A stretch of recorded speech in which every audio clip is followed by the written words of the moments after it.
Talaflava o David Tua le nei, o lo e whaafonga mai pēi le Radio Samoa, tasi lima i watolu a mō. Samoa i amanuia lau whaafonga ma lau whaasausaunga.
Ua na o le Radio Samoa se furulima iwa toru a mo e tautuaina o e ilaungangana fitu aso le vai aso.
Vivi atu ia te oe ma le loto wha maoni pe a o ina o iau wha masinonga tonu. Amu ia e o saolo lātu wala o e savavali i le tula fono a le lii. Mo mua mea uma le nei tai ao lo mātu o tua na mātu wha pe atu. Ia vi ia oe lo mātu o tua o le o mātu mauai le ola le nei tai ao fau. Mātou whaaftailo mātu o tua ua mātu sapi au whamanianga le nei tai ao e ui le lolo wao le tau a leise mea le nei o langa o lo mātu wolai e mawhai ona whaatea e saina i mātou mai le lofa tunoa oe lo mātu o tua e ala ia Yesu Kiriso leo o mātu mauai le nei tai ao sing sengi mātu vivi in whaane ne e ia te oe ma mātu whaape atu e pa ia lava oe le atua mamalu oe le atua mamana, sili ese maramatau tia, e le ai lava mase tu sama oe. Pule hao ao oe lo mātu o tua i mea uma lava e i fofo ia te oe o mea uma na e whaia. So i fua oe mali vavau e o lava le wha vavau, o le atua oe la e le vi inga o mamalo le atua oe e pulu le mātango fi. Whaaftaita mai lau mea lofa lola fau mātu maua, le nei tai ao, o lo walofa o le fo o tutai manu, whai ngā marolonga sa tofa whai o tangata. O e whapopo nea su fo lato si fua, ma le mātu ne yola o mātu o liel ne so lua o los fuiva ia yaso yulai. launga lo mātou whai o nei tu sanga. Ia o mea o mawai whai mo i mātou lo mātou tua, lau pulelea. O le nei aso ma le mātou whai ngā malanga lo mātou tua, mātou tu inatu o ao wha mole tau tai mai le launga o whai nei. Manu ia whai wale a whengai ma le tino, le nei fo i asa fau e mai le leon pui pui, i le laulo wao le tau le nei tai au, maru tia le lātu malangatu i tū te mawhai wale nei aso. Na ia mātou whanau lo mātou tua lo whangia i lātou, pe atu inatu lātou i ao onga, maru tia mane leo ina le paolo o au, au sa ili le poto e ala i ao onga, whamuri i whaiva, whengai marim tamata e whaia onga lo ngafa. Ma le au ina na ia mātou whanau, mātou te manatua pēr sa mō le atinu pele, whamuri le atinu, iona te itai o sauni le atinu lana whengai palota na nā masina, o lo manai. Tofi mai o te itai mo sa moa, a wale to o veina le malo mo le sili matau sanga o lo manai. Na ia mātou a inga, mana ia mātou tangata umai sa moa, ma le lala ma le pāpā awai so se vāenga re neila lo langi. Ia whaasafua i le manuia o lo mātou tua o le atua e whaavai i ai sa moa. Whaamadia fo nea tunu ni usila lo mātou nofo maha wai, whaapena atun o malabo le neila lo langi. Ia, lo whangia tamā, le talo ma le tāpua inga ma le whaafonga na ia mātou mātua tu asin sino le tunu i malo mātou malawana ne yaso, te tōru ina lātou le māwhana whano lo wolofa, maua e pēla lātou seifua laure le tino, siri lava i le anganga. O mea umala whana mātou whaia nea sa fau e mailo mātou tua o te ngata malana e whai, ia whaia lava, ina ia fo i atu le vi inga ia te oe, tamā, wha manuia mai, e le tautua rena sa mora ni aso a toa, ua mātou wole mātou wala au i nei mea malava, e ala le swafa mana malo Jesu ke risalo mātou li mora mātou wha aola. Amen.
vi tātou nei o le vi inga o le tua langina la vai pese le kolisi whaafai au i mālua le tautua mo le Samoas Fali mai vatolo a mo sauni mai mo le tātou porkalame mālua le tai au i nai sekone.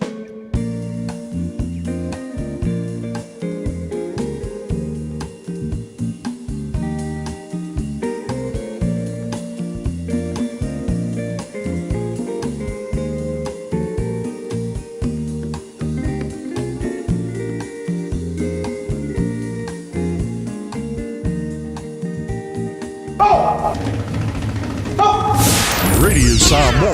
Tasilima iwa tolu amo.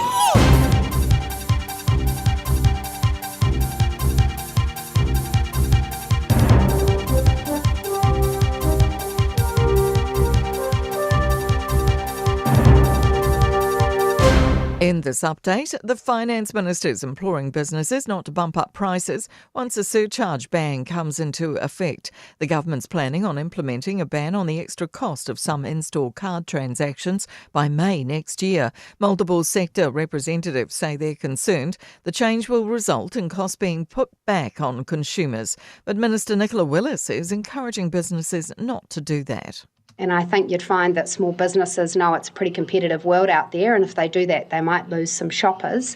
The Prime Minister is defending increases to the pay of public board members. A cabinet document shows the top potential annual fee for chairs of governance boards is rising to more than $160,000, a jump from 2022's $90,000 limit. It's estimated members work about 30 days a year and chairs work about 50. Chris Luxon says they want a competitive offering to attract good people. Many parts of the country are being battered by strong winds and heavy rain. Orange rain warnings are in effect for parts of Nelson, Tasman, Marlborough, Westland, Canterbury and Otago.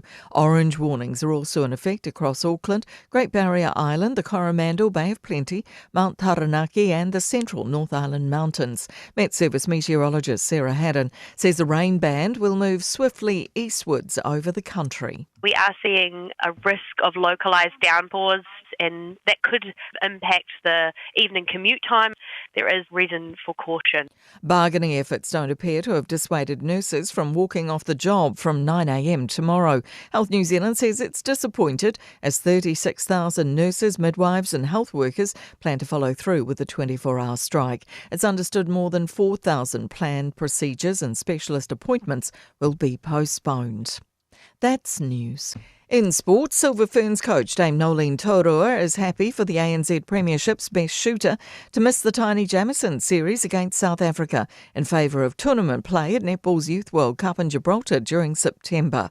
Amelia Walmsley would have taken the goal shoot bib on local form, but New South Wales-based Grace Weki looks poised to receive an eligibility exemption.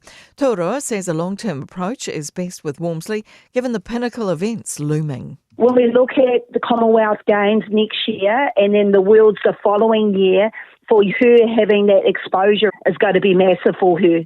Wallabies lock Nick Frost is defending flanker Carlo Tizzano after accusations of trying to milk a ruck penalty at the end of the second rugby test defeat to the Lions in Melbourne. That's sport. I'm Jodie Gill. Ua na ole Radio Samoa se furulima iwa toru amo e tautuaina oe ilaungangana fitua so le vai aso. Mo monei tai ao no fa talofa mo fa felai fa tulima fo I le abatele male mingao de tawai sa mo le tunu pele e le pa ia mo malo lo fa fonga malo la vala sifua mo wia fa malo fo le tunu fo lau se tatu avere vi inga le tatu tuare nei tai ao lo na lofa yo tatu o ria le yaso o le aso le u fa le tua tatu te ori matatu fia yai pa tia langa le leo tatu tapa o sili le langi pe o le lo wa le tau le nei tulangi o lo tatu yai. Ia mo le tele me o lo tupu le nei lalo langi te ai a ma se meo nei me o mai whana wha te sei nei tātou uma le lofa tu noa le tātou tua e ala ia i suki rison le o tātou mau e fo le nei tai au fau ia tātou whaftai le tua mo le mai lo tu si fo mo le mahatu malosi tātou si le whai manua le o mala nei tai au fo e vi inga ia te ia alofa mai le tua tau tai tātou fo lau mo le nei aso mo tātou fo lau le la lona alofa o tātou ia le nei so lua o lua se mareva ia so you lai o tātou fo lau mo le lua fe lua se fulu ma lima us mai lofa fo ngone polo kalame malo le tai au Ready Samoa se lima i vitoro a mo na fe ngal mana ta so vai lua so son mai in o tātou Facebook ma YouTube on Radio Samoa Sarah Tasi Pantia ma fe ngapesta LJ lo sio ma to ona nei te vai meni tautu ina ai se pa ile tu la iva ile tai nei malo le se fo mria ngal mana le tai fo Langi mama lau sunga le awao. Ma lovi ia le tua le nei fo tai au lo soifua lau le lei ui a fo na timu le nei tai au. Ia e whaftai le tua o lea lava foi mai ta watu. Ia o lo maua lo soifua lau. Lei whatala fo ia Samoa le atu no pele. Ma no so no ke foi a kuori o angara sa vidi mori ki mori makau ki ari. Ia olanga Ya wala ngale santa fa mana tula tunu wana nafi. Ia. E lap ta inga tula ngale le ala wo mai kamai. Ia. Au anga I fa pe mai foi se ele fa mai ala vai nga lai a me la kim. La lei la tunu la mai mo la fa fong ba nei tai hao ole lu tau mo le aso.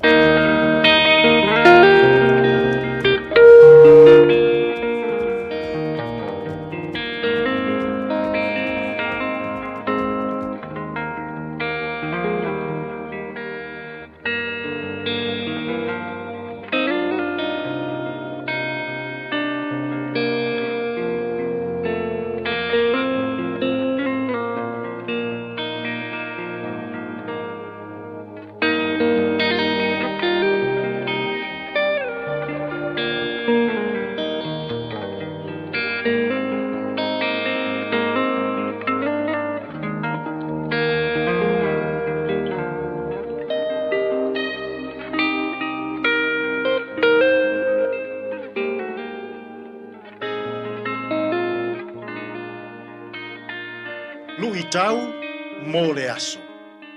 Fia fia ma oli oli I a Yesu. Rejoice and be happy in Jesus. Filipi lona mata upu e wha, ole foi upu e wha. Ia o tou oli oli I lea lii e lea uno. O te toe whai atu. Ia o tou oli oli. Fia fia ma oli oli I a Yesu. Rejoice and be happy in Jesus. O le asia singa le faife au o le ekalesia I Filipi. Le faife au o e Pafaroti. Na asiasi ia Paulo I Roma I le fale pui pui. O lana asia singa. Na momoli ai ma mea alofa mai le ekalesia I Filipi. Awa le tataliina o le whaamasinonga o Paulo. O le mafua anga lea, na tusia ai e Paulo, lana tusi ile ekalesia I Filipi. Se I mo moli lana whaafetai. Se I mo moli lana whaamalo. Se I mo moli lona oli malona fia fia. Ona o le 5 foai, o le alofa ma le anga le lei o Filipi, I faife au o le tala le lei. Sa whaafetaia e Paulo Filipi, ua sasaalo na loto whaafetai. Ua whaafetaia Filipi, I le whaatupeina o ana malanga whaamisionare, a o whealuai I le ngāluenga le atua.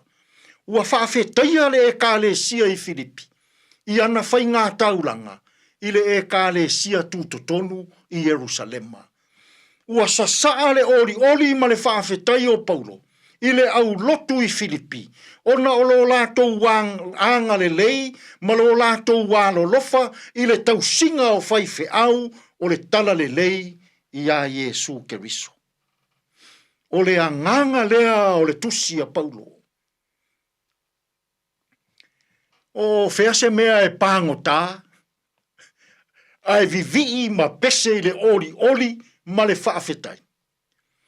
O fease mea o le tālia le whaamasinonga, ai pese ma vivi le oli ma le fia I le anga le lei o tangata I ateia.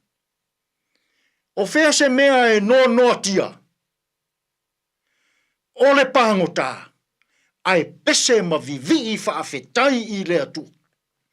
Ma momoli le tusi whaafetai I Filipi. I lo lātou wālo lofa, ma lo lātou wanga le lei. Ua pese fia ma oli le pāngota. I to tonu o ona puanga. I le anga le lei o le ekalesia I Filipi. Ua pese fia I le oli ma le fia le pāngota. Pese I ua fofoe ese atu ona popole, ona atu ngalunga, ona mafatia. A o tālia lona whaamasinonga. Samoae, ua tele mea o ona e whetaiai mai tātou I nei aso. ua tele mea ti ngā e whetai ai mai tātou i nei aso. Ua tele whaalave lave whetai ai mai tātou i nei aso. A ole mea le anga e tupu mai i nei mea. E a tili ai ono o tātou mamai. E a tili ai ono o tātou popole. E a tili ai ona tātou watu vale. Ma naia le whe aua Paulo i le Ekalesia i Filipi. To tonu o ona whawhita auli, to tonu o ona puapua ngā, to tonu o lona noa tia, ma le saisai tia, to tonu o lona whaamasinonga, pe tua i leoti. Ai pese i le oli, i le fia ma le whaawhitai, e mo moli i tangata alolofa. Mana ia le pese whaolea le o ngā sosae, pese soo i mea ia, ave ese mea mamafa. Tule ese, avenga mamafa olo uanga. Tule ese, avenga mamafa olo uanga, oanga sala umala. Samoai, a whai o whea ngai oe, ma mawhatianga i le nei aso. Ma naia le whea aua Paulo le Ekalesia i Filipi. Se aua le wha mawhaina ia mea, tātou te mamai ai. A ia pese le oli, le fia ma le whaafetai. Whai mai Paulo le Ekalesia i Filipi. I nā oli ia i le alii, e le au noa. Tātou te talo. Le atua mamanae. O le ou le malosi o malava. Lilingi mai au whaamanuianga i le ala usu o tangata i whe au mga luenga o le nei aso. Lilingi mai au whaamanuianga i alii matama i tai whaasalalau o le o fisa nei. I le leiti o ma le televisi. Le atuae, a o maia i mātou, o a mea ti ngā, o a mea whaingatai whetai ai ma i mātou. Ia langona pea e i mātou, le pese o le oli ma le fia i a Yesu, e maua ai lo mātou wha whanaina. Tātou ia malau o fio i le nei aso, e tonu ma le lei ai mea uma. Lou lava suafa Yesu, lo mātou ali ma le whaola, ua mātou te tālo atu ai nei. Amene.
le le mai le fa bese le kolisi malua fo le tau tua mo le Samoa for le mai batolu a mo tarsia ia umare nei a solua o ori mai tatou i le le e le mama ia tatou ai chile ona tatou fia i le le a lo wala usu le tai ao su e pola se me po mo nesi ia o le mai ngau fa male sunga fa fenga mama ia tatou e le mama le marulu ai mama e le su e meleanga e tua ia desi malo na me no te mo sika so i fe filoi e fa fia tatou ma kwai fa kupon ka ku ori le tai ao fa malo se au fo le tro a lo su tu manga ne fo tai ao fo to kwata fitu le tai ao nei fa ava mai so taimi mo le tar po kalame a reto Rola mai pasta la fa copa today in history tana ba vai pa mena tupula so los fruivo you like e le telo to sango ba vai ole tai na fitu fa po telephone ngal pro tani pe tan fitu ta to po kalame a matara na o le tai ao se bo bo ta to ba vai po a mai ngona wala le fo tai ao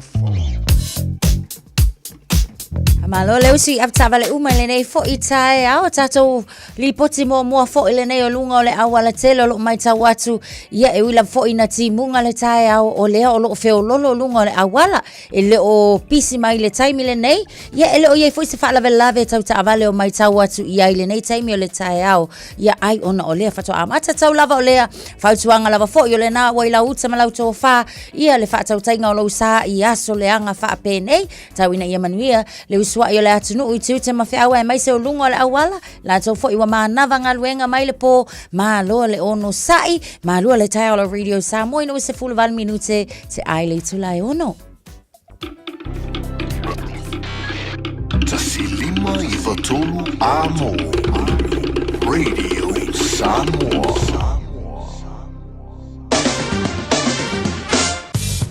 Mai ka mata nei talo tau nei foi tai au fo le no whanga whaasan launga Radio Samoa tama ki makaurau au ki lani olo i elapta inga lanu moli orange warning olo tuina mai mo tātou nei tai au o lapta inga nei mo ti munga ma mafa whapena foi ia savili malolosi e a fiai tātou i au ki lani whapena foi e Great Barrier Island o lapta inga manei o leo te baba ya tu se ia pa i le tula se fulu i le po ana nei so i le fa mo o atu se fulu na nei i o tau felolo mai tu lango i le tau a o wingo le tau le so au tatu e se fuma fa le marului au kilani nei wango le tai au le fa solo i na pa ultimo ma mafati bunga i ni so taimi o le auli o le sabidi o le fa solo na ngi malosi mai le tu langi le matu se sae e fai na olona malosi i le iwa se 4 km le tulai ni so vaengo au kilani mat fa moi atu pona nei ia wa mo atu le malosi o le na foi savili se fulu maleono o le maulunga na le malulu le fa mo na mo au kilani e le sos futasilona ma walalo ta pe au dia o la fa solo ina awa olang de leili tau tele wa henga au kilani se fulfitu maulunga le malulu le so ta hao a stofio le asumulmuli na le masina la fa solo foi na awa olang de leili tau asamo mo o kuso pe atatu o dia Australia la fa solo na awa olang de leili foi na de leili sto nai fa solo na awa le so sama la so fuora na yaso o luma na yato o fa mo bonga o mana tu na mai la mai tau de nei taimi ole tai au tulanga masani foi au fanga solo po kala me malu le tai au Radio Samoa la fa intar po val tulanga ele tau telo si vai ngor si la fa pena po le tau Samoa marisio vai nga ole kelope tau to Radio Samoa for lima e tolu amo e na moros fulu le chai nele tulai ono tau langa tanga loa mai lana CD se fulu fai bola lau niu tala ina fa fianga Radio Samoa nei tai au na tunu anga chuchu manga wenga le tai au timu marsabini maria fai bola nei aso mai saunga ne mur malanga do au na pese le boy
Malo lua se fulu ma le ono lo tia le tulai ono pa ta lo fai panga o ma la ma tano ba kala me o fa fe lai mai lungo ta Facebook ma YouTube o le samo ma lo lava fa tai o lo to fa ta lo fa mai fa ma lo si au ma nei tai au yo mo fo ngai fa si dinga ma lo si to to ai le tunu nei tai au ma lu ma sa vidi ma le timu a lo fa tai le tunu ia le fa ta ma tano ba kala me nei fo tai au fo o le sa ta fo ata nei tai au ngon ma na le tulang o ile tau ia ma la ta inga fo o lo tu mau pe mo ta tu nei au kilani a fie mai si vaenga Great Barrier Island au te lo te le vaenga New Zealand le lapta ia tu la vai fole tau nei aso a o tātou la o leo lo o le vaenga le lanu moli o le lapta inga lanu moli leo lo o ye tātou a matale sa tau na amata nei le fai le vave au se ia o tu lava lana nei le se fulu le po ia o lo afia ila tātou i au kilani ia e whapena fo i o Coromandel Peninsula ia o lo whapena fo i lātou se fulu fitu i tu la leo o lo o lapta ia i fo i lātou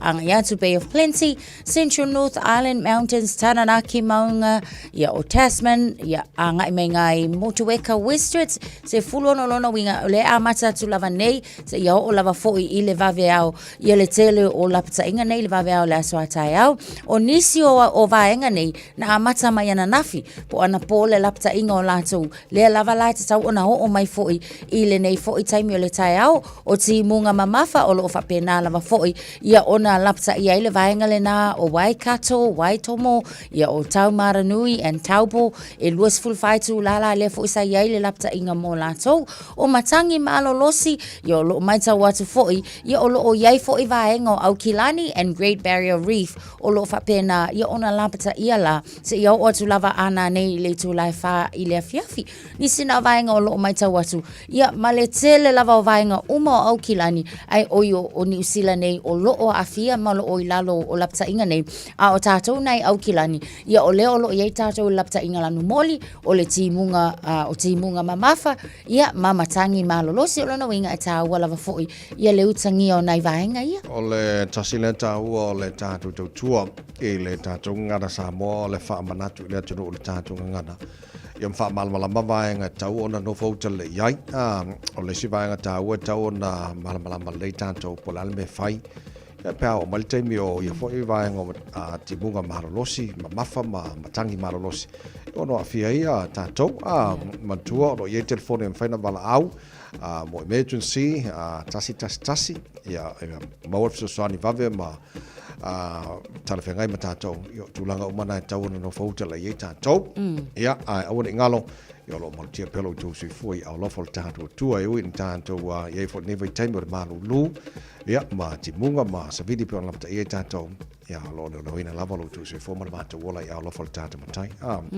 ma ngai a kele ale plan al malo le ua whatatia mai langa abjei loa i fo nei tai au le santana no le tāpo kala menga malmana Be foi neo extra cost le money le fa popo pe fa ngale card foi le fa tau mo se charges o de loa e ile vaenga e ma fa ona fa e tangata ina ia awane e tu ile le si fa ponga le lungo le tau lo le fa tawina ai ma nei fo fa mal malo le wai ai sa lo po me e o tau sanga le momo ola le to fai ona fa ngai ne company i lungo la como singi e fa ngai ka ko cards foi mo fa tau ia vanga le no se cha o te langona wa o le leia ko inga lenga umanga failanga fa akau ia lu waku lu mai o ma sau ku sko inga malanga trolley ai lu ku nga o kala wa il me fa o poponge o ke le fo ila ia o le tulang fa le le fia o le public mana tuala e fa aftai e foi ona o le langona ina foi ia o le aungani atu ale a tangata la utele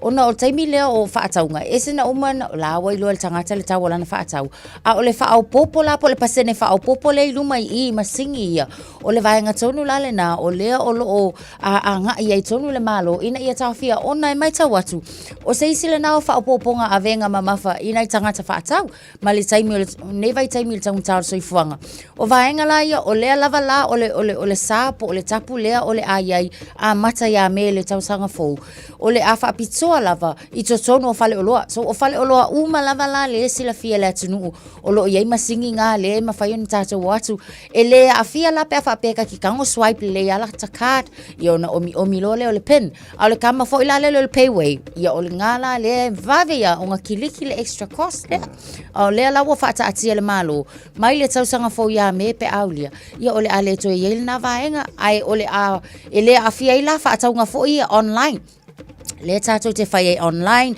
your foreign issued cards, po cards for international or prepaid gift, po travel cards. Ia, maisi lava fo mai le iwa yeisi ko inga card for ta ole Amex, yo le Union Pay, o cards la na ele afia la ele fo fanga la malo, a o tonu lava o fale o loa uma lava, o inala, yo le o ko e ku o ka ko le ka ofi fai mai ka ofi, ia ole ale to yel tu langa le. Mona silfio lan tunu o le potina mo po kala be ngon mana o le tausanga to le na I tausanga uma e tu sa marselau 5 miliona tupe mo e mai tauni se charges tu sa tu fatasia la wo ba ko male 5 miliona fo le tupe sa le te tau ona mo e po tupe tau fa sa ina mai tanga fa tau ai le taunanu o I company fa vaina ia masini so no pa ke le halia kuperi ya o le wingal fam talanga fo le ya na wa matul fan te inga o le vai ngai lem fai on fa po le vai ngai lungo la ukan ia pe a swipe le to yellow pen number ya fa ngalo la le payway ia o nana le tele na fi ta to je lo le fit tele ngal mana le ne o nei langa effective le swinga le malo ya me o le mele le motino nei pe o le no fo la company ma fa po le tau le lungo tau o lo e wa kwala ka ko even though no show up mai lungo le o machine but already all way lungo le ya te lo fo le lapta ingal min stau tu pe le tu la yes le fo na sau no ia le su le minister ya Nicholas Willis e le tau in company ona fa ya tu langa le pa te tau la ya a fa ya ni tu langa fa pe fo ia was ia le company la tu o se tu langa fa sol tu la fono le nga ia fo ila vata iala o le si tanga o tau o loa ia ma tupe fa fo ia I tu tono fa le o loa ta tasi ma company o lona winga la ia ele ai se tu langa te tau ai ona fa ia se tu langa fa pe e se company ia ai te tau fo ia ta to na matala ta to le au fa tau ina ia mata I tu tau o loa ia ma kilo le po sa o le ka o loa le ka sa ma ika mai ko le fata ia ma le tau le o le a charta ka ita luma I ia o le ta to le na ia ta tau e ma fai lava foi ia na sa ile awala mfai ona oi pulenga ina ia mauti noa o lae e so swani mo tatou langa o tatou soifa sa tala no pokola me na finisio vaanga for na tupu le weekend me sa lunga e fanga rei tele lo para se update mai le tu langa ole fa aftai o langa luenga le nei vai taimi onga o le wa maua mai le tala wa maua io wa le sa tau tuli ma tau su e ona o le sa maua na fa tupu le fa lave ia elua ko nga o ia elua ko foi ko e fa io ia wo fa ngale la au malosi ia wo fa o lima fo le tanga fainga le nga ai fa aftai le tu ia o le wa maua awala nga it's a tau lava ona tau fia le nei to inga so le tulafono ko lu su lima la tau sanga ia o tau le na maua le o la fo o sa le so le o le atu la ia I Whangarei District Court ia e tali fo I ona molianga pe ona ia mana e po kala mele Australia le o fa monia mai tulanga le ia le Australia Pacific Engagement visa manga ia sole te lo le mo tangata tato Pacifica ia se fo le si vanga le Timor Leste ia io e vai o se tulanga le leila le na mo ai mai se ia tato ona le mai tau watu e pe e fa mama vengo le wa introduce la to ia ma o le foi la wata tala le la to vai ngale na fai o le la ko pa loka foi la le engagement stream visa ia e pe e halua foi le anga e pa le ballots e le fa pe e lua kwa o come kilo but e ma fai la foi ona apalai o ia le vai ngale na le ballot la to e ma fai ia ona mauti noa ma fai lo mai po wai la manui ai o le la wata tala mo le tau sanga le nei lua afe ma le lima ia o le mai tau atu pea ma le kolu afe ia visa ia wa ia nei mai atu nu ese foi o le Pasifika o lea ua I te tono le polo kalame la lea o je lope al fainga le vainga foi lea New Zealand lea o le kota le mo tatou le Pasifika ia wa leva vai atu o le tele o atu o le Pasifika Le mea ia Federated States of Micronesia, o Fiji, Kiribati, Nauru, Palau, Papua New Guinea, Samoa, Solomon Islands, Timor-Leste, Tonga ma Vanuatu. Le mea umai lalo pokala mele Australia. O le mea mana ia lau kikilo aku I. E lea wano e whaina mo e la tonu whamautu no Australia. Pe talia I tonu o le vahanga lea Yes. So le mga ke ia lang o le pokala mele le kuota le ka ko New Zealand. Ngale mai au ngalu wha pai kai ni foi le au mo koyo. Ko mga ia mo ia so le So le va John na fina na talai. Ia le tulanga le asurusu valu iu lai se pa ila asurusu limo okuso. O le tusanga nei ia o vahanga na le ua wha mani mai le foi tai fo kwa mga ke le al pokala mele Australia so le ku sala a whairiku unga le ua muange le mo va Australia ngai lo New Zealand. Ia, wa kire langa fia o kanga kai Australia. Asa wa. Oi.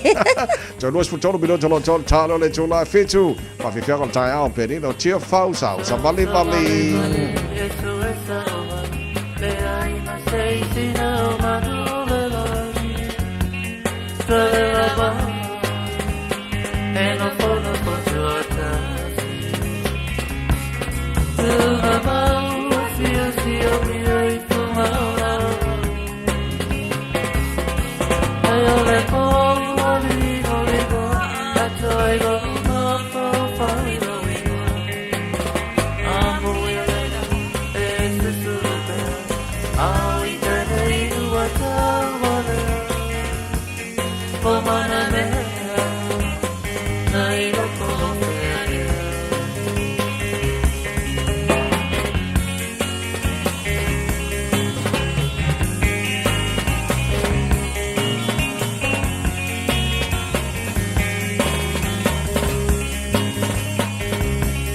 Le mattina quando aspettando quando volevo fare de te ti amo o te fia solo tu ma paura si mi hai tu ma o e como mi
Thanks, Pup.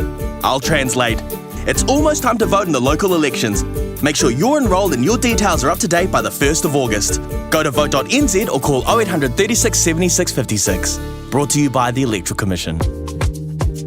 Ole aho nanga le sabe mawai olo ananga tae peo TV, speaker JBL, telefoni Samsung, moenga Sleepwell, City no 4, pusa aisa maoloya nga ile umukuka, mawafoi olo tu aisa vaitau mafa maisi, tutongi inay New Zealand ay pikelo ay ngay Samoa. Fapsota ay mai le Facebook po le Instagram ale sapa pia Samoa, pe emaili mai ile baya@sab.ws. Sab, lau fale olo numero tasi I Samoa.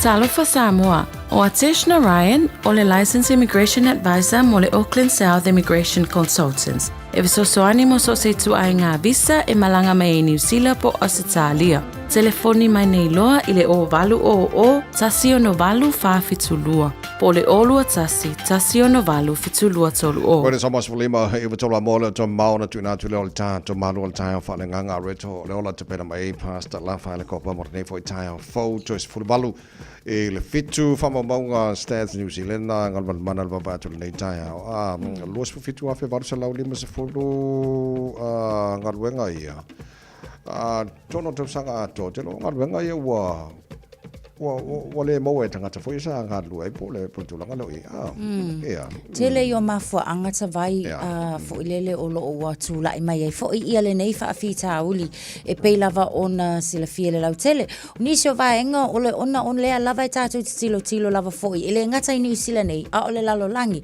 it's an economic slowdown le o ia tatu lo no winga e globally affecting o e afia ile lalo langi ato le sila lale na o tu o lea olo o iai le taimi le nei peila ona iai foi le inflation I le nei vai tau o lea olo o sila fia le tunu o nisi o vaenga ia olo o mai tau watu I le nei foi fuai numera tele nisi o ngaluenga ia olo o watele ina lusia tangata o le vaenga foi ia construction ia o ngaluenga ia manufacturing ia mangaluenga foi ia admin services ngaluenga foi ia iluma o kesi o pe o nisi na vaenga o lea watele ina afia nga I mai le tupulanga talavou o ila olo o pa u iai le mamafa o le afia o I latou ua le aini ngaluenga po o ua whaasolo lava fo ina le aini ngaluenga I le nei fo I taimi e whaapena lava fo ila o lo o iai fo ile esenga mai I peo au Kilani o Wellington o I le anga iatu fo ila lo I Canterbury o lo o iai le esenga ma o lo o mai o io lava fo I pe lava la io au Kilani ia ma Wellington o lau mua tetele o lo o mai tawatu o le lava fo io lo pa u le whainu mera ia o le tele o le whaatupla I o ngaluenga o lona winga o lea o lo ua to a tele lava fo I latou ua lusia latou ngaluenga so o le fesili la ia I tatou a tatou fesili ai se awa mafua ai ia e peila ona tau wha a tatou le amatanga o le taavilinga le o le lalolangi o lo iai a o le isi fo I mana tua fo I ana matawa le whainga malo ina ia wha aiti tia tupe alu ia wha atupu le tupe fo I le generate le tupe latou ia o le alalale na o le wha aiti tia o nisi o ngaluenga I tu tonu le tele o mtanga luenga o lo iai nei le nei fo I whaita. Toi se fulmo le ono mino tolo tala leo le tula fitua mai afa fianga mai lo Pacific so lo le se tatu le poti mai lunga o le awala ona tu ina tu lo leo le tatu pokalame a reto o le ono le whaita. Música malie awe fefe bana ya sibare música malie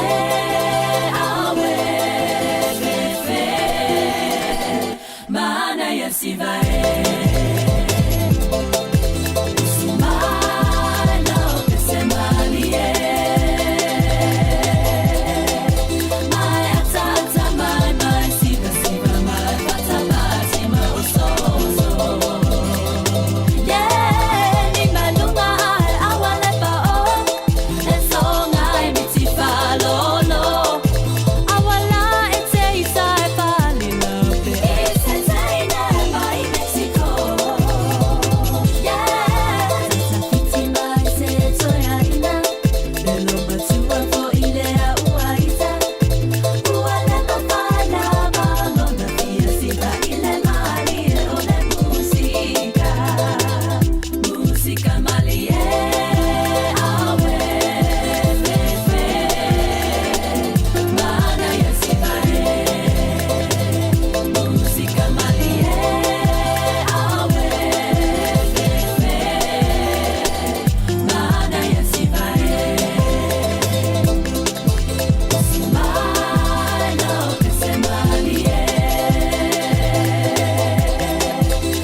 Radio Samoa. Tasilima Ivatolu Amo. Mai tawatu taimile nei o leo o faisi slow o tātou lunga o le State Highway se fulma leono i le nei foi taimi o le tae au mai le vangele na Westgate anga i atu foi i nai Helensville o lo o mai tawatu faisi pisi o tātou whapena foi la i le anga i atu le na anga i atu i le Auckland CBD ia whapena le Waterview Tunnel le nei foi taimi o le tae au apta avale whamulmole i o lo mai tawatu faisi pisi le taimi nei pea ma le 20 minute ia le travel time o lo o ai mo tātou. O Nera Road o mai tawa tu foi ia o le tūlanga foi lea o lea ua iai ua vave lava foi ia ona feololo mai le pisi le nei foi taimi ia a tonu lava foi ona o le tau lava o lea ave ta vale ia whaamole mole se i tau tua nā lava foi ono sa i lunga o le ala tele ia matau sisia le saunga le mu lunga le tātou State Highway 1 anga ia tu foi le vaenga lea Wairau Road ia o lea foi lo mai tawa tu le naolo o pisi ia o le Takapuna exit foi Sunny no kolo o mai tau atu faisi pisi mai i le nei fo i taimi o le tae au nisi fo i olo o mai tau atu i lunga o le State Highway luas fulu le taimi le nei Mount Roscoe la to olo o fai malanga i lunga o le vaenga le nao le awala le nei fo i taimi i olo o mai tau atu ia o le na fo i wa mata ona pisi tātou i le nei taimi takanini on State Highway 1 i le vale na ma papkura le anga i atu papkura ia o lea fo i wa mai tau atu wa pisi tātou le nei taimi o le tae au nisi na vaenga o lea ua amatau na pisi o le awala tele avata avale manu ia tele ma ia saunga le mupea lau whainga malanga le taimi o le tae au tus futasi minute o na tā leo le tu lai fitu. Talofa, we're the Katinas and you're listening to Radio Samoa on 1593 AM. Bread of life sent down from glory. Many things you were on earth, a holy king, a carpenter, but you are the living word. Say it now. Come on.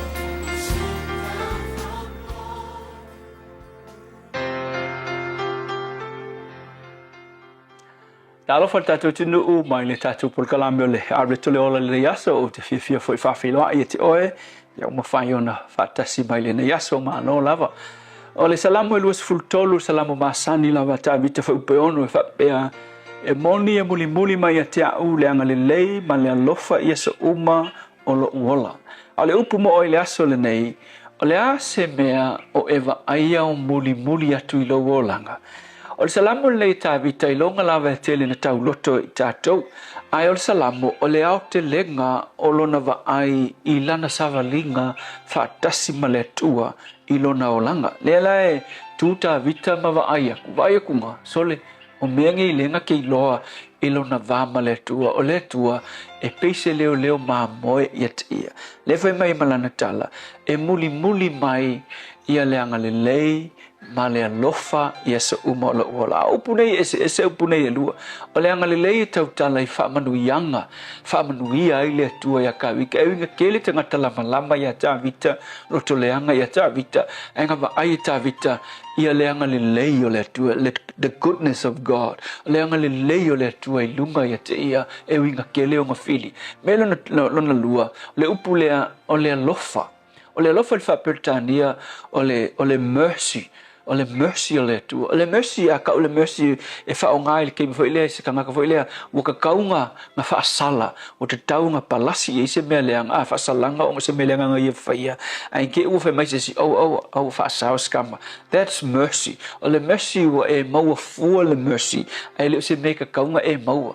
Lea whai mai tā vita e le ngatinga uwa aia whaamanuianga i lo o langa ma le favorite le tua i lunga lo o langa au ke wa aia longa mercy.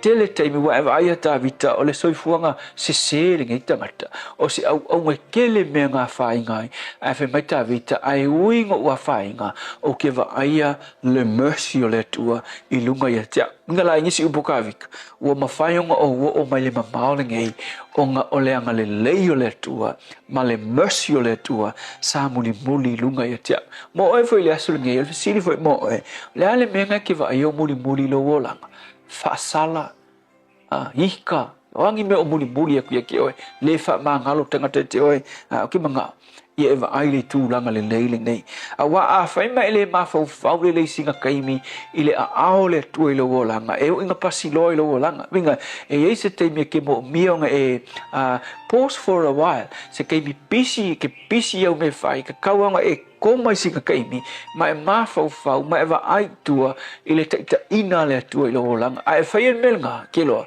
ele kaumake e te va aia ia le anga le leio le tu e lungo lo langa o anga fa manu yanga I lunga yeti oi pe fo la sungai wa ala fa manu yanga le tu e lo langa le ngata le o tatu umalava ka ku ke va ai foi ia le mercy o le tu wa vesili fa makenga e kamale le mai kenge le ile tele tau sanga nga sa vali mai ai se e o mai fa mangu yanga le sungai o le tali le ai msisi o ka ku nga ko se le anga tatu fa ia ina tatu ke lo tai ai ke lo o le mercy o le tua sa ia au mai ai le o lona to sa so le upula mo o le asoling nei ia e mana tua le alofa o le tua tau muni ia te oi lona anga le ma lona mercy ia te oi ke leo kai mi ke se ai a e alu ia ngad wengal nge yaso po fese me e ai ia aua nge ngalo ia te oi ia le anga le ma le alofa o le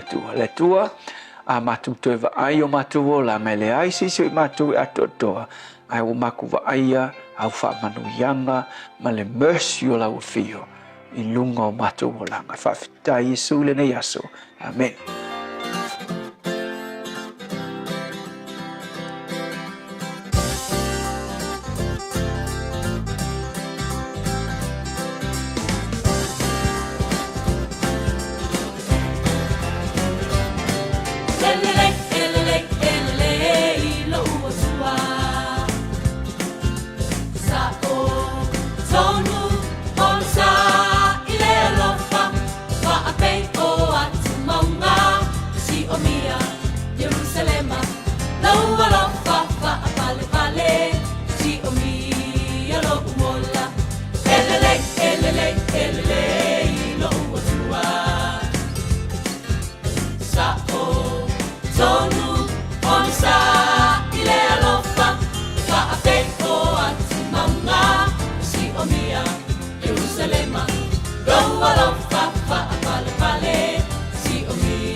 Paulo na lopa le pese mala pese le Peace Chapel no joy tolo minuti le fitu le so luose ful malai vai u lai ora mena tupure le yaso I tau sanga o mapai Le sole tau sanga ta si valua valo le wai taimi le nei na whaata i ta ia ilunga fo I o le ala ata le Walt Disney ia le vaenga le nei o le ata Steamboat Willie lea safa pena ona atama autu ai Mickey Mouse.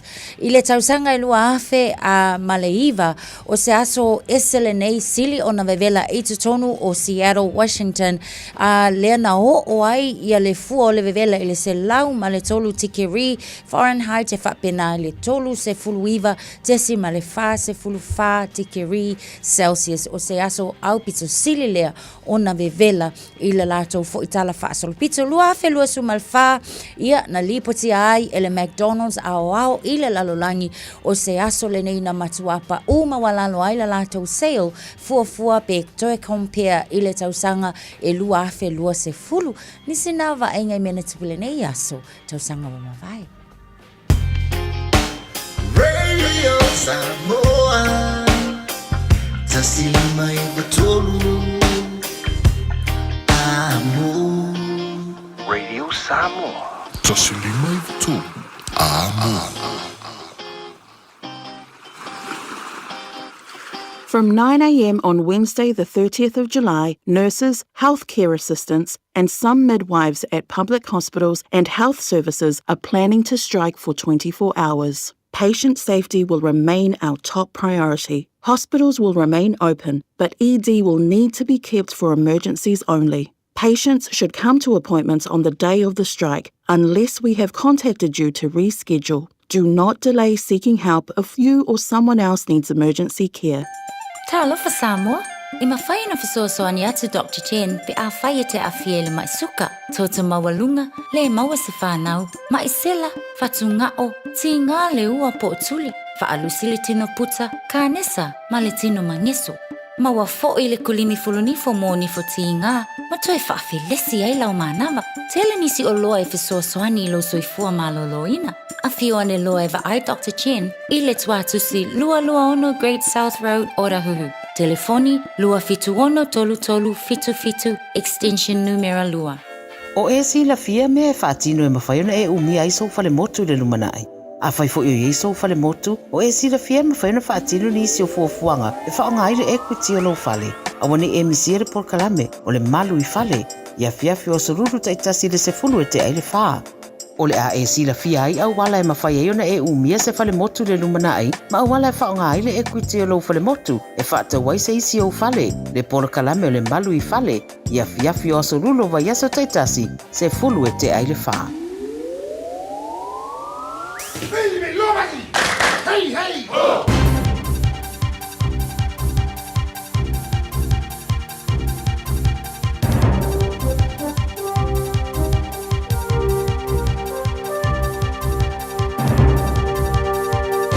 In this update, concerns the banning of contactless payment surcharges is more complex than meets the eye. The government says it will scrap extra costs on some in-store card purchases by May next year at the latest. But Retail NZ Chief Executive Carolyn Young says there's no detail yet on commercial credit card assessments, and the fact only some purchases will be affected could lead to tension at the till. It's not straightforward, and I think that's going to be one of the things that really is challenging for retailers. Adding more differentiated levels just creates another layer of administration. The Prime Minister is being grilled by the opposition leader for increasing public sector board member pay. A chairperson is set to be paid between $73,000 and $162,000, a jump from the prior $40,000 to $90,000 range. Labour leader Chris Hipkins suggests increasing the pay of already highly paid people shows how out of touch the government is. Civil Defence is on standby in Nelson, Tasman for yet more heavy rain. Orange rain warnings are in effect for much of Nelson, Tasman and Marlborough, along with Auckland, the Coromandel, Bay of Plenty, Central North Island Mountains and Westland. Nelson, Tasman is expecting the heaviest rain from 6 a.m. to 6 p.m, with high tide and the strongest winds about midday. Tasman Mayor Tim King says lots of work has been done since the last two storms hit. A lot of that's involved work on roads, work on rivers, obviously individual people's properties, a huge amount of work in terms of starting the clean-up and recovery and also protecting from further rain. 40% of resident doctor roles at one of the country's smallest hospitals are unfilled. Timaru Hospital has only 16 resident doctors working on a roster, which needs 27 to fully staff it. Individuals are reportedly being required to cover a workload normally done by 3 doctors. Resident Doctors Association National Secretary Deborah Powell says the doctors can't cope anymore. That's news. In sport, no time to dwell on what-ifs for the Wallabies as they prepare for the dead rubber third rugby test against the Lions in Sydney on Saturday. Australia's second straight defeat came after conceding a try in the final minute, despite controversy around the legality of a clean-out on flanker Carlo Tizzano in the lead-up. Lock Nick Frost says the loss was about more than a single refereeing decision. There's so many moments up until that where we could have capitalised on. It doesn't always come down to the refs. At the end of the day, you can't really rely for a decision there. If you're relying on that, you probably haven't done enough work throughout the game. The Tall Blacks have beaten Montenegro 89-82 in China as part of their build-up towards basketball's Asia Cup starting in Jeddah next week. Flynn Cameron top scored with 22 points. That's sport. I'm Jodie Gill. Ua na ole Radio Samoa se furulima iwa toru a mo e tautuaina o e ilaungangana fitu aso le vai aso. Lo ia se fa lava tau ta vale le fatua emo mai lunga I le vaenga le langa ia to Twin Coast Discovery Highway mo tato o via le na vaenga o le tele ia le na fo ila lo mai tau atu ua mamafa lava fo ila le traffic mo tato le na on State Highway 1 I le anga ia to fo ila le anga ia to le North Shore ma le anga ia to fo ila vaenga le na Takapuna ia o leo lo mai tau atu o le na fo ua matua mamafa lava le traffic mo tato I le vaenga le na o le tele lo tu mau pe fo ila pise o lunga o tato State Highway le taimi le nei State Highway suma le ono leo lo mai tau atu fai lava se pisi mai le vaenga le na a matatu ingai te adu to south pasu solo atu ai lava lea anga ia tu I Massey ia o vaenga le na lo mai tau atu le na o mamafa le traffic I le taimi le nei fa pena fo I Birkenhead le taimi le nei lo mai tau atu fo I le na fo I lo o mamafa le traffic anga ia tu lunga tato a wala lau papa I le taimi le nei ia o le na fo I lo o mai tau atu feo lolo le pisi le na olo o ia le taimi le nei lunga tato Southern Motorway le taimi le nei Ellerslie o faisi pisi mai I le nei fo I taimi o le tae au Mount Wellington le na olo o mai tau watu I o pisi mai kako pi onga kele lava ave ta avale se tautua na le saunga le mul nei fo I taimi o le tae au tu mau fo I le pisi le na le vao Papkura and Takanini le nei taimi o le tae au avta avale tautua na lo saunga le mu I lunga o le ala tele marua le tau Radio Samoa na o 5 minuta te aile tu lai fitu Malo soy fua, ol si fufonga Samoa, Radio Samoa, tasilima iwatolu amo, se kia Radio Samoa. Malo se formaria fa tele tino lau mai mo lau fa fonga nei taimi o le tae au le vainga lata mai nei I le talo le tau le atatu amata mai Samoa. Le foi taimi o le tae au fau. Pa vai atolo pa utimu I Samoa nei vainga o le tae au lua se fulu ma le tasi. Olo I le mafana le Samoa. Nei taimi o le tae au. Winga o le tau le atunu o le fa solo I na langi le ni so taimi awa emo wila pa upo utimu ni so vainga o Samoa. Ele nei foi yaso. Lusu ma valo le maulunga nai o ele vela le Samoa le so lusu fa ilona mawalalo. Fa talo fai panga o malawal tara pokalame. Mai mo mai Samoa so se mahengo le tunu ma lo la se fu maduia taru tala mai Samoa pe ata ia le tu la evalu e le tau nei.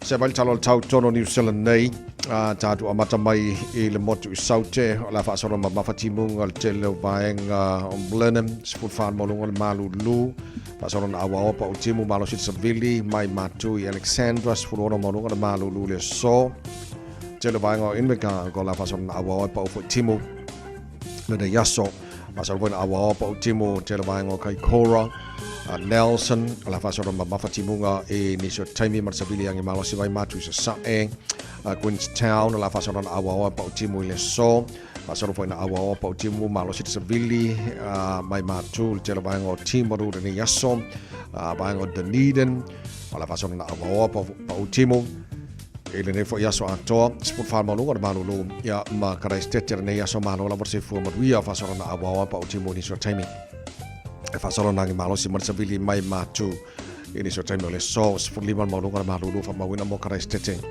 Ira ni fo yaso tato se mai le motu matu pi tola ben kon motu matu kai chaias fu baru manu kon malu lu fa mo wina le so wala fa solon pa utimu ma mafa timunga e fa solon ma watu ma mafa na timunga le po ana nei or se vile fa solon ngi malo se mai matu se sa e malo se fu kilometer le tula e ni so taimi e wala mo wat fo malo se na se vile ni so taimi la uli mana fa na nei ile la mo moring tone malo se fo mo ria pa ngal tar bu kalame so se bangor la mo moring tone fa solon pa utimu wa o le so se fu mali mo lunga le malu fa mo wina mo moring tone le so so pa utimu tele mai ngo tauranga ne yaso pa utimu tele mai ngo tau pau rotorua fa so po pa utimu mo to sabili ang imalo si mai le tulangi le matu sa e Palmerston North la pa utimu nga mo to le so fa so ma ma utimu nga tele mai ngo ni Plymouth pa utimu tele mai ngo Napier le so Masterton la fa so pa utimu mo to ne for yaso il tele mai nga ye Hastings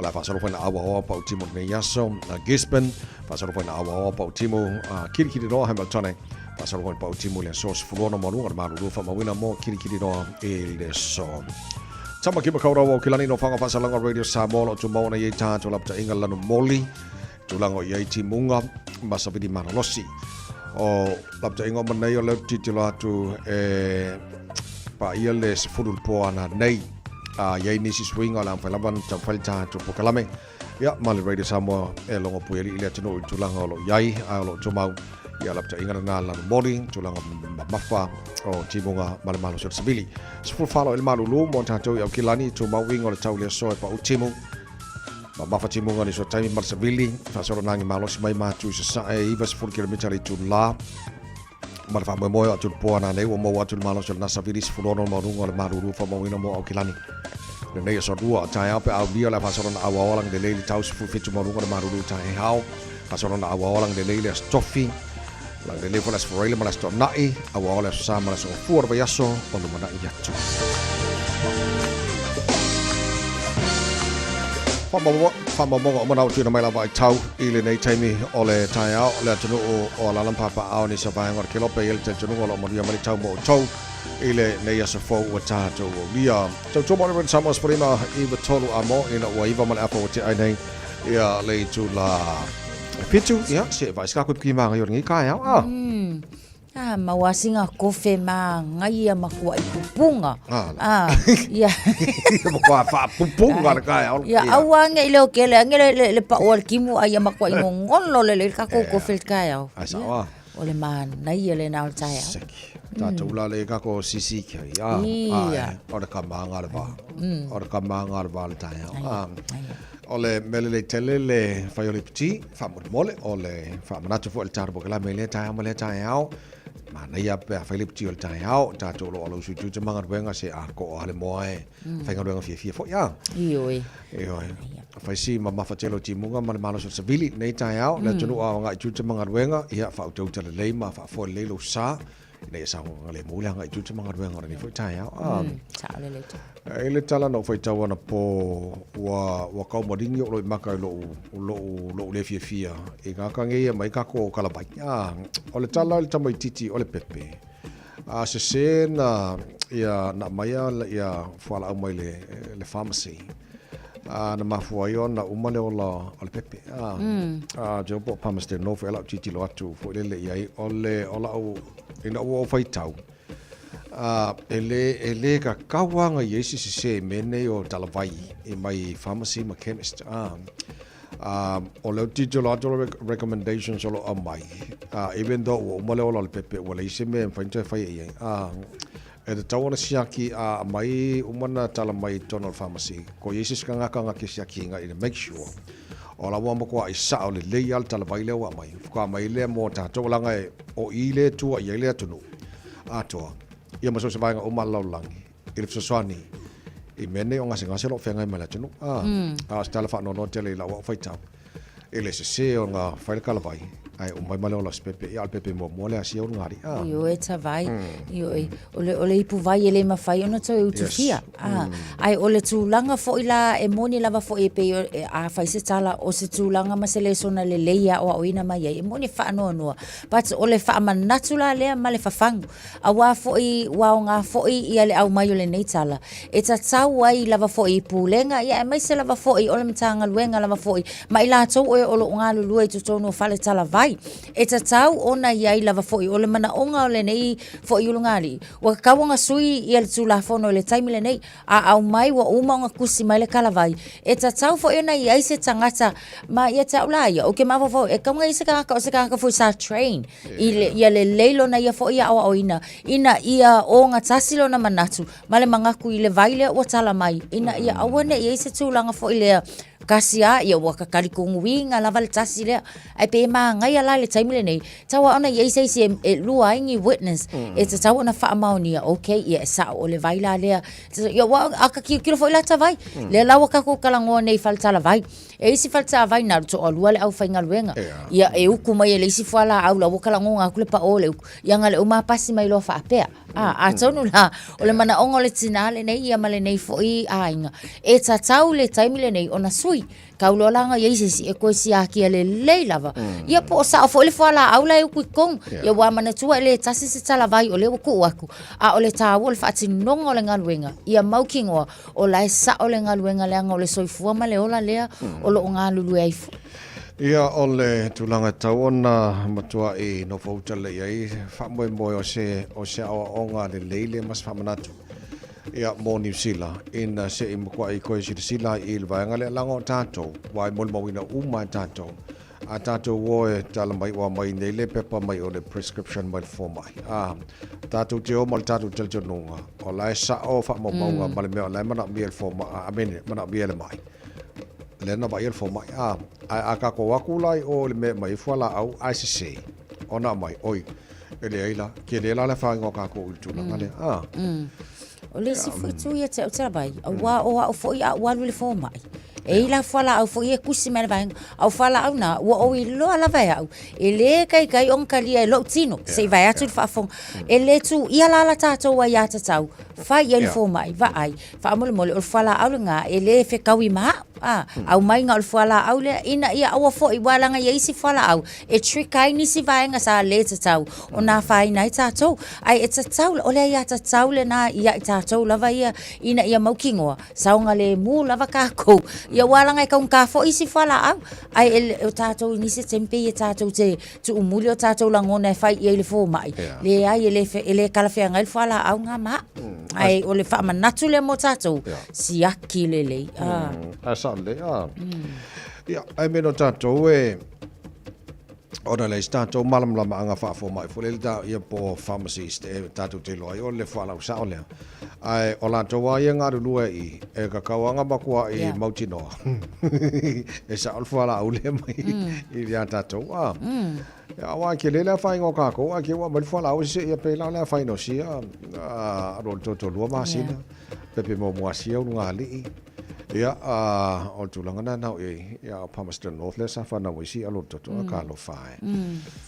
ia ka si o ne tupu ia me a tala no I le mai fo mai o tai o ngal mana lo titi lo atu o le iva tai o lo su fa tu la ma le iva tai o e solo te ia to si mai midwives ma bango medical staff ale fa mai so le la fa silanga le te lo le running lo tanto le tio le ngana Britania ai le fa na tu fo I tanto Samoa o dai au mai le iva ne te wa fa ina lo appointment ia po fo I ngo la e fianga il fo mai e le pep so tai la family doctor manis fo va ngo la tau na ia mautino ala ele se fa ino lo appointment tai au lo matala pe fo ia emergency departments I fale mai te tasi so ai paulavala na afa pe on schedule appointments fo ngai ia te wala ona to siaki le aso ia mfa so tai fale mai ma fo mai ni te wa fa ina tato ia asa le ia le so o le tulanga na le fa na to fo I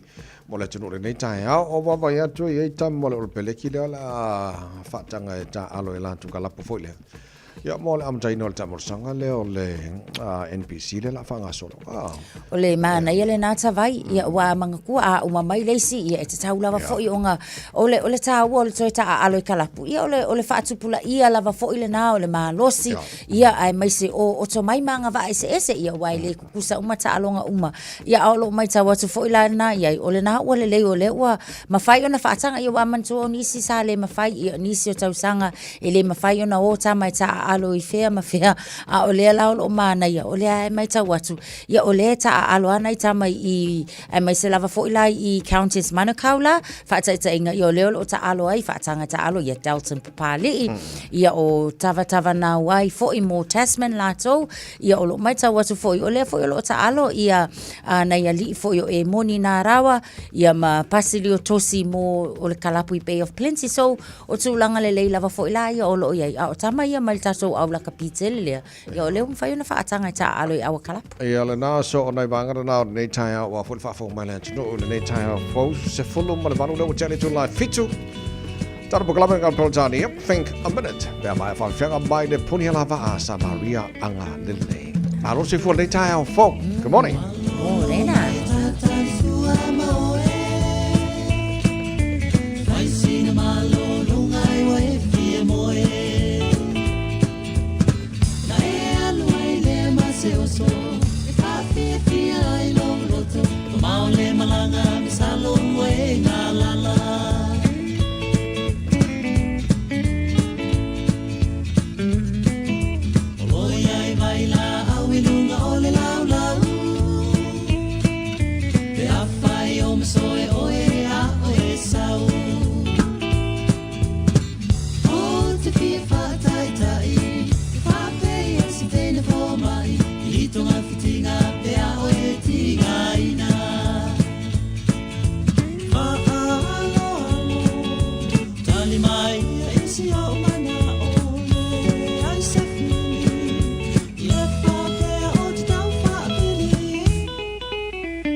Talo falava o awola pimerna mau belo litio ile radio Samoa tasilima ivatolu amo. Just think a minute.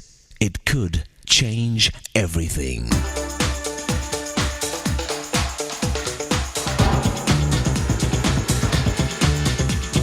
Think a minute. Not long ago, an amazing woman was nominated for the Nobel Peace Prize, but then died at the age of 98. Her name was Irena Sendler from Warsaw, Poland. During World War II, Irena worked as a plumbing and sewer specialist in the Jewish ghetto of Warsaw. But her real purpose and mission was to try to save as many Jews as possible from the Nazis, who were starting to mass murder thousands and ultimately 6 million Jews in the Holocaust. Irena smuggled babies out of the ghetto in the bottom of her toolbox. And for the larger kids, she had a burlap sack in the back of her truck. By the end of the war, Irena had smuggled out and saved 2,500 babies and children. She also helped rescue about 500 adults. When Irena was eventually caught by the Nazis, they broke both her legs and her arms. But she kept a record of the names of all the children she had smuggled out in a glass jar that she buried in her backyard. After the war was over, she tried to locate any parents that may have survived and reunite them with their children whom she had saved. Of course, most of the parents had been murdered in the Nazi death camps. So Irena placed these orphan children into foster homes or families who adopted them. Irena Sendler conquered evil with compassion and courage. Throughout her life, she told people, keep bringing light to the world and never stop repairing broken hearts and lives. There are people all around us, in our workplace, school, neighborhood, or village, even in our own family, who are hurting and need our compassion and courage to help them. God has placed you there to be His heart and hands extended to them, to help change their life and to fight against injustice, abuse, and evil with His powerful weapons of grace and truth. Nothing can heal and change hearts except God's real love and light, which only Jesus can give. Won't you ask Him to take control of your heart so you can be moved with His compassion and courage to do whatever it takes to comfort and help those you know are suffering? Just think a minute. If you'd like a free CD of our top 40 programs, write to us on the internet at www.thinkaminute.com and catch us tomorrow at this same time when we stop and think a minute.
Sole, Eva Malipese, Malol Fafonga Samoa, Malo Foileva ile musika, Radio Samoa #1 New Zealand Aqua, Simpson,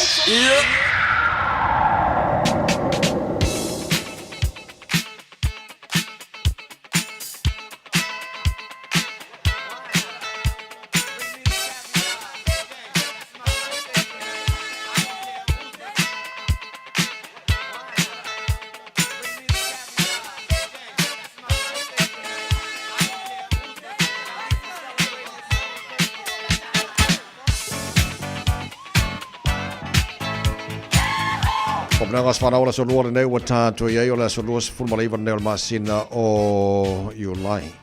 Ia o matala telefoni pe a ma fa fa ngai nel telefoni mo moli se fa manianga se tasi fa nato no naso fa na le so luos full nei Julai tolu fitu tasi lima e ba tolo mo fo never no wata to email le on air at radiosamoa.co.nz.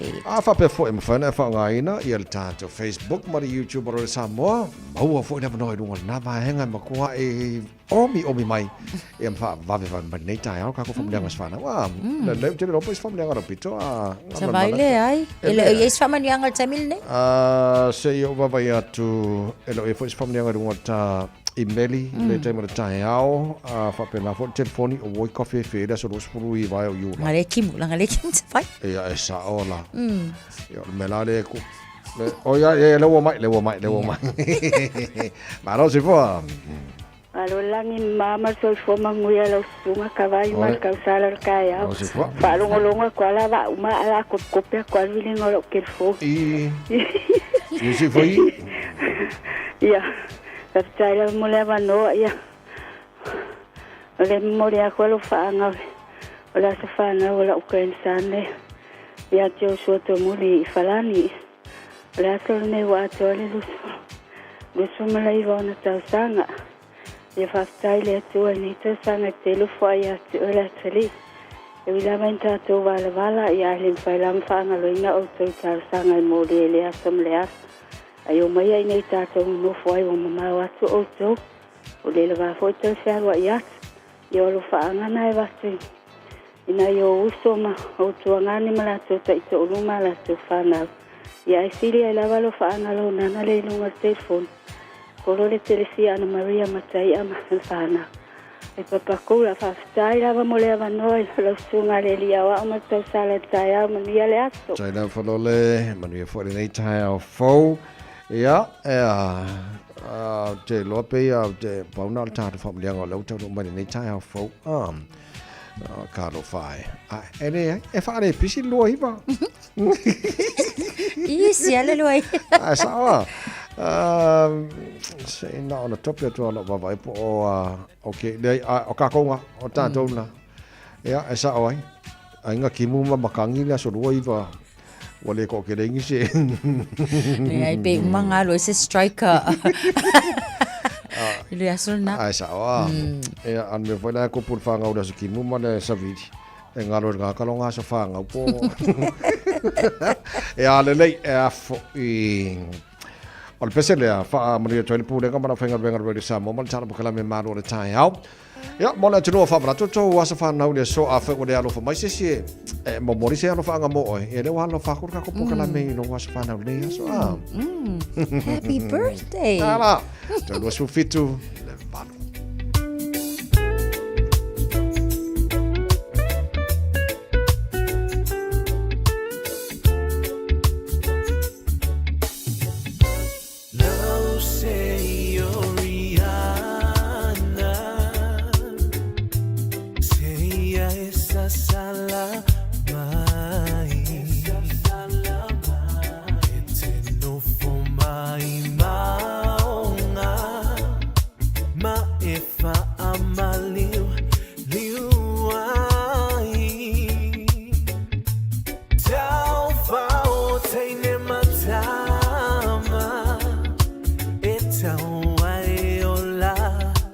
Don't say, no, I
Taraflava o David Tua le nei, o lo e whaafonga mai pēi le Radio Samoa, tasi lima I watolu a mo. Samoa I manuia lau whaafonga, ma lau whaasausaunga. Faisi pisi fo yo le taimi le nei lunga o le awala tele on a northbound o mai tau watu Esmond Road ilanga I nai lunga tato Northern Motorway Junction o lo o pisi le taimi le nei anga I atu Gravel Road mo tato o lo o fai malanga atu le fai tu le na a stage away suma le ono fo yo lo o mai tau atu le taimi le nei southbound I le vale na o Foster Road and Trick Road o lo o pisi mai taimi le nei northbound between I le vale Trick Road and Foster Road pe afa ape o o fai malanga I vaenga na o le tele fai lava si pisi I le taimi le nei o le tae au fa pena fo le maita watu ina Western Springs tu mau le pisi o I le vaenga le Massey ye fa pena fo I la matato le anga ya tu Henderson fai lava si pisi tato le taimi le nei fa pena fo na maita watu lunga tato State Highway lua se fulu Southern Motorway o lo maita watu northbound I le vao Hillsborough Road off ramp and Mayoro Street on ramp fai si mamafa le traffic I le taimi le nei off ramp le nai Mahanga Drive and Nelson Street fai fo isi pisi o tato le taimi le nei Dominion Road and Coronation Road junctions o lo maita watu fo le taimi le nei o lo fai la fo isi delay fai nga malanga le nei taimi o le tae au fa pena fo ila o na maita watu I le vaenga le ya tato I le State Highway 1 tato aveta avale I o le fo ilo maita watu fai isi pisi mai na Mount Wellington fa solo atu le alu le anga I atu Sylvia Park o le fo ilo maita watu o lo fai la isi pisi o tato on the southbound direction I le nei taimi o le tae au aveta avale tau tua na lava le saunga le mu mai lava lo on sa I le nei fo I tae au fa timtimu I le au e fa fonga mai e fo I le malua tau Radio Samoa I na ua tu esfutasi minute ta leo le tula valu Radio Samoa. Taslima iwatolu amo. Na pta inga lona lua mo mātua o Pepe Fou. I le taimi nei o lo whaatupula I le talivivini I Aotearoa New Zealand. E silon pipisi mai mawhai on lamati ai Pepe Fou whaatu awhana nau mai. Ai mai se lava I le ono vai aso mua o le tu ese ina ma le tina au la ititi tele mo le tui. O lea a whai o le tina po se tausitama caregiver o le whai o le tui pui pui o lau pepe mai le whooping cough le taimi te tau o le awala sili le nae pui pui ai mai le PCA infection ma wha ititi ai a fianga o le wha mai. O tui e leise tutongi mai whaia pe a ono vai aso le matua le Pepe Fou o na tue whaia le tolu masina ma le 5 masina. Ia wha afso o tai lau fo mai masani e wha mau pe poka aso mo tui pui pui. A whai o misia le tui mua mua lau Pepe po tui uma a wal popole ai tala noa lau fo mai. Tātou pui pui a tātou oloa po taonga sile o na tāua. Tau tua nā le tui pui pui immunize. Tala noe lau fo mai whaatuatuaina I se taimi vave. O mana o mie oe po se isi lo a inga se fisoso ani tau fe malanga inga mo New Zealand. I mata au pui pei o le vaita mai no whanau po ngaluenga. A whai o lau tali o le ioe, wala au loa Ken Fernieho o le Fern Immigration Services. E iaila na laisene, ma ua silia ma le se 15 tau sanga o lana tau tua. E toa tele tangata o fisoso ani iai Ken, I mata upu tau fe malanga inga. E au fia ai mata upu na o atu le tribunal. Ma apili le minister. Tanga iane le mato Facebook, ma le upenga te whailangi I moli mau. Mo nisi whamtalanga, wala au mai le Fern Immigration Services. Ma tala noa ia Luisa, I le oiva, lua ono lua, tolu lua lima tolu. Lua ono lua, tolu lua lima tolu. Po le o lua tasi, tasi lima tasi, o lima. O e mana o mia ni lau papa ana ngata, le lei o na tāpena ina, masau nia a wāwhausanga o maota, maso o se tu ai ngā whale. O le Wood Mart I Penrose, o ai longa lana au nanga, o vātu ma le 25 tausanga, o lo iai la mātou whaapitoa mō Iulai ma au kuso, e ala la mātou finance, e fisoswani I o mana o ngā tau lau papa, e se 12 masina le interest fee, pe a o vātu I le 5 awheta la lau whaatau. Mō e ka le sia, mātou te toia fo ina le 5% mai le tau atoa o le whaatau. Mala au mai le telefoni o lua tasi, lua whaono, 5 fitu, Fasilimo Chris Ulberg.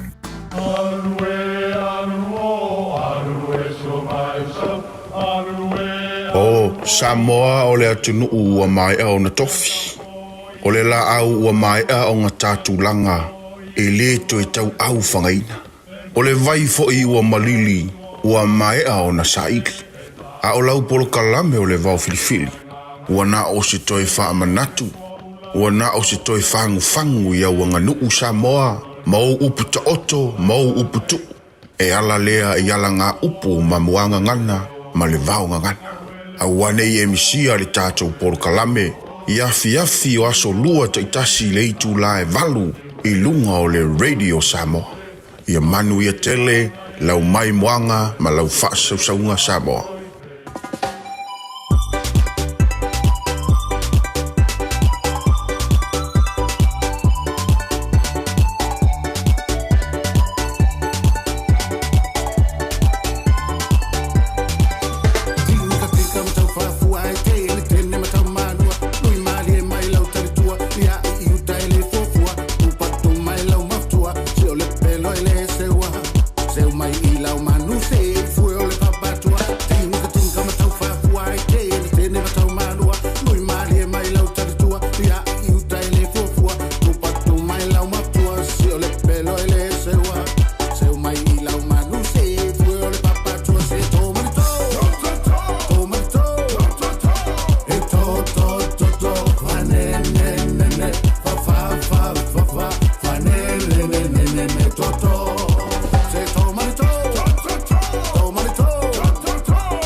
Tonight, but Juna White Luam Favi Fiago Tayao, Little Tomo, Radio Samos for Lima Vitola Mo, in a water, Fuluma Lima Vitolo Tale, Ole to La Balu. It's coming up to 15 away from 8. News live from Samoa is coming up at the top of the hour. If you need time to Tayao, Fatis Mai, Lefengon Minister, Minister for Pacific Peoples, Minister for Science, Innovation and Technology, Minister for Statistics and Minister for Universities, Honourable Minister Dr. Shane Reti is with us this morning. Welcome to the show, Tamari, and hi to my Honourable Minister. Talofa morena koutou. How are you this morning, Minister? Very good, thank you. Very good, thank you. It's a good day. Yeah. Okay, let's start. Last few weeks, there were quite a lot of announcements. I mean, announcement after announcement after announcement from the government. Let's start with the announcement about the new medical school at Kirikiriroa. How would our Pacific students benefit from this? So several ways. The new medical school, firstly, is a different model. It's a 4-year program instead of a 5-year program. So amongst other things, students don't have another year of living costs and accommodation costs in what can be expensive cities. But furthermore, it's got a particular focus on generating GPs, which is where our need is, generating GPs with an interest and a focus in rural areas, which is where our need is. And of course, the medical school is also interested in how we can meet those deficiencies we have in vulnerable communities and underrepresented communities. So for Pacific people, many of which who may well live in rural communities and may well struggle to get to see their GP, they will benefit both from the entry into a third medical school, so a new pathway, but also as the graduates come out, they'll be able to benefit from that. That will be a benefit to Pacific people. Excellent. Thank you, Honourable Minister. Let me bring in my co-host. She's got a question. There was another announcement coming out yesterday. Sure. Morena Minita, kei te pēr koe. Tēnā koe hoki. Aye. The government. One of the announcements that was recently given by the government was the plan to increase the availability of building products for New Zealand. How does this initiative aim to support Pacifica families in New Zealand? Sure. So this substantively talks to housing and housing supply.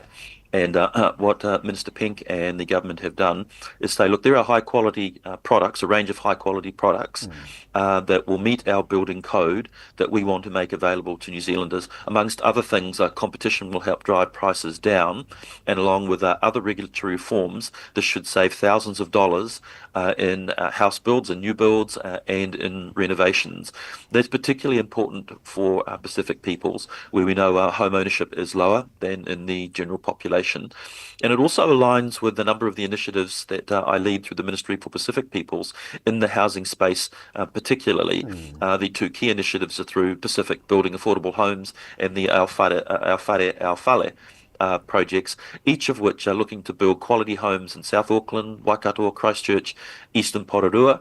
I can tell you that 40 homes have already been delivered through the Pacifica Building Affordable Homes Fund, and there's 300 homes in Porirua that are looking to come up out of the ground through Aowhare.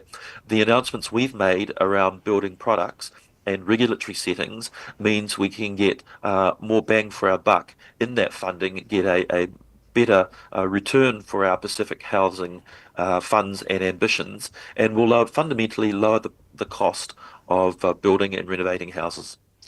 Honourable Minister, the good news is that we're giving the green light for the overseas suppliers. The concern, comparing the cost of the house, the price of the houses here in New Zealand, it's a lot expensive compared to Australia. The question is, do you think giving the green light to the overseas suppliers will make cheaper houses in New Zealand? I think it will make houses thousands of dollars cheaper. Yeah. Amongst other things, it increases the range of options that New Zealanders have, but also competition will bring prices down. And we know that our cost of building is significantly higher than in other similar places. So every indication we have is that these announcements will bring down the cost of building and renovating houses. Thank you, Honourable Minister. Are there any education programs or scholarships aimed at improving our outcomes for Pacific students? Oh, absolutely. The Te Loa Scholarship Fund is an excellent example around where we're funding students, predominantly, roughly 75%, secondary school students and 25% tertiary students, university students, to progress in the STEM subjects. And I think one of the best examples I saw from this was the Amanaki Fund or the Amanaki Enterprises in Palmerston North, who train Pacifica high school students in the STEM subjects. And their conversion rate to NCEA 1 and NCEA 2 is impressive. And then their conversion rate from high school into university in the STEM subjects is impressive. And the graduates then from university in the STEM subjects. So we're doing a lot in the education space for Pacifica particularly, and the Te Loa scholarships are a key lead out in that area. Okay, Honourable Minister, can you update us on the progress of the Healthy Homes initiative for Pacific Family Space? Yes, I can. Very excited about the Healthy Homes initiative. We've been breaking new ground with that initiative by taking into account older people as well, which is not where the initial criteria for Healthy Homes is. End of July, we've completed, I say again, end of June, we've completed the first year, and we're having that analysed by Otago University, by researchers at Otago, to look at before and after the impact and benefits. And then that program is rolling through in a reconfigured form into this current financial year. So very excited, can't wait for the formal Otago report, but certainly the anecdotal feedback we get is that it's having an impact. And we would expect to see that impact further on then in less attendance at A&E, less off-work sick, generally feeling better and healthier. Those are the sort of impacts we're looking to measure. Okay, Honourable Minister, cost of living is still not helping our Pacific Island people. What steps is the ministry taking to address rising costs and job losses affecting Pacific communities? So as an all-of-government response, there's many initiatives that we've taken, including steps that have brought down the interest rates, mortgage interest rates, which then become a pass-through with more disposable income in people's pockets to help address the cost of living. Of course, Family Boost is also a factor in people being able to improve or reduce the early childhood education costs, and a number of initiatives that we have in the economic tool set to fundamentally look at reducing the cost of living. We absolutely, you've seen the Prime Minister and the Minister of Finance absolutely acknowledge that it's tough times out there for New Zealanders, but some of these steps that we have taken will pass through and will help people address the cost of living that they're facing at the moment. One other question we want to ask you, Honourable Minister, promoting the Pacific languages in Aotearoa. What are the ministry's current efforts to preserve that? Yes, so a few days ago I was at Papamoa in Tauranga, and I was announcing the Bishlama Language Week for Vanuatu. Right, yes. Very first time that language has ever been incorporated into the week. And we were celebrating the first week for a new language, for Bishlama. We were celebrating 45 years of independence. There was a large number of RSC workers there, and it was just delightful to be in and amongst that Pacifica community. So very excited. The next new language week is this week, Bishlama Language Week. Right. Okay, Honourable Minister, we're now into the last half of the year. What are your top priorities for Pacific peoples, and how do they build on the last months of the year, 6 months of the year? Sure. So my priorities are around the economy, how we can help Pacific businesses to thrive. They're around infrastructure, housing. As I mentioned, we've built 40 homes under the Pacifica Affordable Homes Fund. The 300 with Our Whare, which are due to come up in Porirua. We're making good progress on that. In the health space, the Healthy Homes Initiative is very effective. In the education space, we're wanting to particularly lift up education for Pacifica high school students and Pacifica in higher education. And in law and order, of course, we have the Pacifica Wardens, the $1 million that I announced a few months ago, which is filling out that fundamentally voluntary contribution and increasing Pacifica Wardens and their contribution to keeping us safe in society. So those are all the objectives substantively that I have in the portfolio, and making very good progress over this last 6 months. Excellent. Thank you so much, Honourable Minister. Before I let you go, if there's one message you want to leave with our Pacific listeners this morning, what would be it? Yeah, we're absolutely focused on increasing the growth of the economy, absolutely focused on how we can put more money in people's pockets. And so the Going for Growth agenda and the cost of living are front and centre for this government. We understand that Pacific peoples also are making their way through the cost of living. So we are totally focused as a first priority on addressing that. Honourable Minister Dr. Shane Reti, Whawhetai Telelava, thank you so much for your time this morning. Kia pai tōra. Whawhetai lava, tō whaasefo. O le whakona Minister, Dr. Shane Reti, ia male nei fo i tai hau male tanaronga, ia wafo le whawho mai le tino ina ua toi whamino tolo tōre tā leo le tū la valu o taro talo mai sa mōpea talo valu i le tai o nei. O te lo nei vanga ia sa tana noa le Minister nei tai o ngalmanmana. E tā ua mō tātou e mai sea vaenga i o polo kiki e le malo lea, because ko kiki a vai aso uma announcement mai le malo ai pei o le mea tauntia titilo e po ani me le lei mō tātou tangata Samoa ma le Pasifika. So te lola pei la o le New Medical School a la whatu i Waikato. Ia whamui mō la to telefonisi o alum whanau le Samoa ma le Pasifika o ta wina ai. Ia mō la to fo ia career as doctors ma vang whapena. Ia me se fo le mai ngō whale.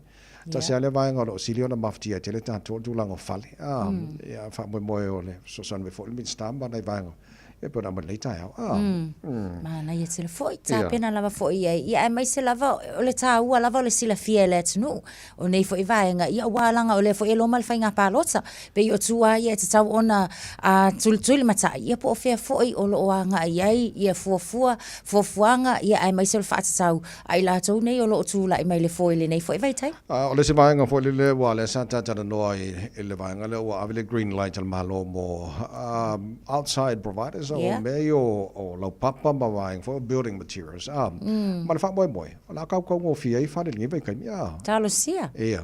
O le usa ngol mings ka yes o le kau ngo fia ia ka sia ia. Ia ka sia ia. Ia se foi. Ia.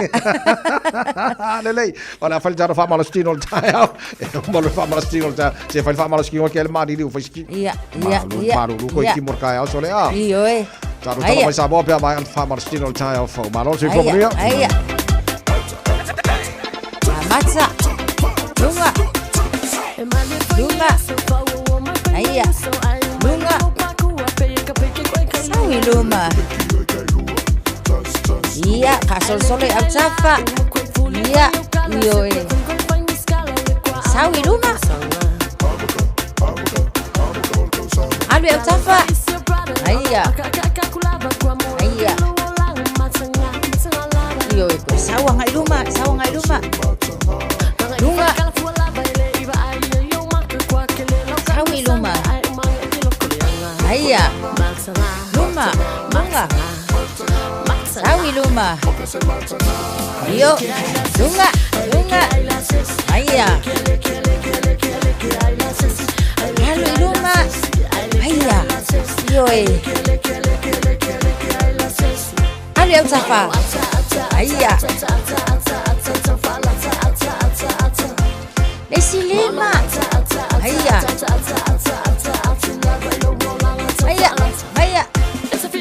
Alu ikoka au. Oka. Io e. Luma.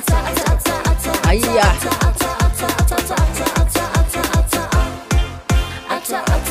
Lunga. Aia. Sabali luma. Sabali mai tua. Yoi. Lesi piko. Aia, alu lesi piko. Yoi, papalengi umai kue luma. Kasi. Aia.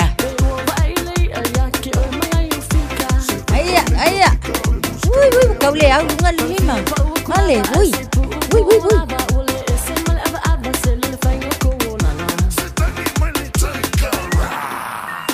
Yo, lua. Aia, luma. Iya. Iya, apa kaki lunga? Aia. Aia. Se furu se kone. Aia bailan mang, aia. Luma. Mana vai sono? Fafo, mana vai sono? Mana vai fafo? Man vietzele ne yaso timu. Soy fua.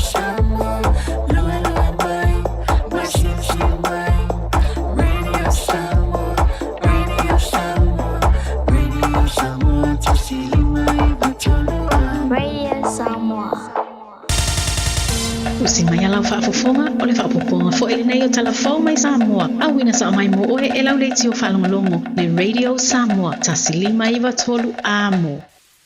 O te whatalofo ero tātu mutano, ua whelo ai fo ima mafu tele nei asa fau, i au si mai ala whaafonga. Wa le longo le leile te tai ma le vanga whaapufai o le Samoa o poto. Se whina ngalo ua tasi i eile pa ia o le nofua whaalolonga o le whaana fitu o le ainga taua ana. Wa te e nai le whai ele o whale la tai. Amata mai si ufanga e o i mata utu. Oni whaata singa whaalawi loa so se vaenga whaapufai.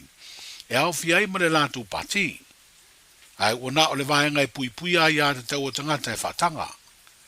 Wa tapu ma whaasai fo i malau papa whaailoilo. E whaalawi loa ai ma le suite u vale sa mo u poto mo le tofi whaolioli. O le no fo whale la tai ma sa matau. Leo le atau vai se tasi o tamali I mai lea I tu malo wha palonto le atino. Le fionga wha lava au fasitau ula. Wa whaidoi le tusi wa ave le te tai o lea pati wha upu whai. O lo saini ei matai o le nofua wha alo alonga o le ainga taua ana. Wa na o le vanga wha upu whai e pui ai a te tau o tangata e tanga latu wha alawi loa. Ai le talia isi vanga wha upu whai. Wa tāpai nei e le te tai o le sambo o poto. Le fionga fia mena ami mata awhai ala I se tusi, se finangalo le komisina o whainga palota, Le fionga to le afoa tu ia felolo Alexander John Stanley. O le tapa le sa fa pito se finangalo le komesino fa inga palota. Wa ia fa ilo ai le natusi. E te le se a fianga fa le tu la fono o ai a tau o tangata tau wā. O tangata palota. Ma vaenga fa upu fai ni fa ai unga fa pea. A li ma fai pule. O le fa ai unga ala se finangalo le nofo fa alo longa o le fa le fitu. O le ainga tau wā ana e mafua lea. I le tasi o toi filifili ai le tamali i sa se ei. I le nofoa le toi whaipule o le tu malo i le baya inga sfur fitu. Le fionga lupe matasila la vea tolonga tātile. E a vea masui tau vai de whai ngā filifili ngā wawa le tunu. Lea o lo loma i le teme nei. O le sui wha o le ori le atau vai le fu ala sa mo o poto poto. Mo le nofoa o whale la taima sa matau o wha alia le tusi. Wana soli le fionga tutasi. Ona ele isi la fia e tai o le ainga taua ana. Wa wha ilo ele fionga fia me Naomi mata afa. Ile na tusi ile komesina o whainga palonta. E ono mawhai ona wha tu lai tu tonu o loto i whale o nuu mafio anga ni wha unga wha pea. Ai aso solo atu loa i se tu langa o wha lawa i tele le atu nuu atoa. O se la asanga lea e lama tia ile wha vai o le pule wha le tu la fono. O lo o whau ai le malo o tuto tasi o Samoa. O le tusi le te tai o le vanga wha upwhai o le Samoa o poto e le komisina o whainga palota. O lo tuina atu ai makopi i tai uma o isi vanga wha upwhai. Iau fiai ma le vanga e pui puia a ia te tau o tangata. O le asonga fua le vaso ne ina amata te talai mo le luas fulfai tu la. Le vanga o ngā se ngase tau sa vali ni mauta ngā se ngase o te puota ma se mea o le matotua. E mafua no le tūlanga pepesi o le vairusi o le fiva o pona iwi. O ngase tau sa vali masani e fia vai se fo mai, wa whaatulanga nei, mai le valu le tai au e o i le ono i le fiafi, e mau ai no lanto ua vanoa. Ai o le ono i le fiafi o i le valu le tai au le aso e so ai, o teimia mo ngase e feso tai ni aunga o le fiva pona iwi. Whaalia le sui whaatunu siri o le sui fua maloloina, le fionga tangaloa Dr. Robert Thompson, e talu mai le vai aso na te nei, na whaamawina ai leo wha inga iwa se lau se fultasi o ngase ua masalomia, i a unga o le fiva o pona iwi.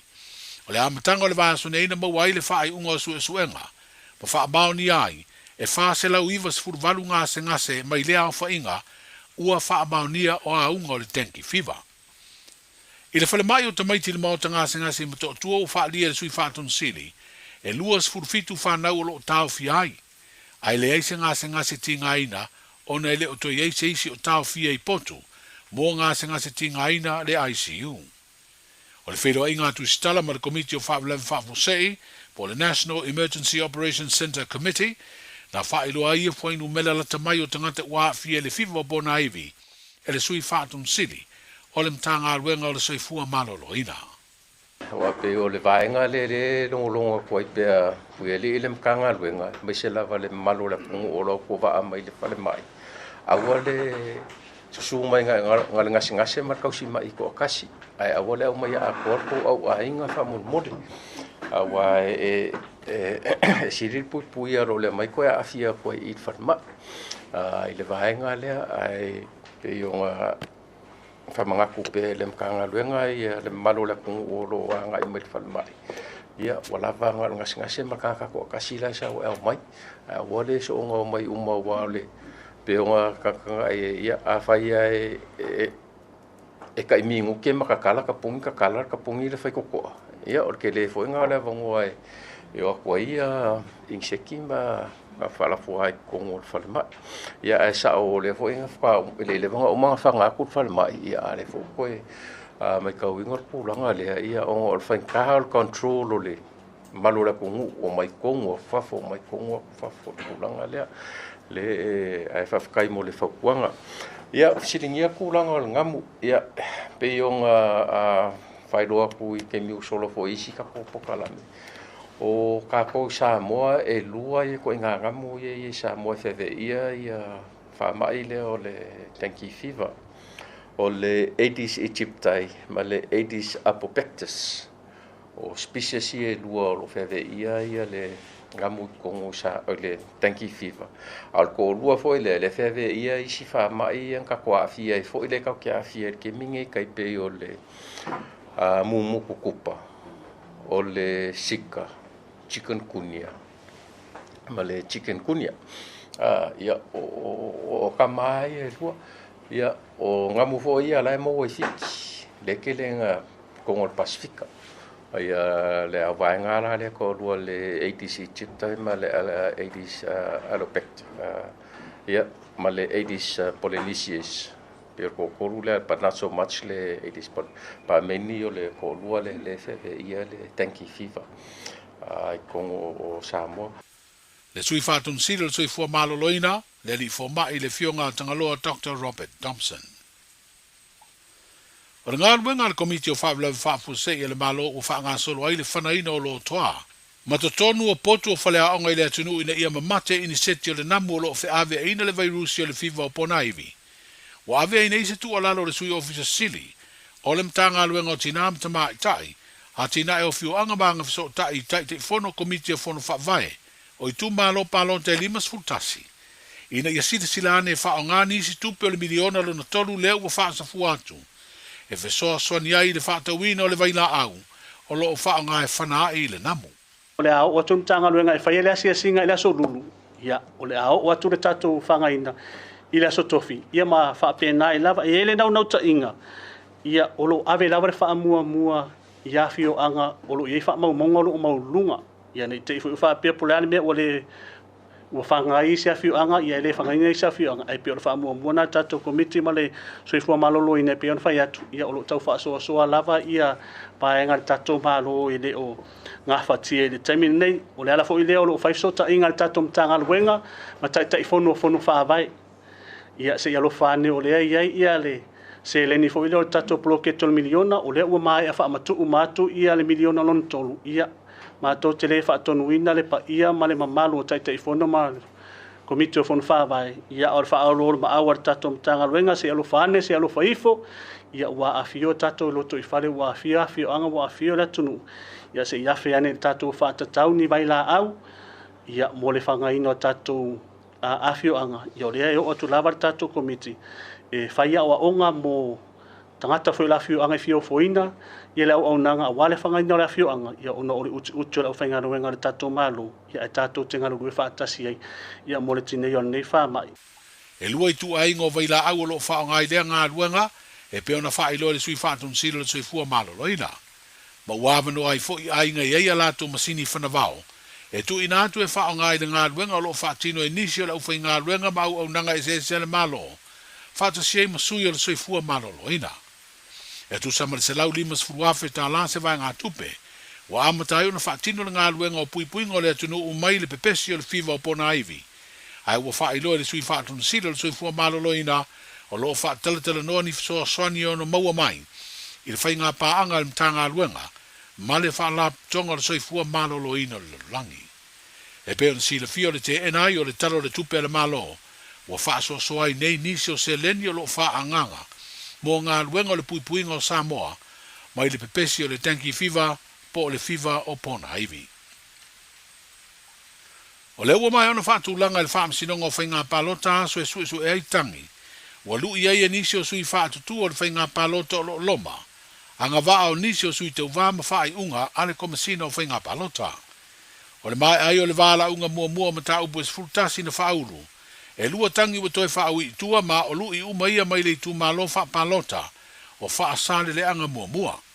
O le tangi lea se umanu sau noa i malu nuu whai mata sua, wha sanga le sui te wata mai tai, le tō wha mata mua se umanu wasati siri purufana, ma le komasina o whai ngā palota, lea wa toi wha awi tua. Wha pe aima le tangi lea tinganga mata whai i inga lawina, wha sanga le sui te wā o pipi pauri te vita tariu, ma le komasina o whai ngā palota e pe ona wha solo muri foi tua. I mata upu tau wha masino ngā iwa o lo tu maupea o le solulu o le vaya sonei, wa fua e amata sue ai, le tangi mai le tu malo ngā ngai whamaunga tolu, le o lo lu iai le sui tau wā le sunga le laudi le mali a toa polata i vau le watea polata i vau fosi smet, le anga wā le sui tau wā ta mai tai, le fionga wha uru sau wha toa Rosa Duffy, Star Wars. O lo mori ai foi ma le komasina o whai ngā palota i lea tangi. O le tangi a ale vena ale mai le tu malo palota o whalea ta wha, wha sanga le sui wha tu i a Pepe Christian Fruen, wha pele komasina o whai ngā palota, O le afonga ina ile solulu nei foi, fa pere tangi mai le tu malo palonta o fale anta tolu. Ile lu ia le sui tau vā o paloa Louis James Towers, fa sanga ile fa unga le komisina o whainga palonta, ma le anga vā o le sui tau vā le tō whale ala i le pule rimoni a yafi. Wa fa moe foi o le vāia sonei, o le asu e ai lui po tangi mai le tu malo o fale anta lua, i le vā o le atinu uwain so i alo, fa sanga i sui tau vā o ulungia Elon pili opo pifem, ma le sui tau vā ta maa i tai o mua au fa lele Mary fa fo wina ta eu. O le aso fo i le su e ai le lui, a mua au fa lele Mary fa fo wina te eu, fa sanga le to fa le atinu uwain so i alo. O lo molia fo i ma le komisina o whainga palota i a tangi. O isi tangi u fa tu langa i su e le aso fa, o le aso lima, o le aso valu, ma le aso se fululua o kuso. A o lumana i le aso se fululima o le masina fo e au mai ai fa i unga uma o i a tangi. Po o lui fa sanga le i anga va o nisio sui fa atu, ma fa i unga ale komisina o whainga palota. Manuia ngā ruenga o le nei aso, seifua. Talofa, we're the Casitas. Talofa, this is Pat Lam. Talofa lava o au lapi Mariner, mau pelo li tio. I le Radio Samoa, tasilima iwa tolu amo.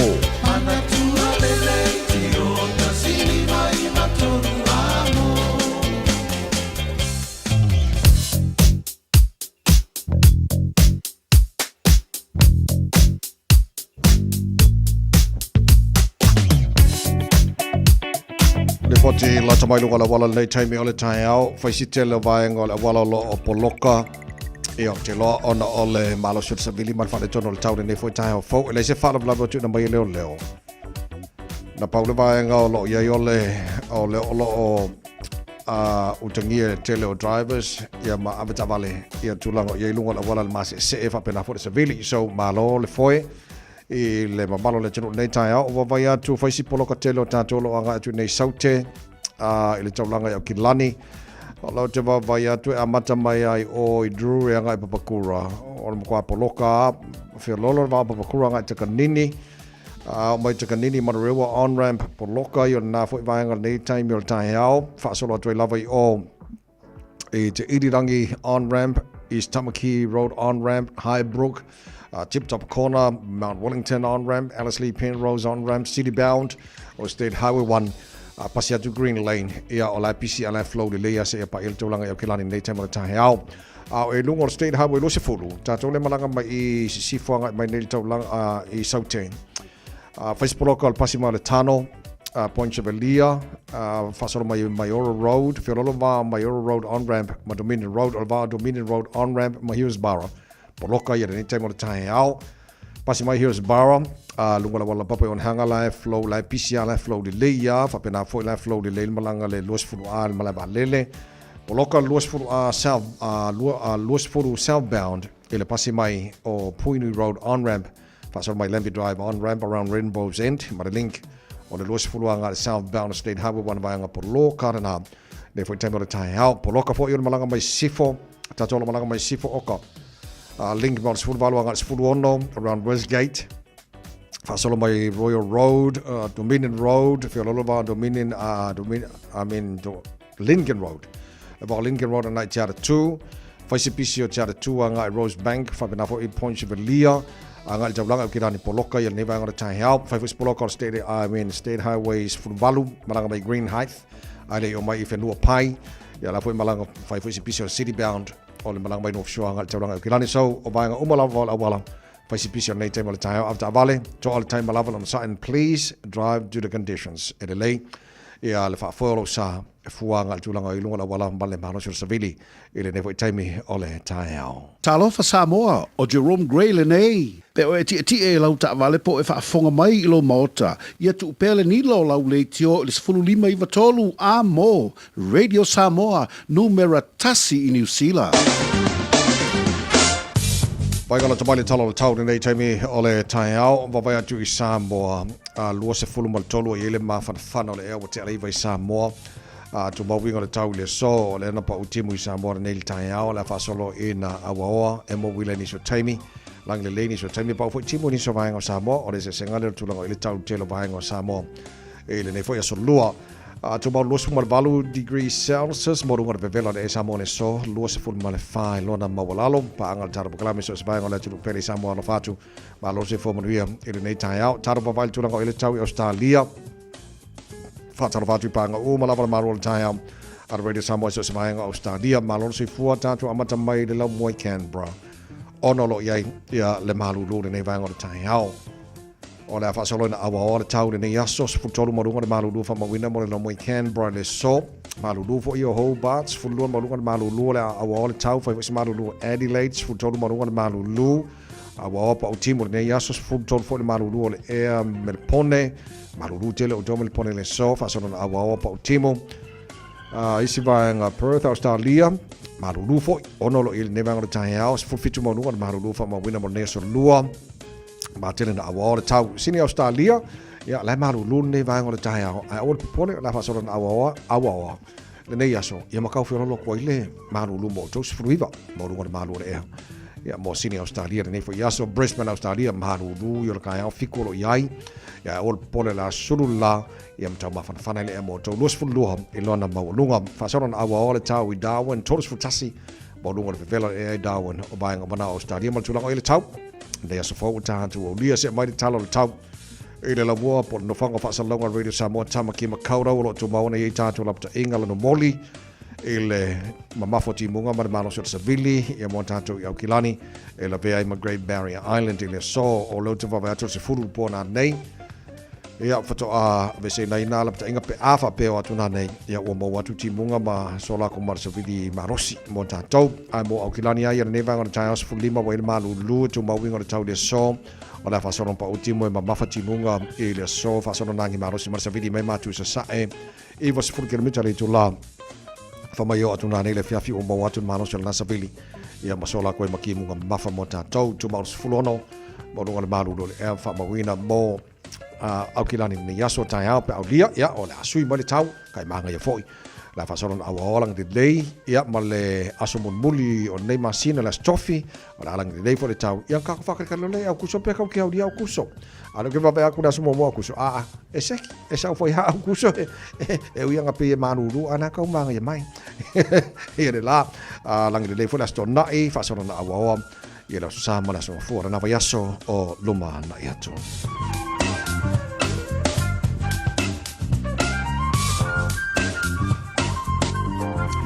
Vai kana tumai la le talo le tau nei fo i tai o fo le tunu o lalan papa au so sa ngora nei lalo langi e le tal tununga ia lo mo ni mari tau mo tau e le nei aso fo o tatu sabadia tau to mo re samos falima e betolu amo e no lo se furu le wate nei le tu la valu na fa na tu na tunu taro tala mai sa mo pena fa fonga ia e te fa sa la wina ia be tale tu la se fulu mo le lo le o le so mar fitu il po ana nei mo le swa pongo taro tala mai sa mo le tale valu e le tai au tai hao ia o tu langa na lo iai tu langa il special danki fever isa mo tu fa fonga tu langa iai ta pena ngal so fo malo ina isa mo ia le fo le atu tanto malanga isa mo mo tangia vai nga ia ina ia ona ia fi ai tanto o ia malanga ta fa fo i manisu fo fonga ia ba sala va pe malanga bana fa nau isa mo fa mo mole o la talo ia umai fo le taimi le fa nga so le fa msinonga ia o le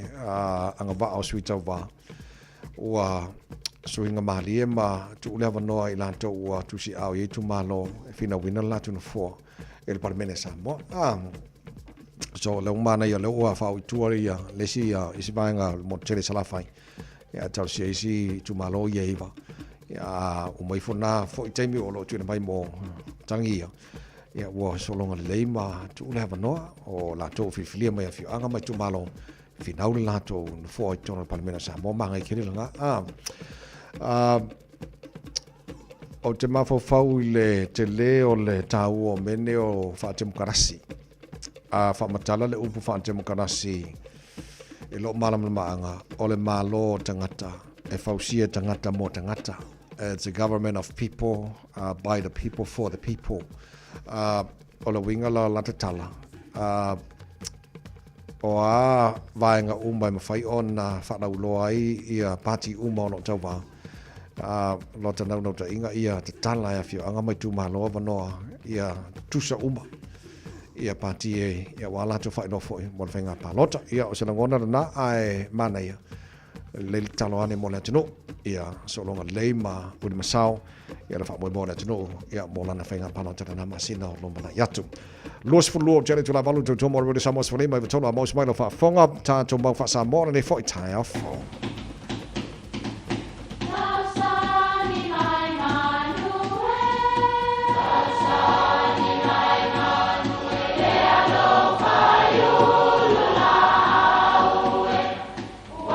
E o whanga manu i ululu o la au, awa e whawhanga i funga o la au. A o le tangata, e whawhanga i upu matala. O le mawhileo o alanga upu mamuanga ngana sa moa maona whaapongai, e a fua i lona sio mianga. O lona lea sao i le whaatufunganga o le iloa whaale aso, mai le tautua se ia o ina pule. O alanga upu mamuanga ngana, ua lantou mamanuina le tō whamanino a Samoa, mana tua fo'i, e tāo fitau muli le atunu. Fu, toa le pai. Whapeli tala, o le ia lea o le funga usi, e mawhai o na fesuisui ai lona lanu pe a iloa matu, ua la lata atu sona fili. O le swinga la o le lanu o le funga usi e ta ua lea o le ufu. O lona winga o lae moe lava le funga ia a ua leilo antu e lona fili o na ua suia lona lanu ma ua lanu fatasi. Ma leoneone ia po le amu foi o lo ta oto ai. Salo le vaenga le ta ua le whaperitani o le camouflage. O le pai, o le isi le tu ai ngā paa, e fai maalie lana ngai oi, ai fai ngata tele i lona fili o na pue. O lona winga o anga nei fo i mea ola o le sami, e whaafolinga e le ngai oi a, e toa lava o la ua o langa. Ai maise i teimi o le vivesi, ia po le teimi fo i, wa atu o la fili i a la ua. Ua mai tawina lava le tanto e kalesia ma le tanto mafutanga. E so ona fela wa ia upu malangona i le talawhenga. Ia o le nei lava e tilo ma mai tawatu. Whauntu antu e le lei o na moe pea le ufu ma toa le pai le tanto e kalesia. Ia ma se i tu ia le whai te tala fela ula wai o utautina ma le vivesi o mea. Manuia lau whasaunga le nei aso Samoa.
No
Samoa.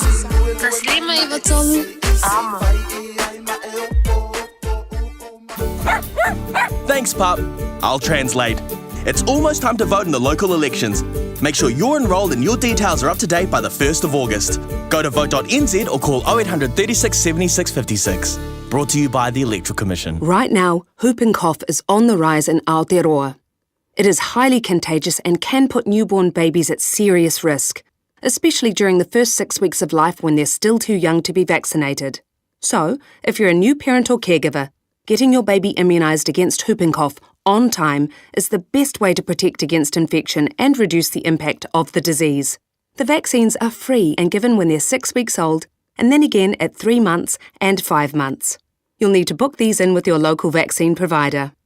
And if you're worried your baby has missed some or all of their immunisations, it's not too late to catch up. Let's protect our most valuable taonga. Immunise. Talk to your trusted healthcare professional today.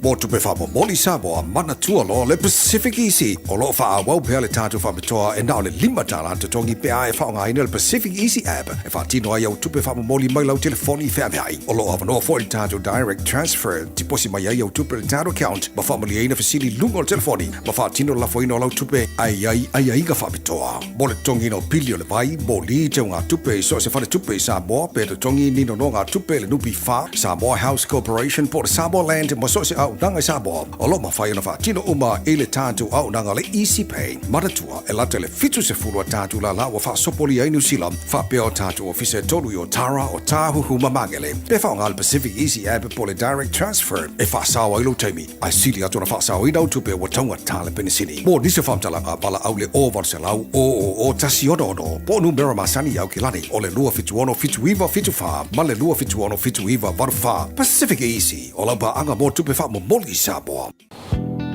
Talofa Samoa, whaalau I loa whaapitoa ele ai se tutongi. Whai a fuale sia ki no lo whale pe fia leo whae ua iai nei I lungo le maketi. Mala au mai mo lea au nanga I le masina o Iulai. E tuina lo sua whai tutono le sei. E te ona manu malo ai I le se fulu afe tāla. Le lei lava le malamalama I le tūlanga o lo o iai lo maota. Vala au nei Taralina Samau Johansson, Professionals Real Estate I Papatoetoe, telefoni o luatasi o fitu toluiva fitu tolu. O luatasi o fitu toluiva fitu tolu.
Motown Youth o pes mesengo pa vivi ingona pio anga o Motown.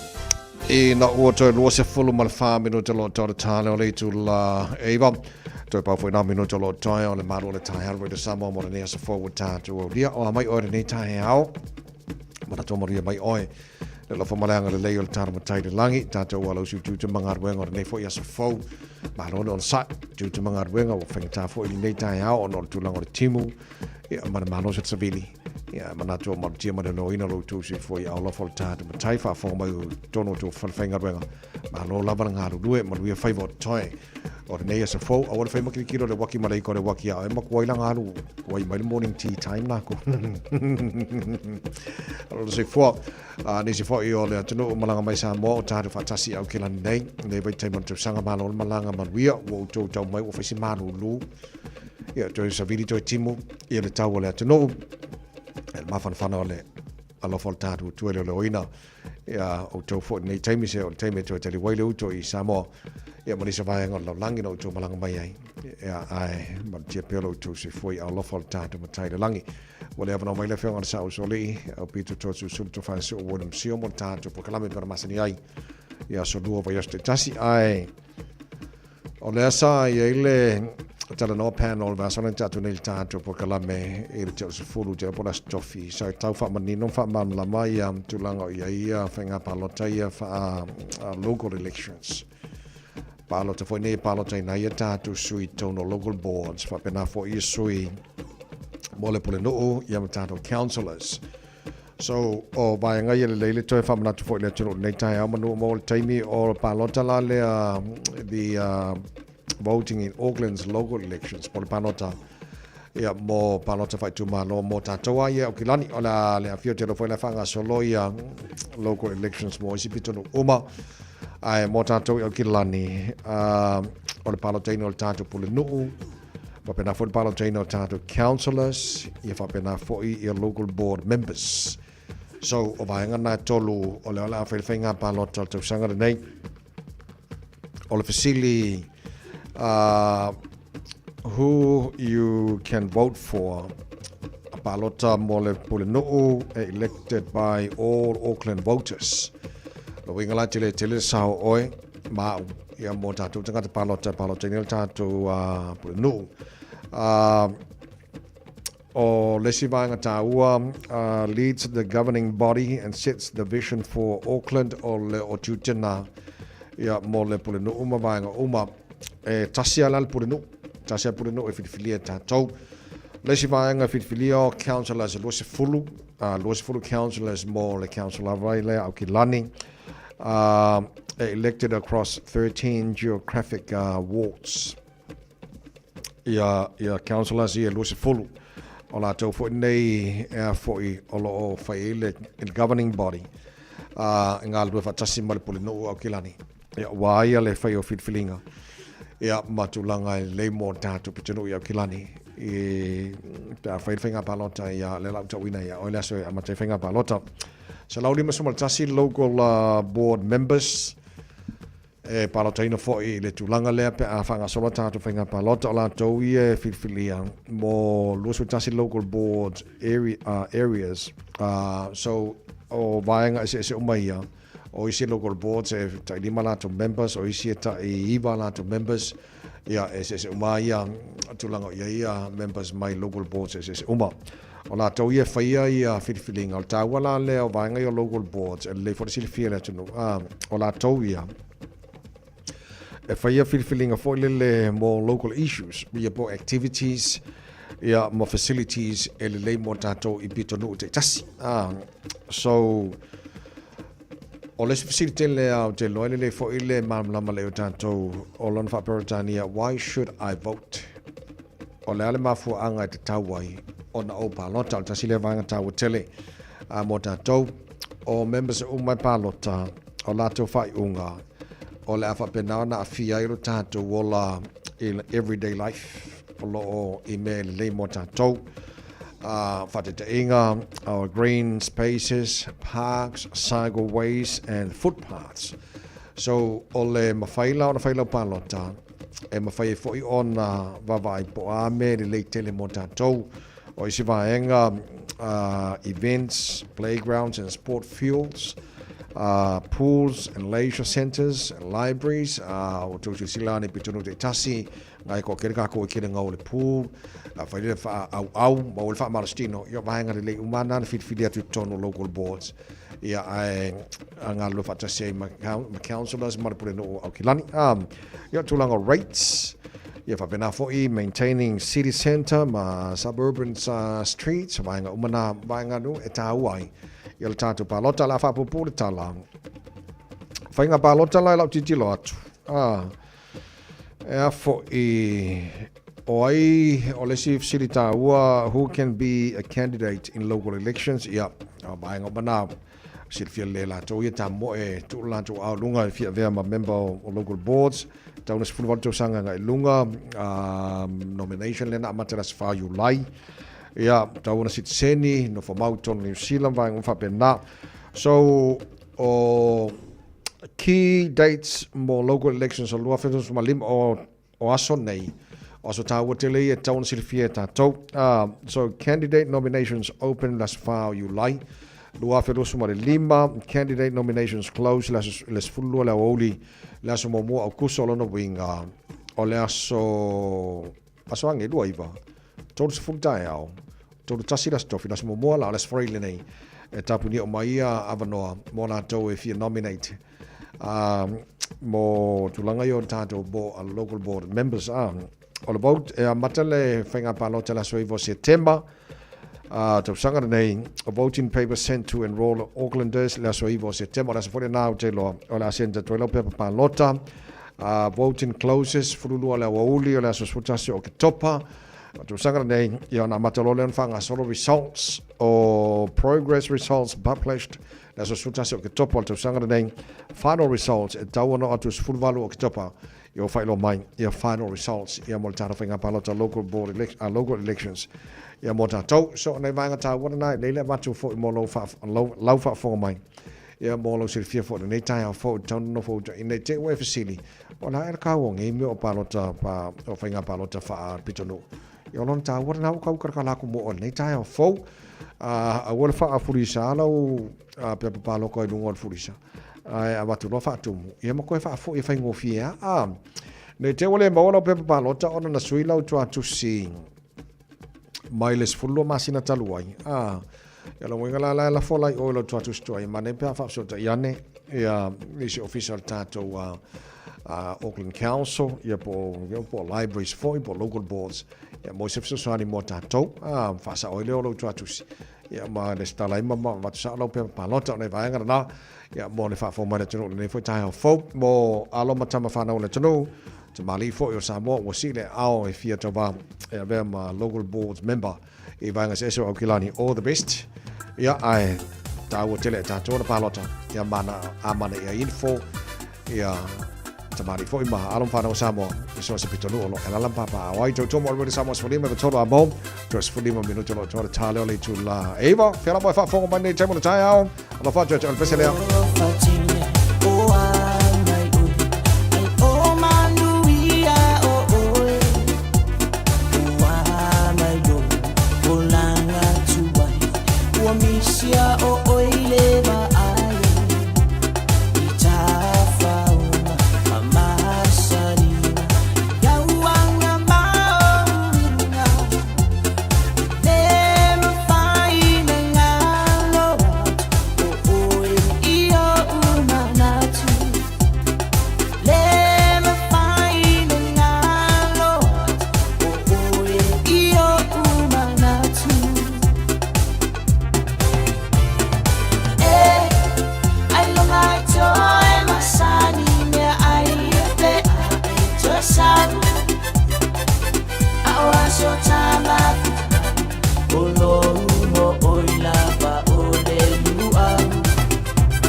utanga ya setele Ailonga ote Te fie fo imai Le la fanua na basani ai Ya emana tu Le fatali atu E sang enganu maya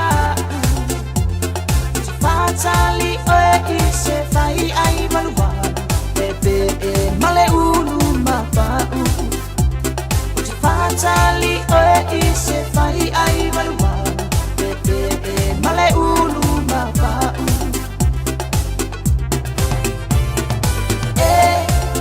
ai longa joe masani me ai pe te sang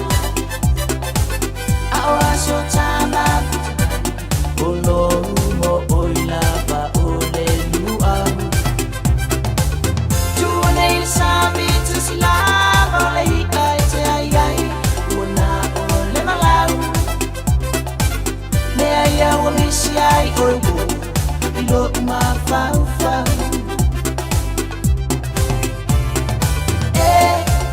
ai longa joe masani me ai pe te sang Awa so tama Olo mo oila ba ole lua Tuone sami tu sila ole ai te ai ai Una ole malau Me ai awa misi ai oigo Ilo ma fau fau Tai longo i pulen whakikanga le tai ao o e whaafonga le manu le tai ao le Radio Samoa Sifalima iwa tolu a mo e no wato e spuntasi male awha mino tolo tora tale o le tula e iwa ma lona ngā lulua le tino le tai ao fau a so whakim kimu a marsavili ma kua i whaapupu ngāra koko Samoa a e ala koi male ala isa whaapopo o kai a waka ai pu i whalau le aso rua lantou a mauto tasi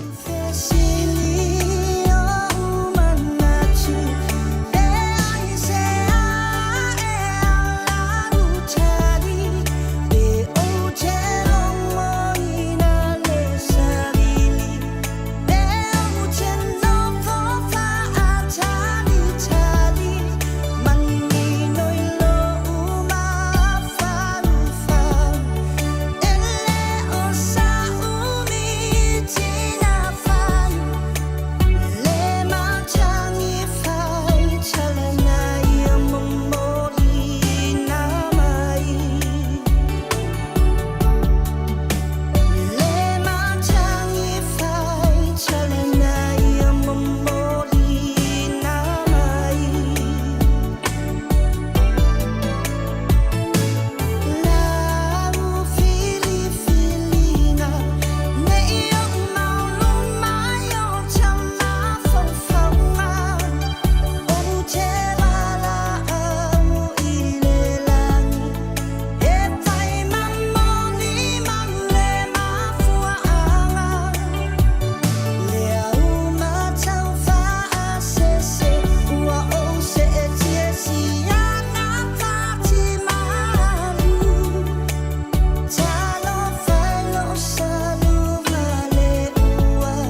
lele tele mauto tasi ia wala vanga mafaufaunga ai whaino sau te talo na ia tātou o uma I kanana ile nei aso kimu malsaviti ya mai lo amaturo ni mata o fato fal ta malu ta ha o na mo nei fo ia so lua tanu tan fo tale tu la e va le town nei so amal pokala me fifia mai ai mo nei tiny fafte tele lava maria le nei aso stay warm God bless so far so for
Take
O le tai whaminu te uma, e wala awina tuai leo leo New Zealand, i se whaala lave se a inga a fia.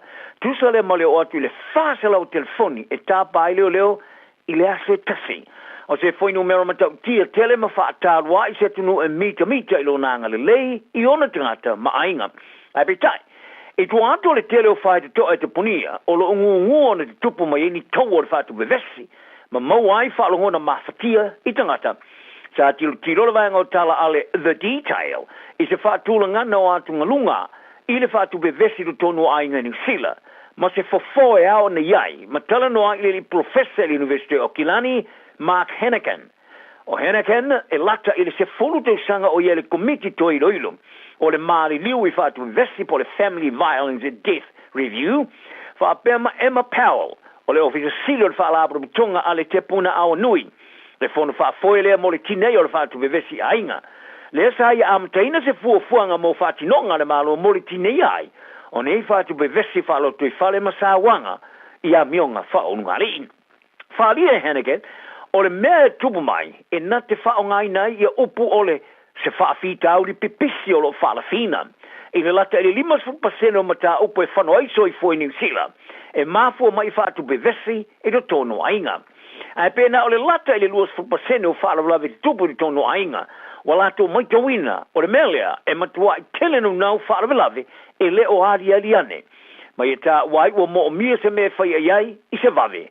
O whaatu bevesi whaalo toi whale a inga New Zealand wa awhia e tunu e le leita maa a inga maua po le OECD e pito maoru ngātu le whaatulangana e iai le whawhi tauli. I le salafo le whaatulangana e toa se fuluma le tolu le itu pao tamai tai matina a se fulu le itu pao li e whanoi so i fua i nei whaatu bevesi te tonu a inga i le tausanga tasi. Ta wai o tamai tai matina maori e patino na la matiaina. Fōringa mai e tele atu na whasiotia e ala atu rawa pā anga ma te tolua a e toa i titi atu e fōringa mai e tāpā i nefa so soni. Ma whaari ai Hennigan o se whawhi tauli. O matua i tele atu tupe ale tunu e whaalwai. O tālo sanga na maro mo swing o le tūla whono whainga pāloto o whete na i mai a whaawai. O tangata New Zealand sa lipotia e le tamai tai lo i sili. O le li poti ma i a Judith Collins a whaari ai. O le tālo sanga i lalo le tūla whono tau whaawhi o teu ngo whainga pālota. E awhi ai ma le whaasao pāngotae pālota. Ma tapula o le pālota i le asola vai tasi. E le oonga tasi mai ara tamo tangata. Sa folo i le malo i le vaso mo vai i le toi whaatulangana a toa tūla whono. O whainga pālota le sa ta wai mo le ma whai o le toi whaawa wai. Sa i oe le malo i te punia i le stara whainga pālota au sa ngiatu i le amteino whainga pālota. I tangata e mana o mia ona le stara, a e pē toi whaafowina whaamtalanga tau ia i la tau. A le io e vai luanga o le pō le sa, a o lumana i le tai au le songa fua e amatai pālota tangata e fia mua whaia. I se iso vau punga, e se fulu te waso a le io i le asa tonu al whainga pālota. Wa whaata oto e le tūla whono i mana onga se funuma le lua se te punia ai lola. A le i amataina pālota e whainga pālota i te siuma. Ma nei suinga o lunu winga, o pālota whapitoa e whaanum whai o na whai. Sa whaari ai Collins, e rusa malesela wafe ai polisi le tfo i tangata e mawhai o na awhia i le le mawhai leo na pālota i lalo lea tūla whono. E whaasa ai le staraine ki tonu se fulma le tolu aso, muli ane ai le whaia le whainga pālota. Ma e tā wai, o tangata e whaono pito sili atu na awhia i le whata o tonga o le tūla whono o tupulanga, ma no whanga e mawhuri e tangata Māori ma le Pasifika. Sa te Anna Collins, i se whaatala talanoanga ma le Porokalame le Morning Reporter le Johnny Sila pitai. Sa whaalia le li pāre mia Christopher Luxon i le Porokalame. O lo o iai ia Collins i le matafa ioi whare tūla whono. E toe ilo ilo ai le tūla whono ina ia mautino ai le o ngatasi ma le tūla whono o ai a tau. O longo ia onga i le kulupulanga lango le si tio le leo le whaitau tusi ma le tusi ale Listing Literacy Aotearoa.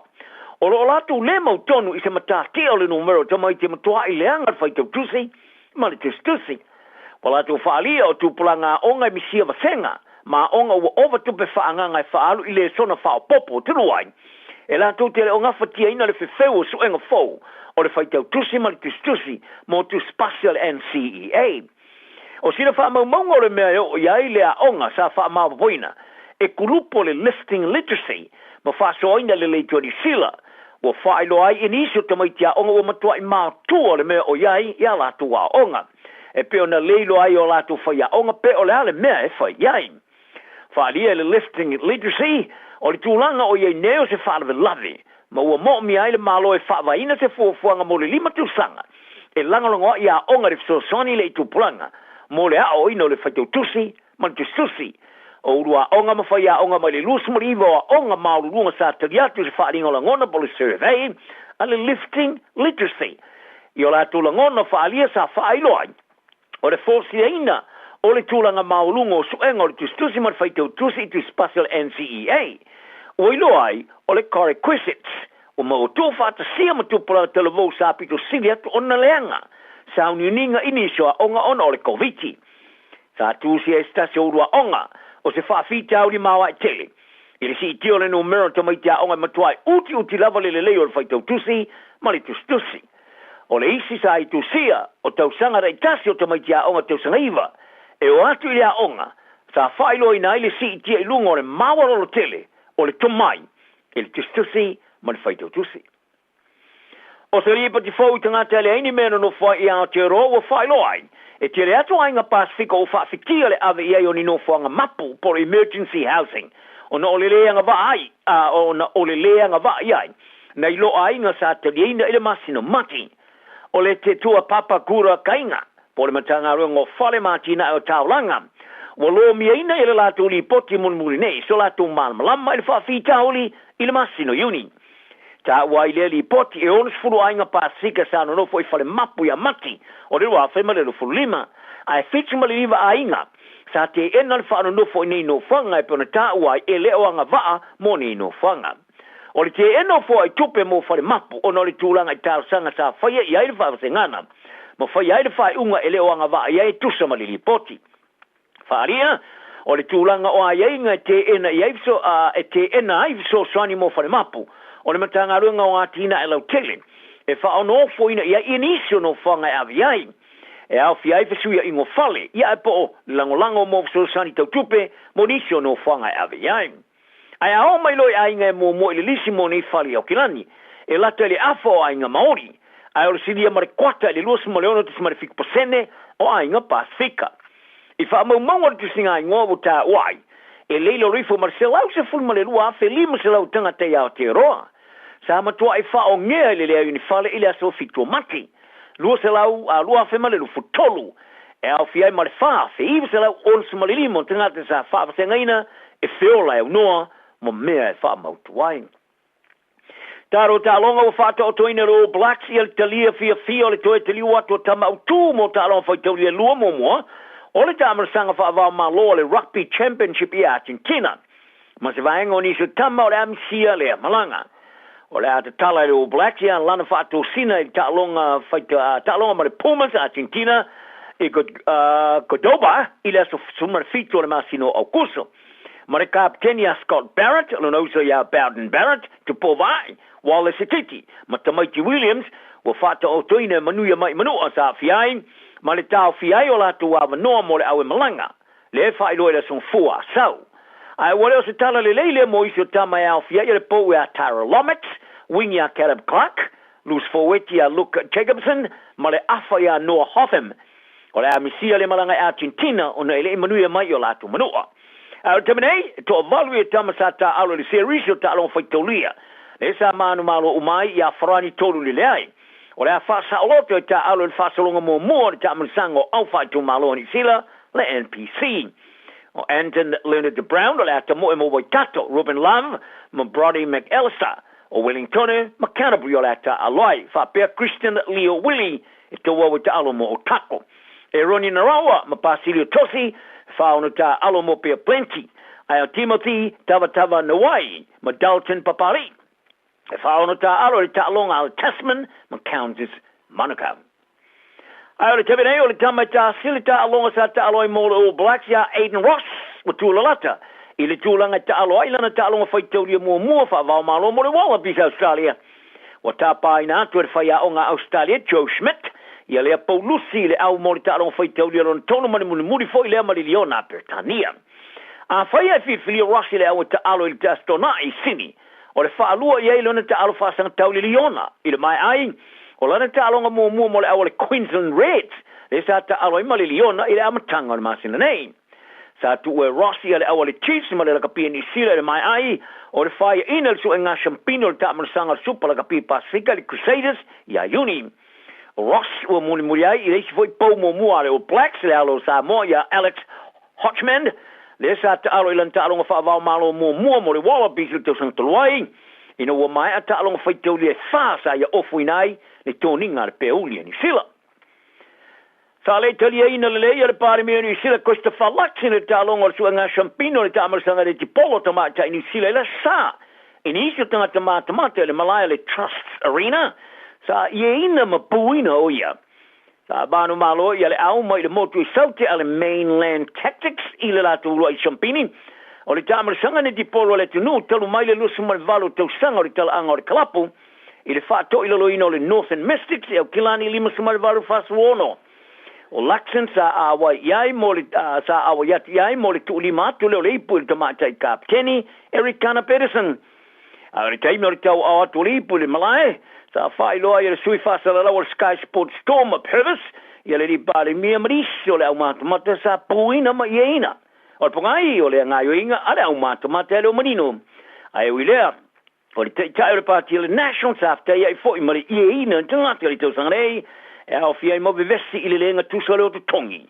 E le o se tei mua fo i lea, o e puina i le pare mea ni sila, it's a longa. Tala now ne aso file mbu me o male tunu soi foia. 24 hours a day, 7 days a week. Radio Samoa streaming live on www.radiosamoa.co.nz.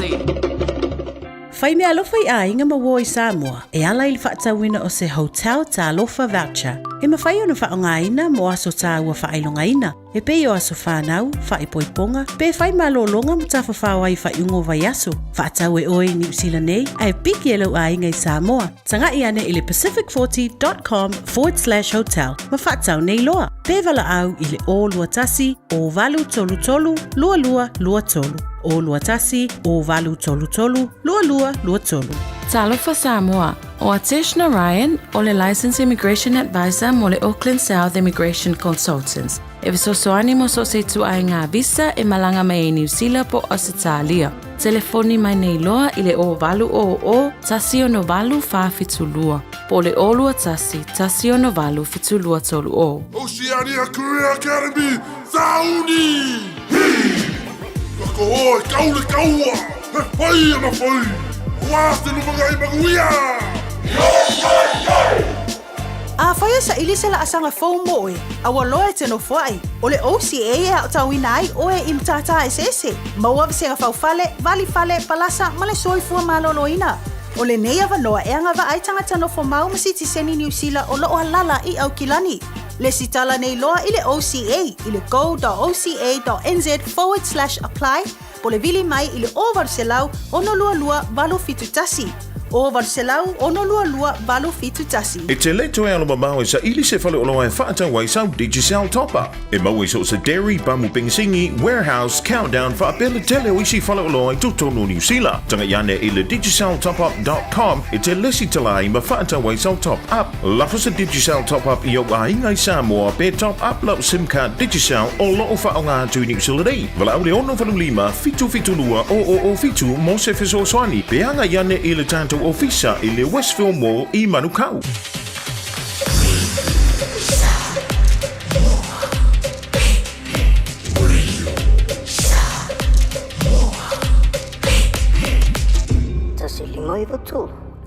Faitauina le upo le poto no le tautua matavela linga Fusi and Sons Funeral Services I Mangele ma Samoa. I taimi o mawhatianga ma whaanonoanga ona o le maliu. Mana tualingalinga Fusi and Sons malana au nanga, o le a wha ma avenga atu mo oe ma le a inga. Wala au I le telefoni lua fitu lima, tolu o fitu. Paita wina le upu o le poto mo tātou I le nei tai au. Mo mai le tusi el whaata oto o lona mata upu e lua sipuruiwa. O le tangata ua o ina so o ai wha maa alo na ua E whapua sei ona nuti moia o ia, ai le ai se pofo. A pule a mio tono, ua oli ai le nuu. Ai a pule e a mio leanga, ua mapu i ti ngā le nuu. O le tangata ua mana o i le poto, na te pātupu ina le fia o lona tamaa. A o le au le ama papine tani tane, na te wha umatia o loa. E whātu mauwina le nuu e le tupu i le wha masinonga.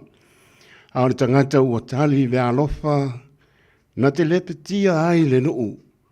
O le tangata ua wha ole i le la te tua oi. Na te whola sia le upenga i le mea e ui ai o ia. O iai le mai le soulinga o le tūla fono. E le tangata mi o leanga. A o le tangata mi o tonu. Ua pese ma oli o ia. Ua manatu le tangata mi o tonu. I le fi naunga le ua matiba. A o lea mi o leanga. Wa le mapau o ia ina ia i loa. O le tangata whaatau wemu. La tau te wha muina le a ai. A o e popoto. La tau te wha liliu e se ina le ita. O le tangata poto ua fi nau ma le tangata vanea. Pe ita, pe ata, ele ai se fi le mu. O tangata o toto lima, ua ino i la tau i le ua sao la na mio. A o e a mio tonu. La tau te sa ili i ola o ia.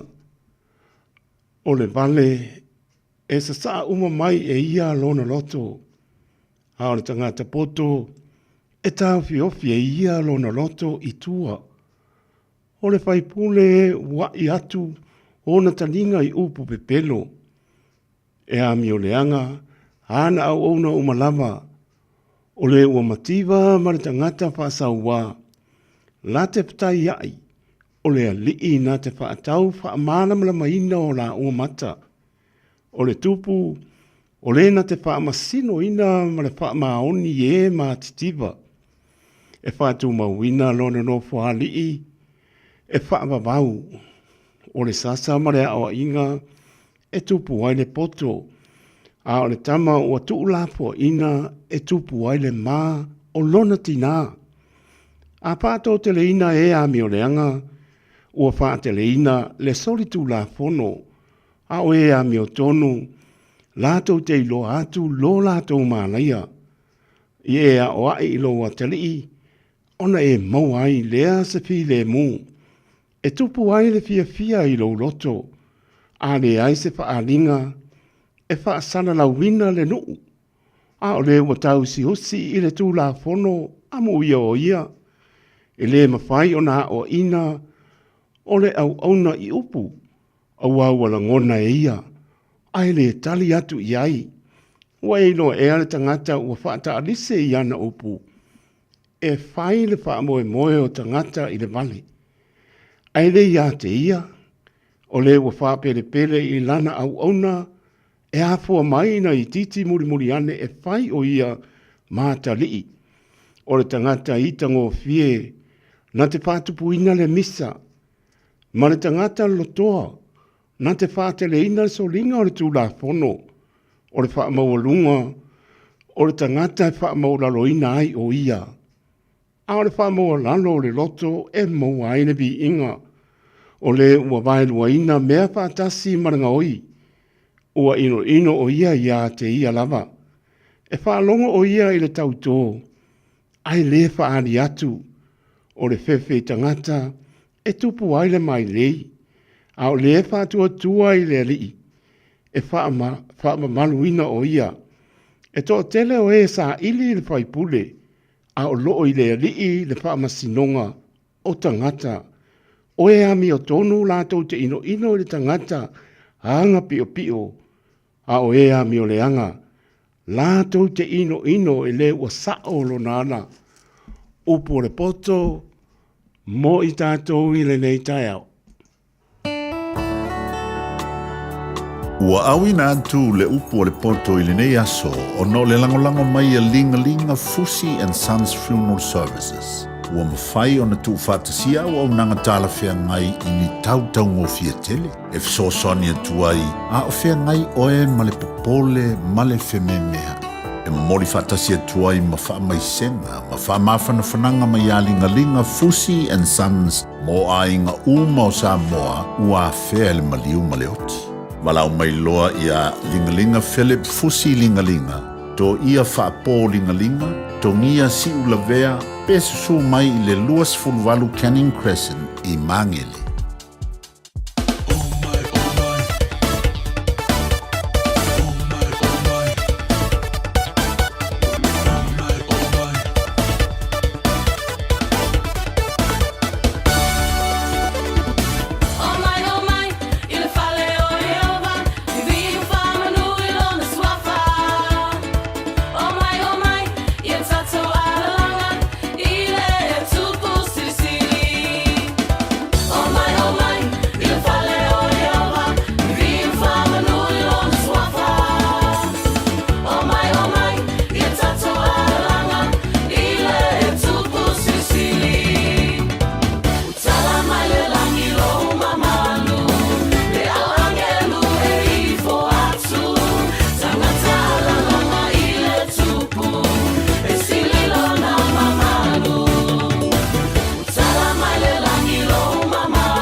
soifua o le siʻafofoga Samoa, Radio Samoa, tasilima iwa tolu a mo. Se kia Radio Samoa.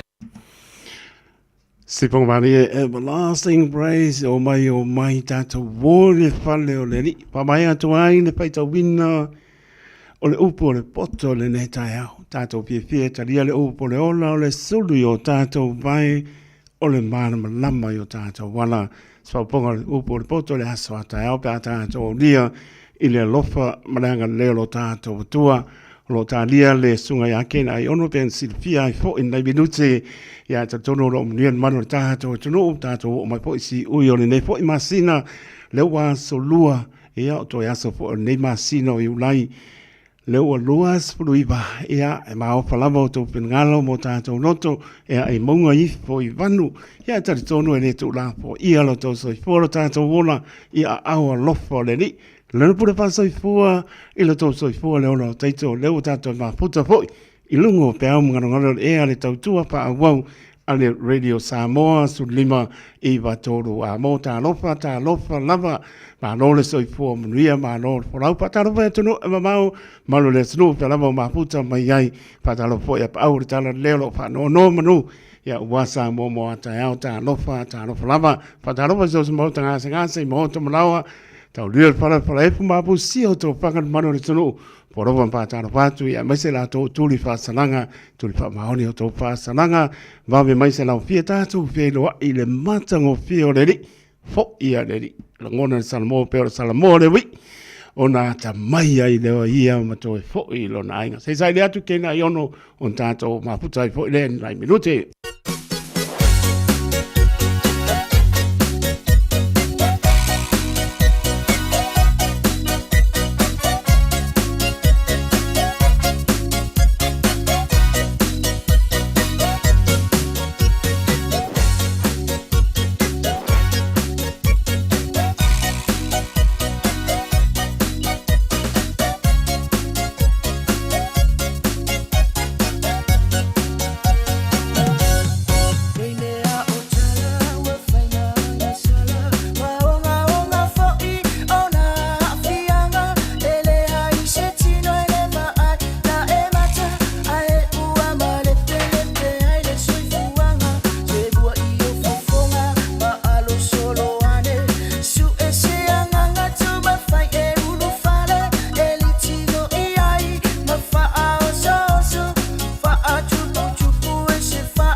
Pai mi tula mai fulu iwa miru te ona tā leo le tu la e se fulu. Ai se iwa mai po tau nuk mai le pa au keni mana ngā malo palo nia. Pa tala patu le ngā palo alo kena ai ono malo le pale mai po nei tai au manu nua mako. Oi, malo ya o na o manu nua msalo le hemisphere i sabte na o manu nua po o ye le esa polisiona ya o le no o le hemisphere i matu ya o leo amata o na fai le sama ya po le tau mafana ya ai fa malu fa tai tai tu i la nga luenga tu avai fo i le tunu i le tau sero tu fo i o pa ia ma langa fo i o nga luenga wa fita ye ya le fionga ai Amaro fo i tato whanga runga Radio Samoa i Autilandi New Zealand pa pena fo i tato paanga tato whanga runga il Pacifica atoa wa lawi lo fo i tatua le Radio Samoa yo lo whaururu mai na i Autilandi i Aotearoa ia o le tau nei fo Amaro was whaktai mo sa wanoa tungu fo i si fia fo i maula tinu o le tato pokalame nei tu sa o atu mai United States of America wa fo ia lo si le fia ne o lo tupu ai nei tunu ya ai o mo pe na vel inga mas fa tanga i tua ta to yo me nei tu la fa tu lo tu se no fa ngai te ulang ese te po inga mal po te mam tina ma tua once ai mo Samoa ya a nei ta o mo sa no ta ua fa ta lo fa tuai se tasi o alo Samoa o le leva fo e o le whaafia o le tanoanga nei o le mato le tinu. Lo o matan watu ma le sunga ia runi ta whianga i Las Vegas o le leva o na ngā rue. I Las Vegas ai po o sina talpupu le nei soikuanga fo e o le uso ia po o le sunga fo ia runi a foa pa ia ta whianga.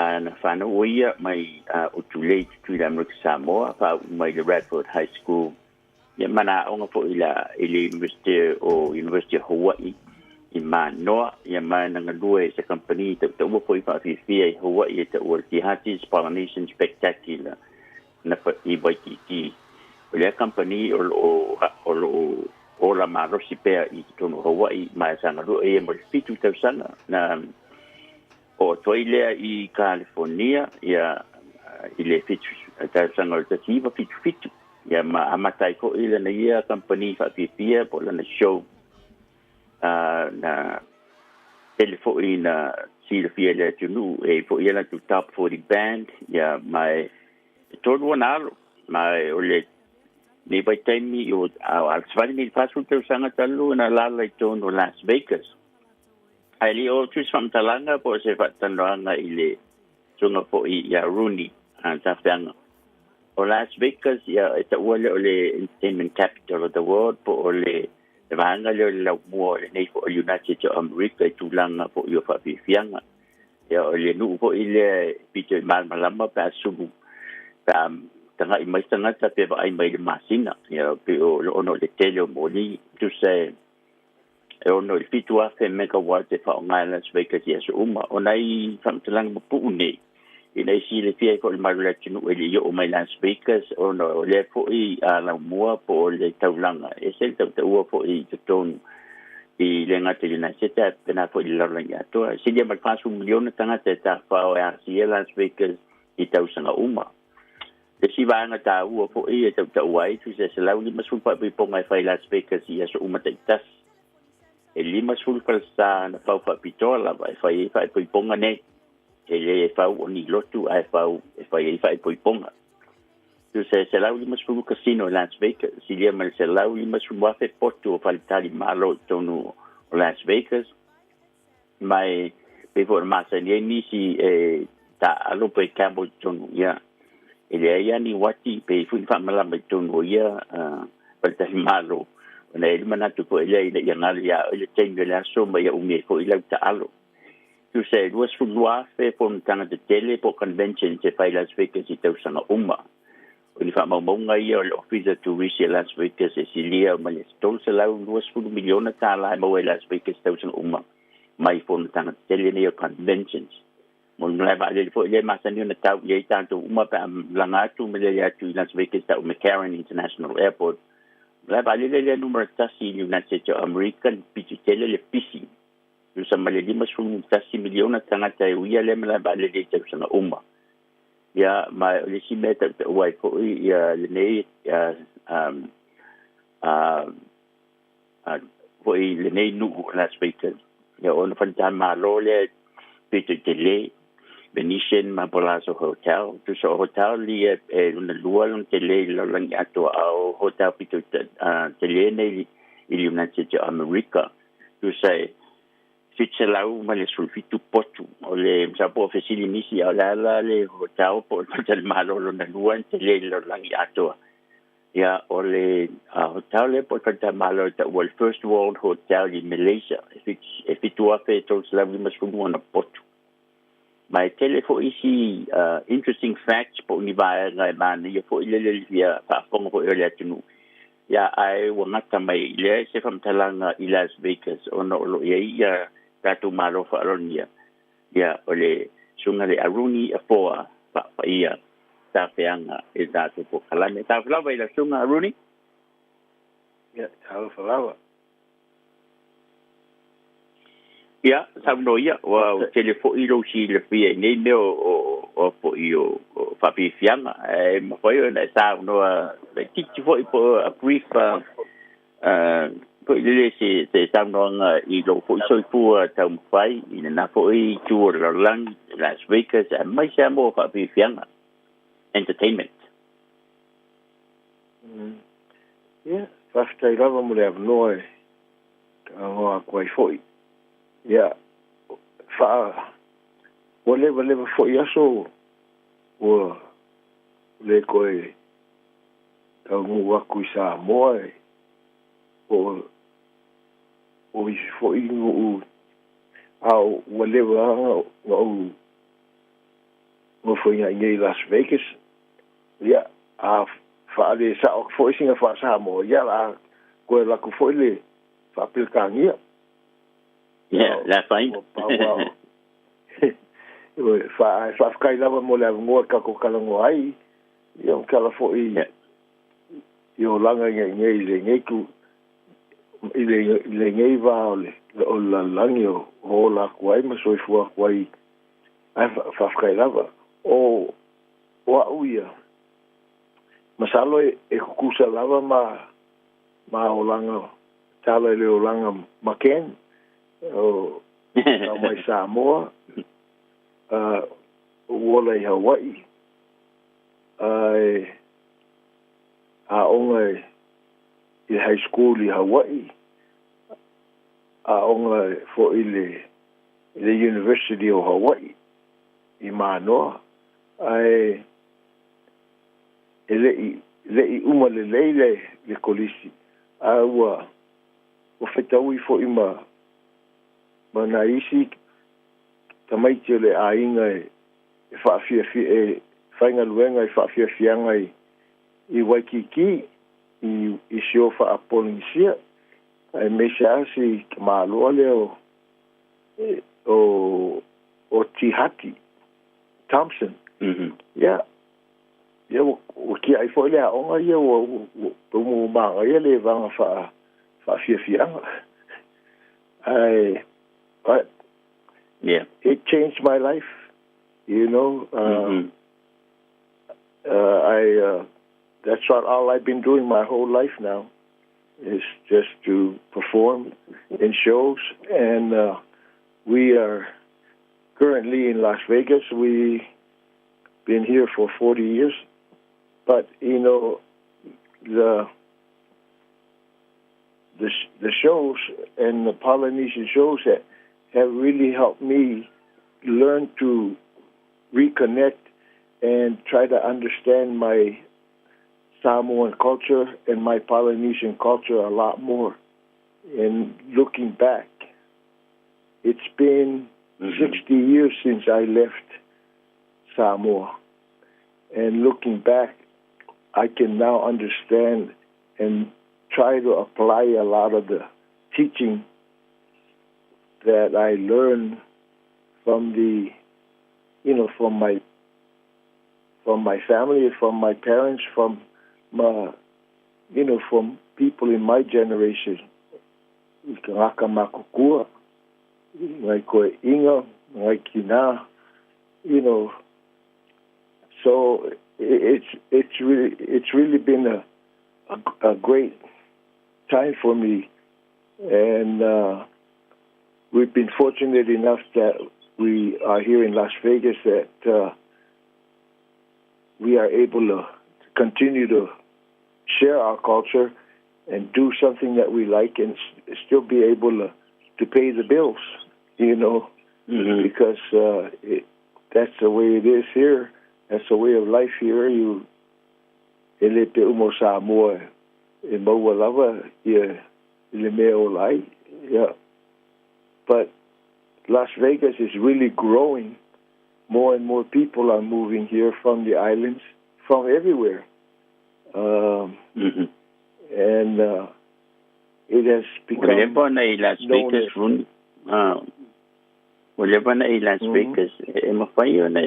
Can you speak about some of the great names in the entertainment you have performed with on stage or collaborated? Na tō ngā lue I le nei whātau tausanga awai o te tau mai tauina o le tele o big names na tō ngā lue whātasi ma hotels te tele na e whāpiawhia ai. Well, we've been here in Las Vegas, and we've performed in almost every hotel and casino here, and we performed with some of the great, from Tony Orlando, a lot of the Motown groups, the Drifters. What are some of the up and away? You're beautiful. Some of the comedians. A lot of the comedians that we perform with. We had an opportunity to perform 4 events held for some of the boxers here, the boxing greats like Floyd Mayweather and so forth, just to entertain their guests in their homes, and just quite a few other people. And without love going, but we're still going, and Las Vegas becomes so popular. It's drawing a lot of our island people here, and it is now known as the ninth island by the Hawaiians because it is a great place for the Hawaiian people because it's a lot more affordable, and for all the reasons why a lot of people move here looking for something that they can afford and a place where they can get a job and continue to work, And as Scan was saying earlier, Las Vegas is quite a place for conventions. There's a lot. The hospitality industry is still going strong here in Vegas. And now Las Vegas is starting to attract a lot of sports, professional sports. And, some of the island sporting events like rugby sevens and even rugby and so on. But if you have any other questions, I'd like to let you folks ask some questions about some of the things. Yeah. I'm just throwing out ingai ngo for whatever, but okay, lo o mali lu tanga tane ingai Vegas, Liberace, Frank Sinatra, Elvis Presley, Wayne Newton, Celine Dion, Elton John, Isafa Fifina, Britney Spears, or Jennifer Lopez, o le tele ia po ile o Cher, ia ma Barry Manilow o tele o po o tangata se me se ia te mantuina lava ia se tasi o po ngale te sa te wa so ia ngale te ia suafa for Wayne Newton. Yeah, we did some shows, performances for them. Not necessarily with them, but for them, with their own private events like a birthday celebration or just a housewarming. So they hired us to perform for them, to do a luau show for them. We had performed with some of the, groups like the Beach Boys and some of the, you had a chance to perform, and they have a tribute to Santana. Yeah, quite a few, people have, they were following more Islata because they're older, Yeah. But, the younger generation, some of our dancers, performers, have now worked and gone on tour with some of those as dancers, and they're traveling with them in their show productions and so on. So Rooney early.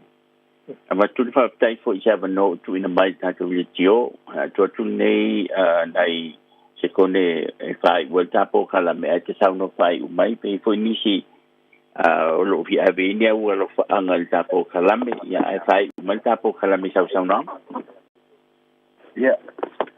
Well, I would be remiss if I don't say anything about, the gentleman that I started my entertainment career with was with Mr. Tiati Jack Thompson and his wife Charlene Thompson. Yes. Like we said earlier, I never dreamt of being a performer, but that's where we ended up, and he gave me the opportunity to start performing when he didn't really, he had enough performers in his group, but he gave me the opportunity, and I thank him for that. Moliak foia lofa inai yuso manai to fafinio from there, some of the folks in Hawaii, Barry Kim, is Zulu, Zulu who's no longer with us, and of course, I want to mention that I worked with Tihati, but I always enjoyed watching Tavana's Polynesian shows back in those days. Ken Faftai Lava, yeah. I hope. I hope the good Lord continues to bless you guys in everything that you do, and our Samoan culture is flourishing everywhere. We have people in almost every aspect of life in America today, and from entertainment to politics and so on. And it's we just pray for them and hope that the good Lord will guide them in the right direction. But thank you for your program, for allowing some of us who are far away from home to share our thoughts and to say hello to the folks back home. Lengi and thank you very much. Paptai Rooney Afoa, Papaia, Tasianga, on that to proclaim. I push up Pusala, some more yet mature to love it now. For Teltai, for Tangy Selena to Yama, that to proclaim to South Number United States of America. I'm more Nate, I am a Natula. Safe one. Right, yeah.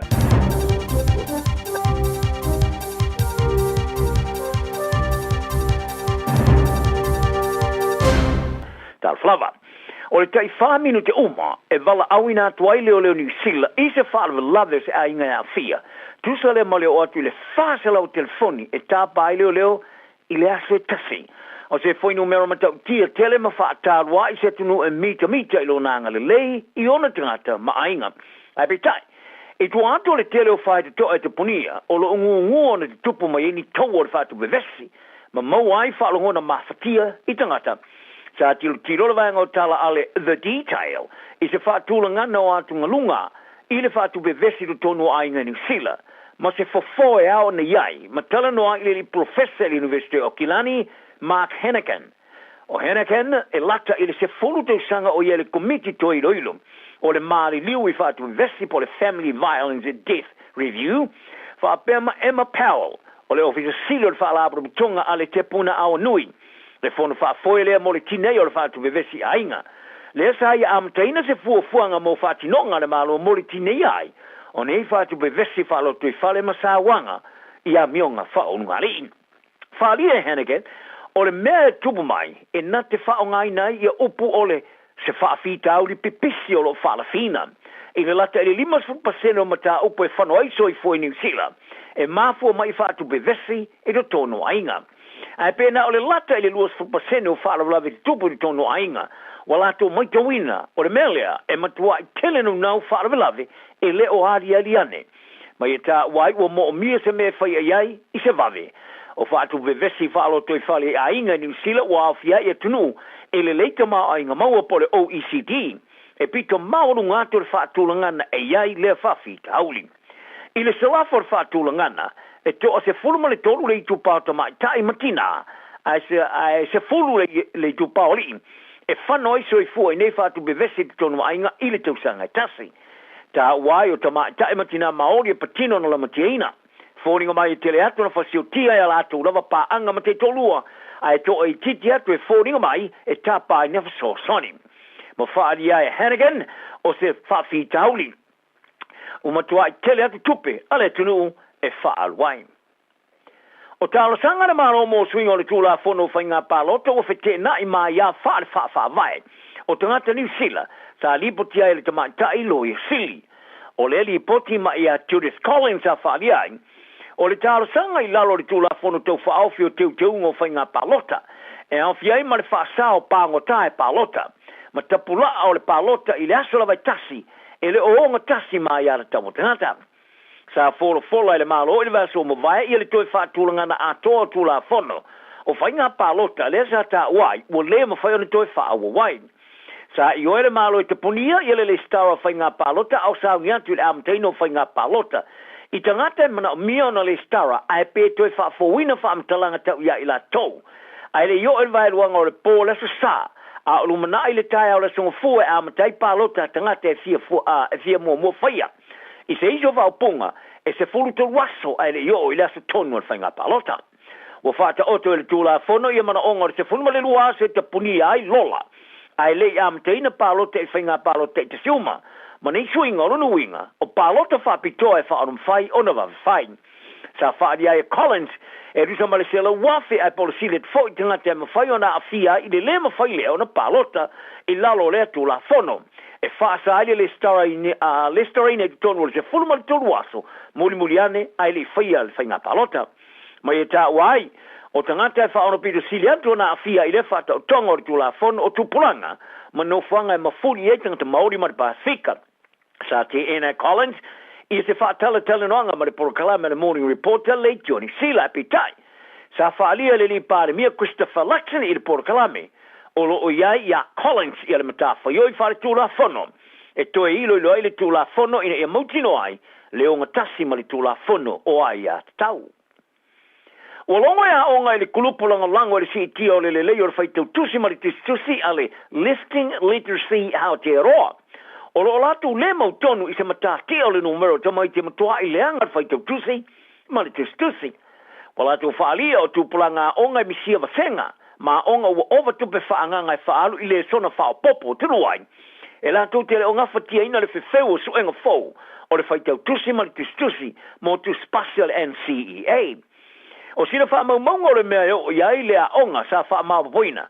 e kulupo le lifting literacy ma whaasoaina le leitio ni sila wa whaelo ai inisio tamaitia onga wa matua i mātua le mea o iai ia lātu wā onga e pe ona leilo ai o lātu whaia onga pe o le ale mea e whai iai whaalia le lifting literacy o le tūlanga o iai neo se whaalewe lawe ma ua mo mi ai le malo e whaavaina se fuafuanga mo le 5 tūsanga e langalonga ia onga le fsosoni le i tūpulanga mo le ao ino le whaitau tusi ma le tusi o urua onga mawhaia onga mai le lusmariva o onga maururunga sa tariatu se whaaringa la ngona po le survey a le lifting literacy i o la tūlangona whaalia sa whaailo ai o le forsi eina o le tūlanga maurunga o suenga o le tusi ma le whaitau tusi tu special NCEA o ilo ai o le prerequisites o mau tō whātasia ma tūpula televou sa pito sili atu o na leanga sa uniuninga inisio a onga ona o le COVID sa tūsi e stasi o urua onga o se whaafita au li mawa e tele. I le si i tio le no mero to mai tia onga matuai uti lava le leo le whaitau tusi ma le tusi. O le isi sa i tusia o tau sanga rei tasi o to mai tia onga tau sanga iwa e o atu i lea onga sa whailo i na i le si i tia i lunga o le mawaro lo tele o le tomai e le tusi ma le whaitau tusi. O se ripa ti fau i tangata le aini mena no whai i Aotearoa wa whailo ai e te reato ainga Pasifika o whaafikia le ave iai o ni no whanga mapu por emergency housing o na ole leanga wa ai o na ole leanga wa iai na ilo ainga sa te leina ile masino mati o le te tua papa kura kainga por matanga rungo whale matina o taulanga wa lo miaina ile lato li poti mun nei so lato malama ile whaafita oli ile masino uni ta waile li poti e ons fulu ainga Pasifika sa no foi fale mapu ya mati o le wa fema le fulu lima ai fitu mali liva ainga sa te enal fa no foi nei no fanga e pona ta wai ele o anga va mo nei no fanga o le te eno foi tupe mo fale mapu o no le tulanga i tau sanga sa faia i ai fa sengana mo faia ai fa unga ele o anga va ia tusa mali li poti faria o le tulanga o ai nga te ena i so e te ena ai so swani mo fale mapu o le matanga runga o atina e lau tele e wha ono foina ia inisio no whanga e aviai e au fiai fesuia ingo fale ia e po langolango mo so sani tau tupe mo nisio no whanga e aviai ai ao mai loi ainga e mo ili lisi mo nei fale au kilani e lata le afo ainga maori ai o le sidia mare kwata le luas mo leono tis mare 5% o ainga Pasifika i wha mau tisinga ingo o ta wai e leilo rifo marcelau se fulma le lua fe lima se lau tanga te Aotearoa sa matua e wha o ngea le lea uni whale ile aso fitua mati. Lua se lau a lua fe male lu futolu. E au fiai male wha fe iwa se lau onsu male limo tangata sa wha se ngaina e whiola e unoa mo mea e wha mautuai. Taro ta longa o whata o toina ro blacks i al talia fia o le toe te liu atu o tama utu mo ta longa whai taulia lua mo moa. O le tamara sanga wha avao malo le rugby championship i Argentina. Ma se vaenga o niso tama o le amisia le malanga. O le ata tala le o Blacks ia lana whaato sina i ta'alonga ma le Pumas Argentina i Cordoba i le aso sumar fito le masino au kuso. Ma le kaptenia Scott Barrett, lona uso ia Bowden Barrett, tu povai, Wallace Titi, ma Tamaiti Williams, wa whata o toina manuia mai manua sa fiai, ma le tau fiai o latu wa noa mo le awe malanga, le whai loe le son fua sau. Ai wale o se tala le leile mo iso tama e au fiai le po a Tara Lomets, wingi a Caleb Clark, Luz Foweti a Luke Jacobson, ma le afa ia Noah Hotham, o le amisia le malanga Argentina o na ele manuia mai o latu manua.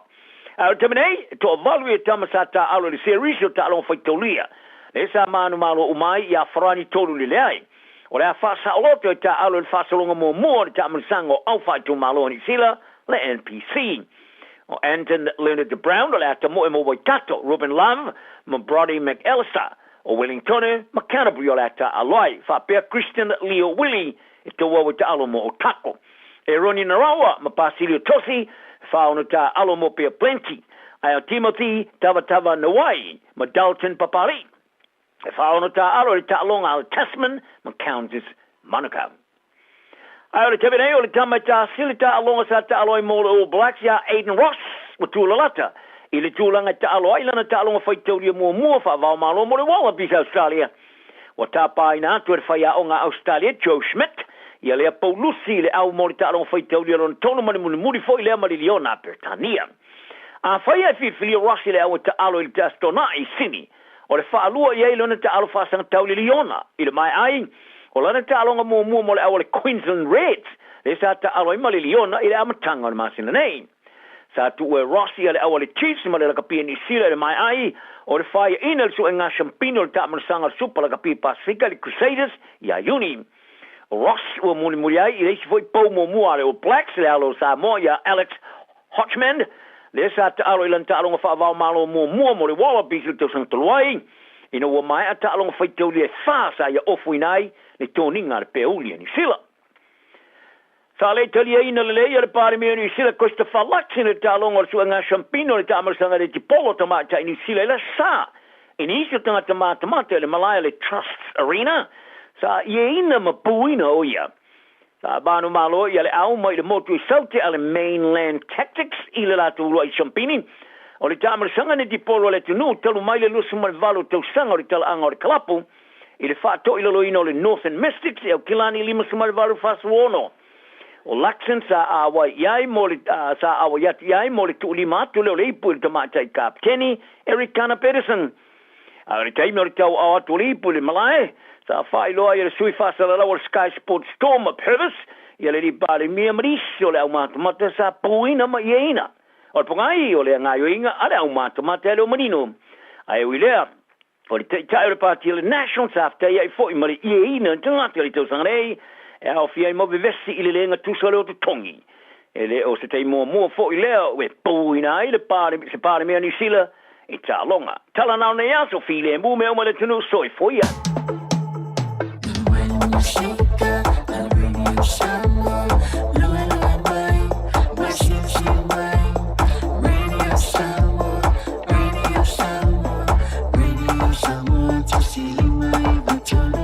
Radio Samoa.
talo falava o eti fui Mona McCarthy o solua vai asta itasi mai sfulu li tai au o lo awina tuai le por kalame te te pai le ainga o se por kalame tātou te fitu wha iai li telo mta upu au ngā a wale ati na e o tātou ainga o lo fina ngalo e tā ua whatasi miso mātou manatu e fisosoani lea a wase lumana i manuia o tātou ainga maloto i fale Manatua por kalame te te pai le ainga whatasi mau eti fui Mona McCarthy ia solua vai esta i tasi nei le sifulu le tai au i lunga le Radio Samoa sifuli mai vitolu a mo.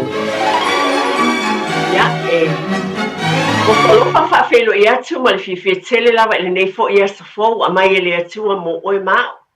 Whawhitai lava i lona alofa ma lona anga le lei o le atua lava lo tātou tamai le langi o ia o lo whapena na au ta ina mai lo tau soifua ma lo tātou wola, whai fo utu e maua le nei awa no tāua ma le mātango fie, e tātou te whelo iai a wala i le nei taimi tāua mo i tātou e ala i le nei ala leo.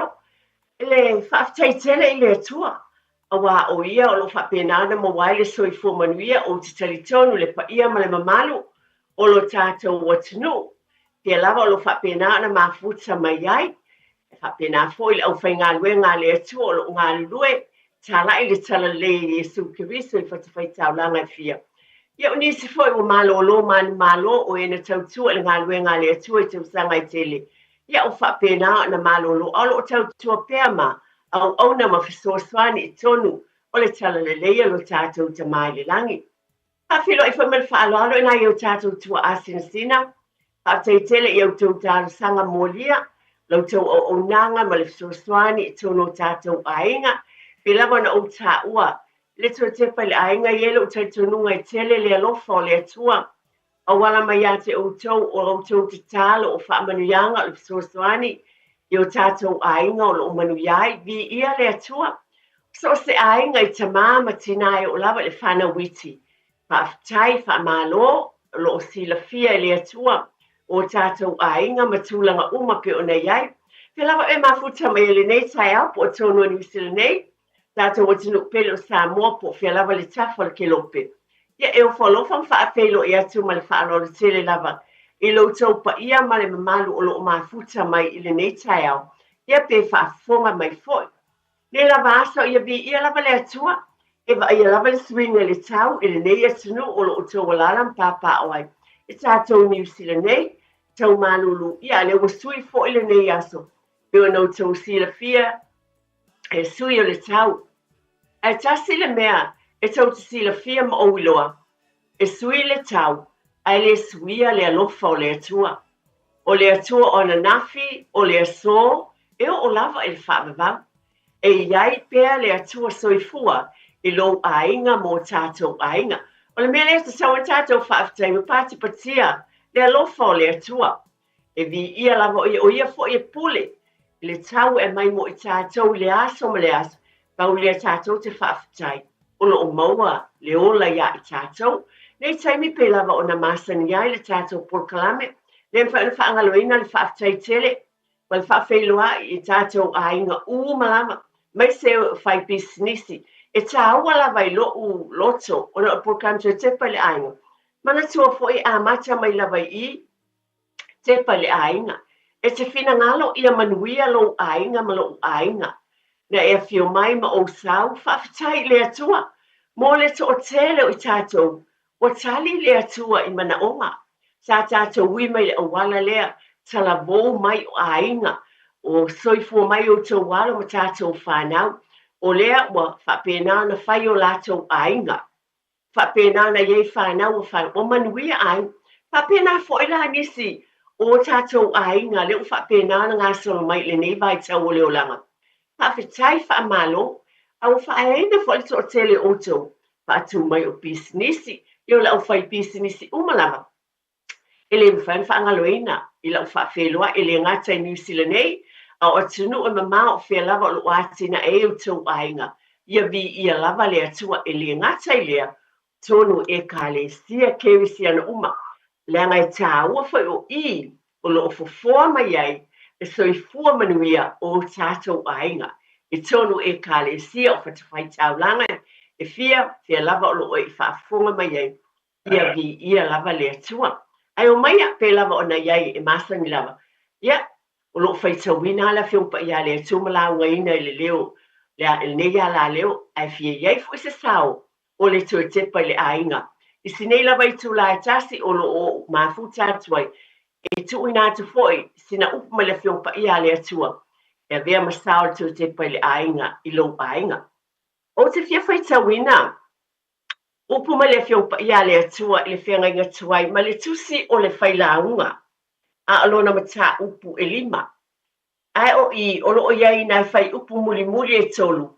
Ni upu ua o filifilia mo lo ainga ma lo ainga. E whaapere fai tawina. Le tusi a fai launga o lona ta upu e lima. Sifulu valu e o le lua sifulu. E whaapea. Whaauta I le mea ua o iloa. O le mea le lei ma le mātanga o fia I le tangata e ai. Ma inu. Ma fia I le lei ma iana ngā luenga uma. Na te whaia I lalo o le la. Ia so uma o lona ola ua fua ina e le atua ia te ia. Awa, o mea ia e whai mana. E ta itasi fo le tangata ua fua ina e le atua ia te ia. E tamau a inga ma le oloa tele. Ma ua fua e ia te ia I ma whai ona ai. Ia whai fo I lona tofi. Ma oli ila na ngā luenga. O le mea fua ina e le atua lea. Awa, e le mana tua tele ia o asa o lona ola. Awa, o fua I mai e le atua le oli I lona loto. E matua moni ma wha maoni. Peo na o whai atu. So o tele o tātou wa tina, wa e sele. Wa tātou a ai ngā luenga, au tau amo tātou lima I tūlanga ese. Le ngā tau le tāu ma mafa al whaeaina o ngā luenga. O tūlanga uma I tonu e ka le sia peona o watu whaeaina I bisinisi. O ngā luenga I au tātou lima. Pe lava na o watu telo nisi o teinu. Ioi, e lofa le atua e fua I mai. E tātou te ngā lulu e foi. E mana I o telefion pa I a le atua. O le saole nā tue te pa I le ainga. I lo ainga. Ia ma lo foi ainga nei vai e sa. Toi fai tau ia I le tuse fai launga. Lona mata upu e lima. Fai upu muni e tolu, ma le fai upu e su ma le valu se io le lua se fulu. Whaafitai mo lo whaafonga mai matali e ina. Le toi tepa I le ainga. I ta tonu le nei por kalame I lo ainga le nei tae au. Ia, o se whaapopo pe lava na masani ai. O se whafangu mai fo ia te au ma le nei por kalame. I lo toi po se lilo, e tau fai pe whaamanatu. Le ala o na o tu whaatu I mea e tau mawhai. E mamoli atu whaamanatu atu I lo tau pa ia ma le mamalu. I tae uma whaapene. E le o pose lilo I tonu I tātou New Zealand. E nei lava vai aso. Le tau sila fia ona o proklame I tonu New Zealand nei lo whaapena fo I la. Ona o tuli loa ina lava. O le nei aso. O le tau sila fia le tau malulu. Le fo I tau te loa le sui le tau. O le nei la aso pe o le na. Whaasala lau mai tala. Tala le tau le ala leo o televise o tūlanga whaapena. Le swinga tele o le tau. O le e tele fo I la le swinga. O tali tonu e te tau na tāpena pena iai. O te mantua fo I le tala I tonu le fiongpa ia le atua. O le tele ia me o lo pautua inai. Tau po poto. E ta pena. Ioi, e ta pena le tau po. I e le suau. Awane I po ne pene la mep. E mawhana e whapeane fo, e whapeana fo I savalinga malongo langa, mō tātou ainga, tātou te tāpena pena. Le nei tae au, whaaftai tele lava mātua, mua lava ona ua batu, e mumoli atu la whaaftai I mātua mō tātou ainga, lava e meisi o nai mātua. Ngā luenga o le nā fu wōnai whanau te tonua o onga, whaaftai tele lava, e le whaingofie, ai o I o le aturi loa ina pe fo e tātou por kalame il nei tā walewa ai le swinga o le tau te tono le tātou o tinu. O se aso lo wale nei aso, ti munga e matangi foi. E lea tā ua le talo le tau o lona winga e tau tā pena iai o na por kalame lava ia I tono New Zealand nei la tau mo whai tuli matai e le nei aso mo I tātou. Ina ia whapena o na manatua pe I tātou.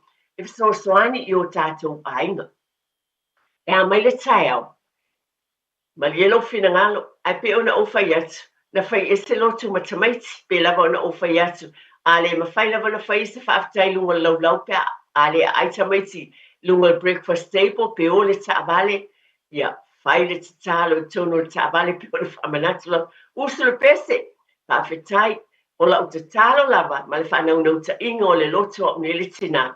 Pa malulu atu. Pe uta tala noa so o le vaenga. Le ango le vala a wina lea, e mai se foi, ili nei por kalame to te pai le ainga. Ma le ngā luenga o ngā lulue ai. Mana tua, a o hao ale tama le teini a, mana tua foi, a ma whai lawa na whaapea le tama i titia. Ia, pio na o hao i tātou le ngana Samoa, ma tātou tū maanga. Lea te whaapea i whai le upu, whaafetai, whai le upu, wha mole mole. E ma whai foi, o na ea o hao lo watali i ma lo wafine. A ma whai lava na whaapele tamaititi i aso umalawa. Whaafetai le atua i lo walofa moa. Whaafetai Yesu lo walofa moa. A awa o le tama ma le tali tonu mai. Tu lo lawa i atonu. Le upu e to i ate. Pe whaati ngā talinga i lau tu whaafonga. A le au ngani le pūmate. A awa o le tama ma le teine. Pe lava na o tatou te fiu. A ma whai lawan whaafetai ta mā i lo walofa moa. Whaafetai Yesu i lo walofa moa. Whaafetai le atua i lo walofa moa. E ese le māneia a. Ese le māneia. O le langona lawal nā po kalawa tu e te pele. Ai mole atu whaafetai. A tonu nāna usu le tai au pōle nei. O ila fo ile e tuli loa ina i se whaamitalanga. Tai au ne o ti munga mtulanga o le ala le e tā wai. Ona whaapena ona na taulawa ona bawe whaamumue tamaiti o le whaamanatu mo le whaarorotela.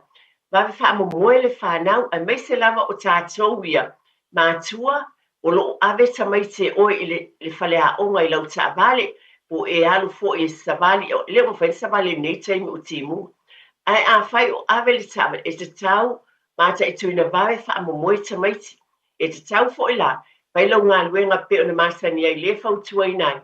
Pa mawhanawhana le moenga o le tamaititi. Ina ia wawe na moe. Wa anwatu le tamaititi ilo na moenga. Ai whapena na malulu. E le wawe moe. Ia o le mea mwhai o na e whai. Na whamanatu la. Te whai le whangupa o moe le eini. Ni hitas fo i le kim whamawhanawhanai. Ma neia ave le whangupa o. Tu le ulu o le moenga o le tamaititi. Ai le ialu e moe. Ia alwatu ave ese le whangupa. Alai mawhanawhana le mea tulo. E tu yelo na ulu. Ia malona i e afu la sa yelunga. Ia e watu. Ta atia i lalo ma whapena o na mawhanawhana le whanau. Haftai o na mawhai eilea. A whai e wawe moe le tamaititi. Na o whamanatu. O na o nei vai tau o leo timu. Le winga sa whamitalanga. A wawe moe le tamaititi. Mawhanawhana le moenga. E wawe o na ala mai le taiao. E wawe fo ele na alu tau whai ngā malanga i le aonga. E a whai e tuai ma le mawhanawhana le moengo le tamaititi. E ala mai fo i tamaititi ko whaali i ita. Ona e le fia fo i le tulau lava o ame tutu. Ai o nai whaamanatu ma le whaalolo tele lava e watu i ate oe. Tu atu i au tafa. Pe lava o lo lava lo tau si la fia. Lava le loa. A le porkalame lava e tau tepa le ai. Wa o mea ia e puipuia mai ai. E so te sila fia fo i le upu le whapea. E sili le puipuia i lo le tongo fitia. E apalai fo i mea ia o te whai atu e le vaenga lea. E mawhai e le vai whaamomoe o tamaiti. Maua le fia ala mai le tau lava le malolo. Wawe fo i ona tau wo. E mawhai e ona alu le mu le taabale i le whalea onga. Tasi lea mea o te manatu la ba. E tau na tuli roa ina i le ngata mo whanau. Ai mo i tātou malava. O le wawe o na alu le neitai no le timunga. O le ale appointment e alu iai. O te pati whata i ta inga. O le tamale a inga nei e eran appointment e alu e le afo le tasi le uli. E alu ai e mamausi me alu iai. Ai wa o whai ate tama. Ia vai. E sili lava lo wawe alu le ta. Wawe alu. Rai sila fiasto ina. A o mea ia tina la tau ia whai. O le whaamanatu mo o whai ate. Ma na ia fo i pea e wawe alu ia. Tama ina ia. Wawe o ai o wai te le lopo o a ia au ngō le tau. O le e timu ma mase se ele awala. ai le lei ona tā pena, e le lei le vave alu, e le lei le alua tu whaatali, ilo o le taunu. Mantua foi, e le anga tele le whaiwhaianga e le anga le whaiwhaianga, e apalai foi la i tai au, pa'aftai tele mātua, pa'aftai tele ilo tawanga le lei mga luenga le ai ole, ona o le proclamator tipale ai, o le ai toi whamanatu lava, vave ave tamaiti, whamawhanawhana o lātou moenga, ia e iai mo i lātou, ina ia vaveala tamaiti, ina ima whai e ona vavealu lau tau whai ngāmala, pau tuanga fo ila mal whaaloalo, mai fo iso taimi tele, e te aluai, e amai tamaiti, ia ona I Russia tu taimi muli, ai le vavita pena ma e vaveo o ina ima whai fo i ona, maua le avanoa e o I foai ia le whanau, a laua e tūwai o e whataitali la tō mole taimi e o mai ai. Ia, whamalulu atu, Tate, whamalulu atu, o le taimi mō tātou whasalau whapisnisi, whaftai lava. Taimi fo, whasalau Does someone in your house sound like this? Or like this? Does the wheezing and coughing stop them getting out and living a normal life? They need to take the cough test. Go to coughtest.co.nz. Take the cough test and show it to the doctor. coughtest.co.nz. It's free. Prescription medicine. Medicines have risks and benefits. GlaxoSmithKline, New Zealand Limited, Auckland. Calling all parents and caregivers of toddlers, tweens or teens. Are your tamariki fully immunised against measles? It's a serious and highly contagious disease. So, now's the time to check that they've had the 2 vaccine doses they need for full protection. If they've missed one, or both, it's not too late to catch up. Book their free vaccination today. For more information, visit info.health.nz/measles. O e sila fia e iwa te si male tolu wha miliona tā la le se leni ale UTOS ua toi whaasafua atu I ona sui whai unite I le lua o lua wha. Whai sau teo ngā tupe e teo wha whainga luenga ai lau se leni ina ia vave whautau nuu se wha moe moe tā ua a lau a inga wha pe e ka le sia. Wha o ngā au nanga le ANZ po le tā lofa voucher, le M tā la, ma le My Cash e ala I le Click X. Wha afso tai mai le ono valulima lua ono iwa wha iwa, le www.utos.ws, po le emaili o le info@utos.ws, po le Facebook, le UTOS, le whaaputu ngā tupe teo whaawhainga luenga o le mawaenga tausia Samoa, teo whaawhainga luenga e mātou lau seleni, ai sele e oe le manuia. Oceania Career Academy, Sauni! Kako oi, kaule kaua! He pai ana pai! Wāste numaga I maguia! A whaia sa ilise la asanga whau moe, awa loe te no whai, o le OCA e au tawina ai o e imtata SSE, maua visenga whau fale, vali fale, palasa, male soifua maloloina. O le nei awa loa e anga wa ai tangata no whamau masiti seni New Zealand o loo halala I au kilani.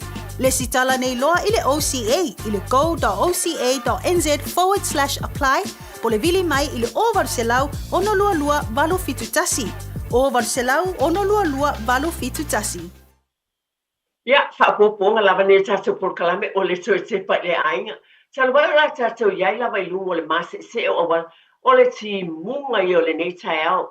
Tairo iai o whea o lo e alalai ai moa uia o le ti muia matangi whapena o lea e vātua I lava ma le whaaloalo whautuanga a le tō te pai le ainga. O le atou te whaafonga pēa I tono le nei ala leo o lo longo puiali e pēa ma whaamanatu atu. Le tāu o taimi whe malanga I e lungo o wala. Le tu e whaamnatu atu o le nei tai au, pai whai le mulo alu o lau tā vale, mana tua tāua o I lo ainga.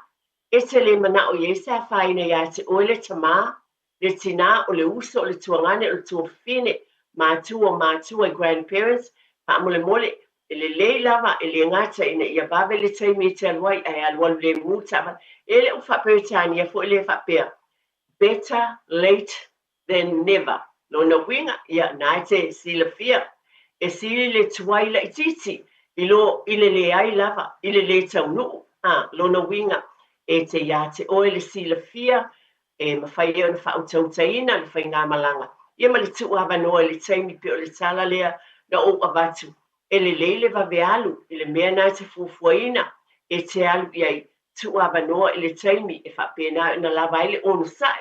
Wa iei fo i tangata o lo whapena fo i ona fia o fo i mea o lo iai ai tātou te ngā lulue whaatasi ia tūlanga umalama. Ona o lea ti munga ma whapena fo i ona iai whai stili o matangi nisi o vaenga o tātou o tunu nei e mese fo i aukilani. O le whamanatu o te pele ai o i fo i e tau fo i na iei lea tamai ma le poto ma le whautau tele le ia i tātou e tāpena pena ai. Mana tō po nisi o taimi whapene, e whapena o na te iai wa motu le pawa, le elitisi, e le ngata fo i lea, na iesi tasi o vaenga o kilani sifo, e le ima mau pe rua masin, na matua ne ai le vai, e le tele pe tolu waso. Wingo se whamatalanga o nei mea uma, e te tau o na tāpena pena ia i tātou, bila mana o vātu o le, ata mai le atua ia le whautau tele lei. Na se fautuanga lava ma le whaamanatu, ma le whaalolo tele lava le pa i o tātou watu o tele whapeni, ia ilunga i sea whaina, baba ai pēr i lau kāpoti, o le ase mea o ia tātou tele iloa, pepe ele sea whaina i ia o ngā umu fo ia le gas e ma whai o na whaonga ina i nisi o teimu, ai mo e whaonga ina o ngā umu le wila ia o tonu lava, mo le to o tele o i tātou, ia ele leile iei tulo o ni mea ai tu apa i tono ka poti ia whanguinu i nei taimi a o maua se hawa noa le nei tai au po se lao lao e ma whai au na whaatawane o hani nai mea i lau ka poti a whai iei le lei vingo le tala tau o fie fo i nai pusa vai nai iai ia po le ki fo i o vai mai le paipa wai saunga le mula i tono containers o sioti o tūlanga whapena pa atumu le ti poti nai le wila o le wingo tala a fai fo i se fangu vai vivela le flask ia o tāpena penanga lava nei whapea se le aila ai tātou te leiloa pēo na o fai atu o i tātou i ele whautau te a fai le eini tūlanga whapea ia le sea whaina a le nā lava i ele vai a mai fo le pusa vai ele whapea tia ina le ai a fai e o ngā pēo o se teimi wau se tā whaunga le beach ia aveai po le ala ele whapea ele o ngā nei mea o le ata pena ina mo le nei taimi ma lo whaalolo tele lava po se pepa masi po le ala se tūlanga e whaonga ina tasi fo i mea o te whaamanatu le nei taimi baba ai ma ai ane le moli wila ma ai ane le moli ngao ma ai ane le afitusi o mea whapena tonu ele manatu ma mafa iai o le afuela o malamalama o le ao le nei e whapewhia pe a iese me tupu le pō nsa ai le tāpena ina. Nā ni nai whaamanatu, ai o te tali tonu, o loo whapena ana whawhangu pēr le tātou wala leo. E me se fo le nei pōl kalame, e tu utali ngā toi pēr, e whaatau waina pēr na o watu. E le mawina mea ia o te whai atu e whaatau, e au ngā, ia mōli ngā, o se si taimi, e au ngā le awhitusi, se si taimi, e te tau o na iei mea nei, emergency. Tau whaina iei se emergency kit te tōna lautou whale lautou aingo. O mea e au ngā. Mea umalawa ia pe ona o whai atu e se tau na tāpena iai. E mātāla iai. O ainga e mātāla ia e maisela fo. O tātou umalawa ta māma tina ia e maisela wa tina. E whaamanatu o tuai. Ma le whaalolo tele lava. O nisi foi. Ia e le whaongaina. Ia le elitisi a nisi mo wafi fo i e tafu, ia atono o le iai ia mo fie tu lou lava e iai a fie whapena o nei, ia i te tonu a mawhana whanai nai fireplaces, i te tonu o maota malawa. Le lei fo i tā pena atono o iai lava ni whafie, e te sila fie fo i po i se mana umia se whasosoani, ia e te whasosoani ia i nei vaenga. O nei mea uma, o loo tala no atu ale po kalame to te pale ainga. Ona o tātou ainga. O le whaamanatu lava ia, e tu atu i au tafa. E te pule oe, e mawhai fo i ona e wala au mai, whaamole teitu tala pe a ei se mea mawhai ona e wala au mai ei, se whasosoni mai ei, e tāpenanga le nei taimi o le ti munga ma le tau malulu. E mawhai ona e vili anema whapena whaasotai, e tātou le tio, le sunga ia teitu. Ia ona e sao noa mai ei lea, wala au mai le tātou leina masani tolu fitu sima i watolu. Au leo te tu whātu, ai mawhai fo ona e tufa mai. O ani mea te toi whawhangu mai fo i o le nei taimi o le timunga. Ma le tau malulu e mawhai ona mata i tuina. O le matangi, nisi lau taimi o mea e le lea le matangi, ba ai ia te tau a ieni apa o ni lau papa o ani mea fo i lea i fele lei le matangi. A i fo ni mea ma mafa pe tu i se mea e le a whaina ai i le matangi. Wa a fele lei atu ni mea whapena po ni apa po ni lau papa po o ala.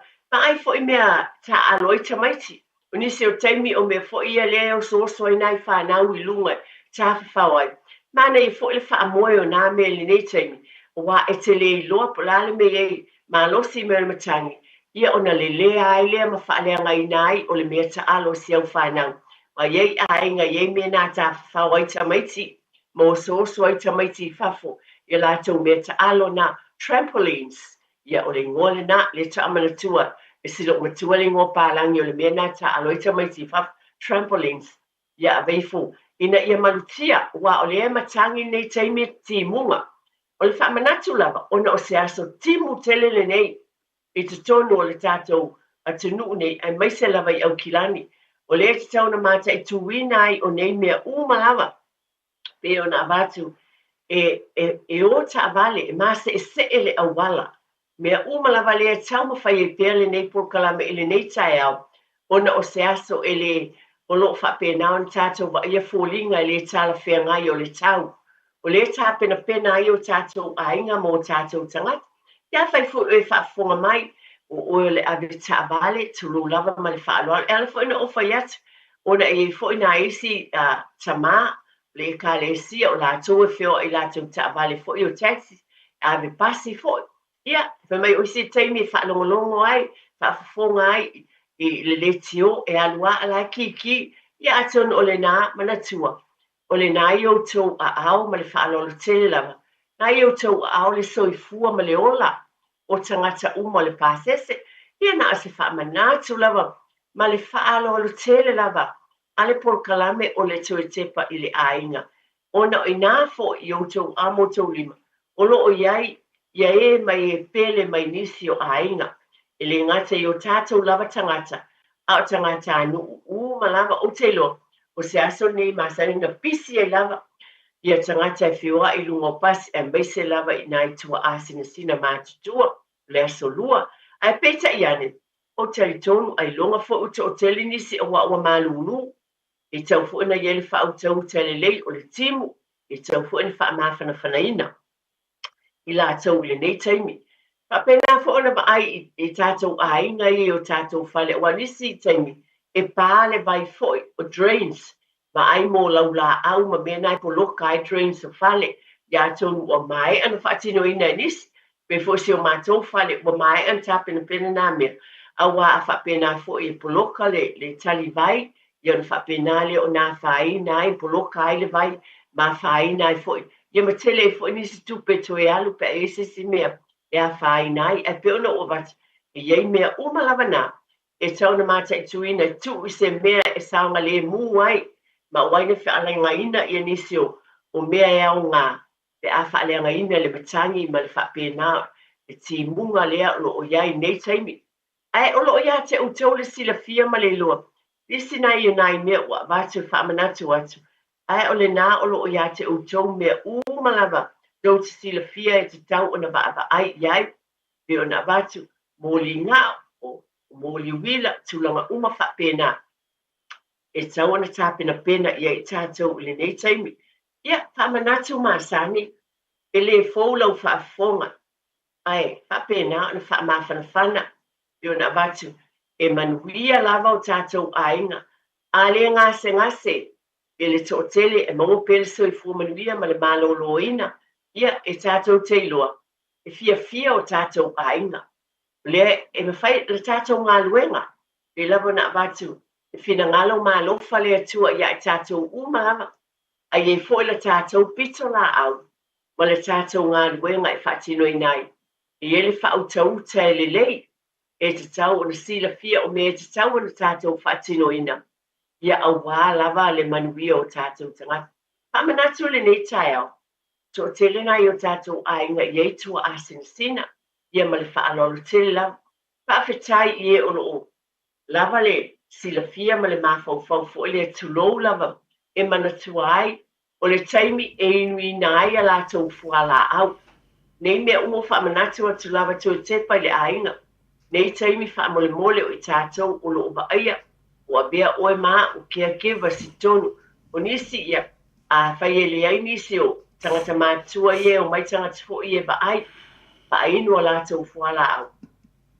A o tātou lava ie tono o tātou ainga o lo tausia mātua, ia whaamole mole ia manatua ba ai po wa inu fuala au a tamama tina, ia o foi lava ia i tātou ia mātua, manatua o inu lau fuala au, o nei mea uma. E tātou te le mama e tau tala iai.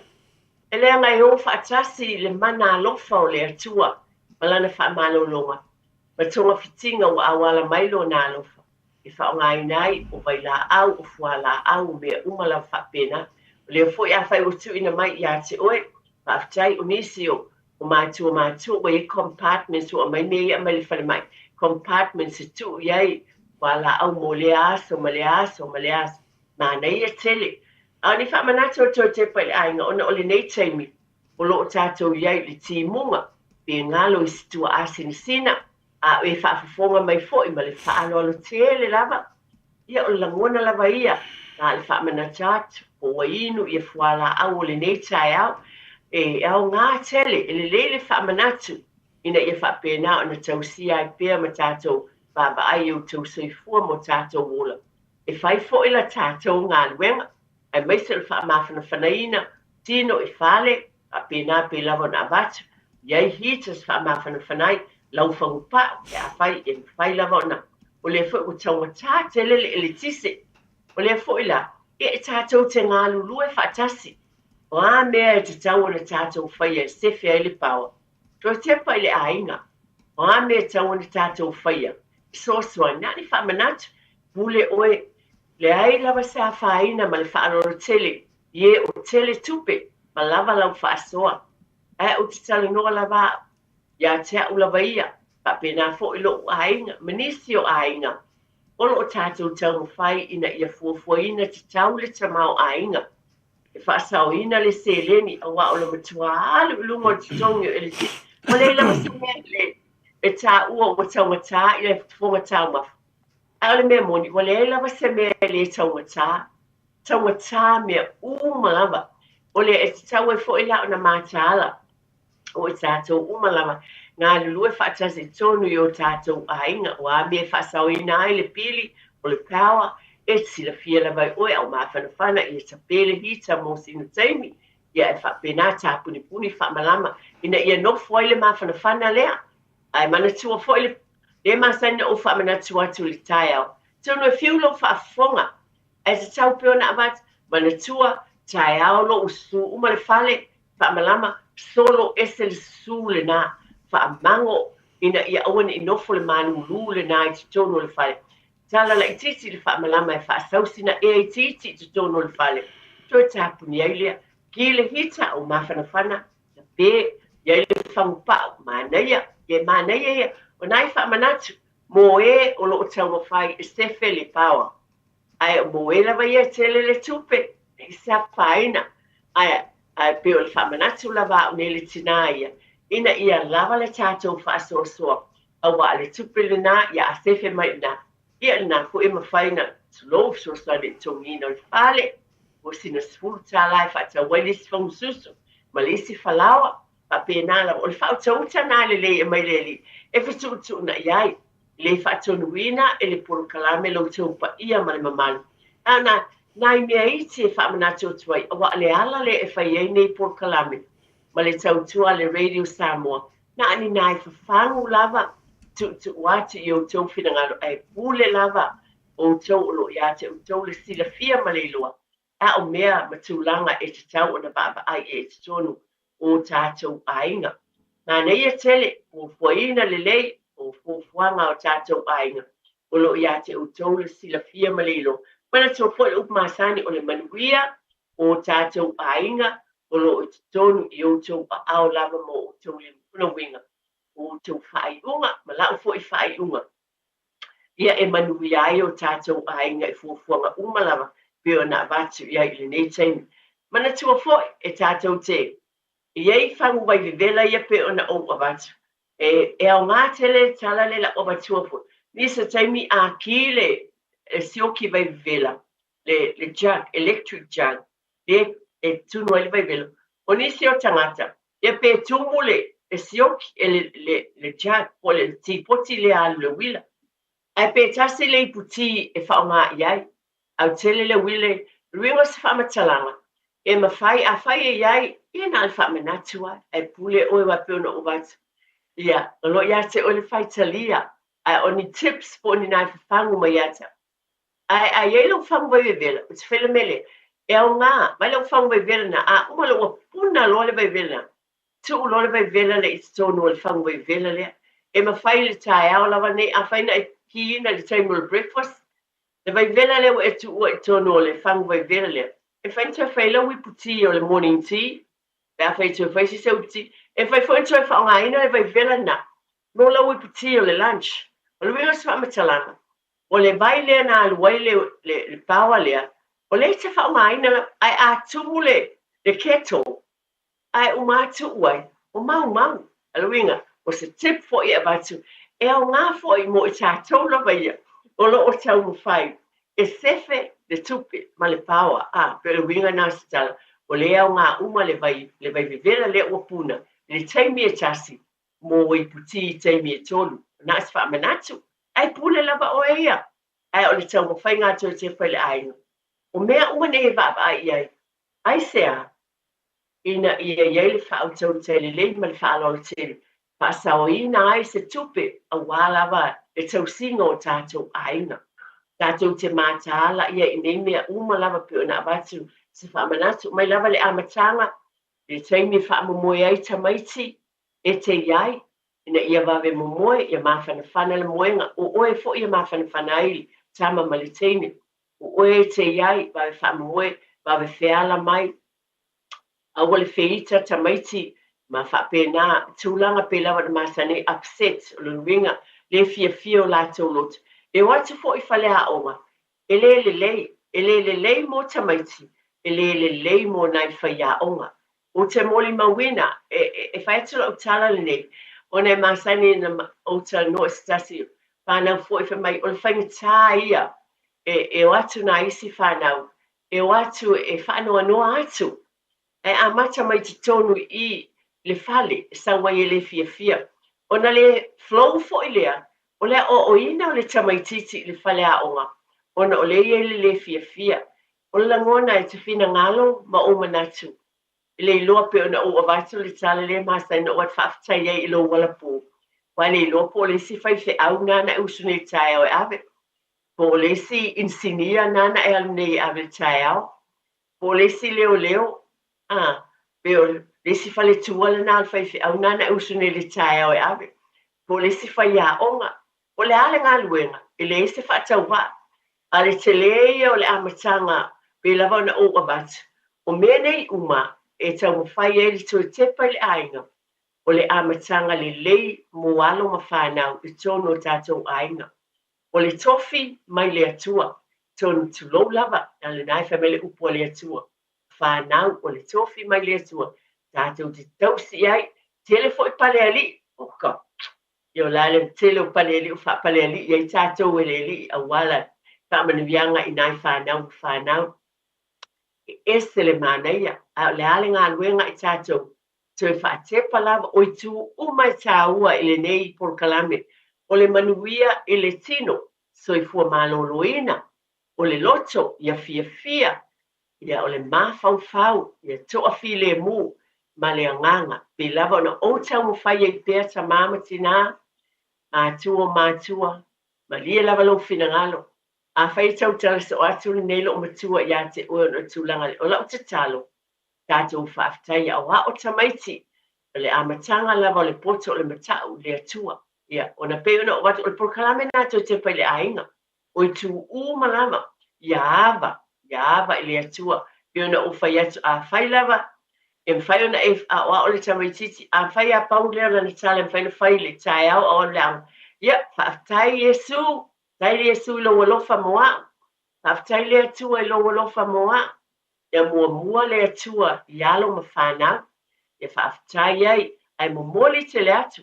Mai le ta ele o loto o te moli atu whaftai ele lava, tai me whaftai e ona o loo o moli mawina, le tele o le manuia o whanau, ta te fia lava, mai se lava foi, pe ona avato e pe, lo te fia le ngangana o whanau i tautala mai i le tātou ngangana, le ngata i lea o le whaaloalo ma tu malama, pe ona iai o le alofa, ne lava mea umai whawhangwa i pe le porkalame tu te pa i le ainga, ia te oe, ai o oe lava ma o ta mama tina tu e whatepa i le ainga. Ala le pe o te abatu e malo whaaloalo tele lava, i le mawhai ona nofo i lalo le tai au e whai se lotu, ai te tono le ta abale usua le pese. Ia a whai lava le asa tasi pese na uso ta maiti a.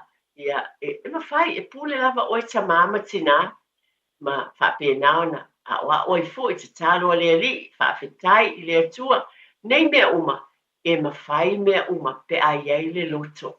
Le mea moni lava lea malo whaaloalo tele lava. Ma lia lau whinangalo, pe lava na o avatu. Pe whawhangu pea matanga noa to e pea to e te pai le aingo.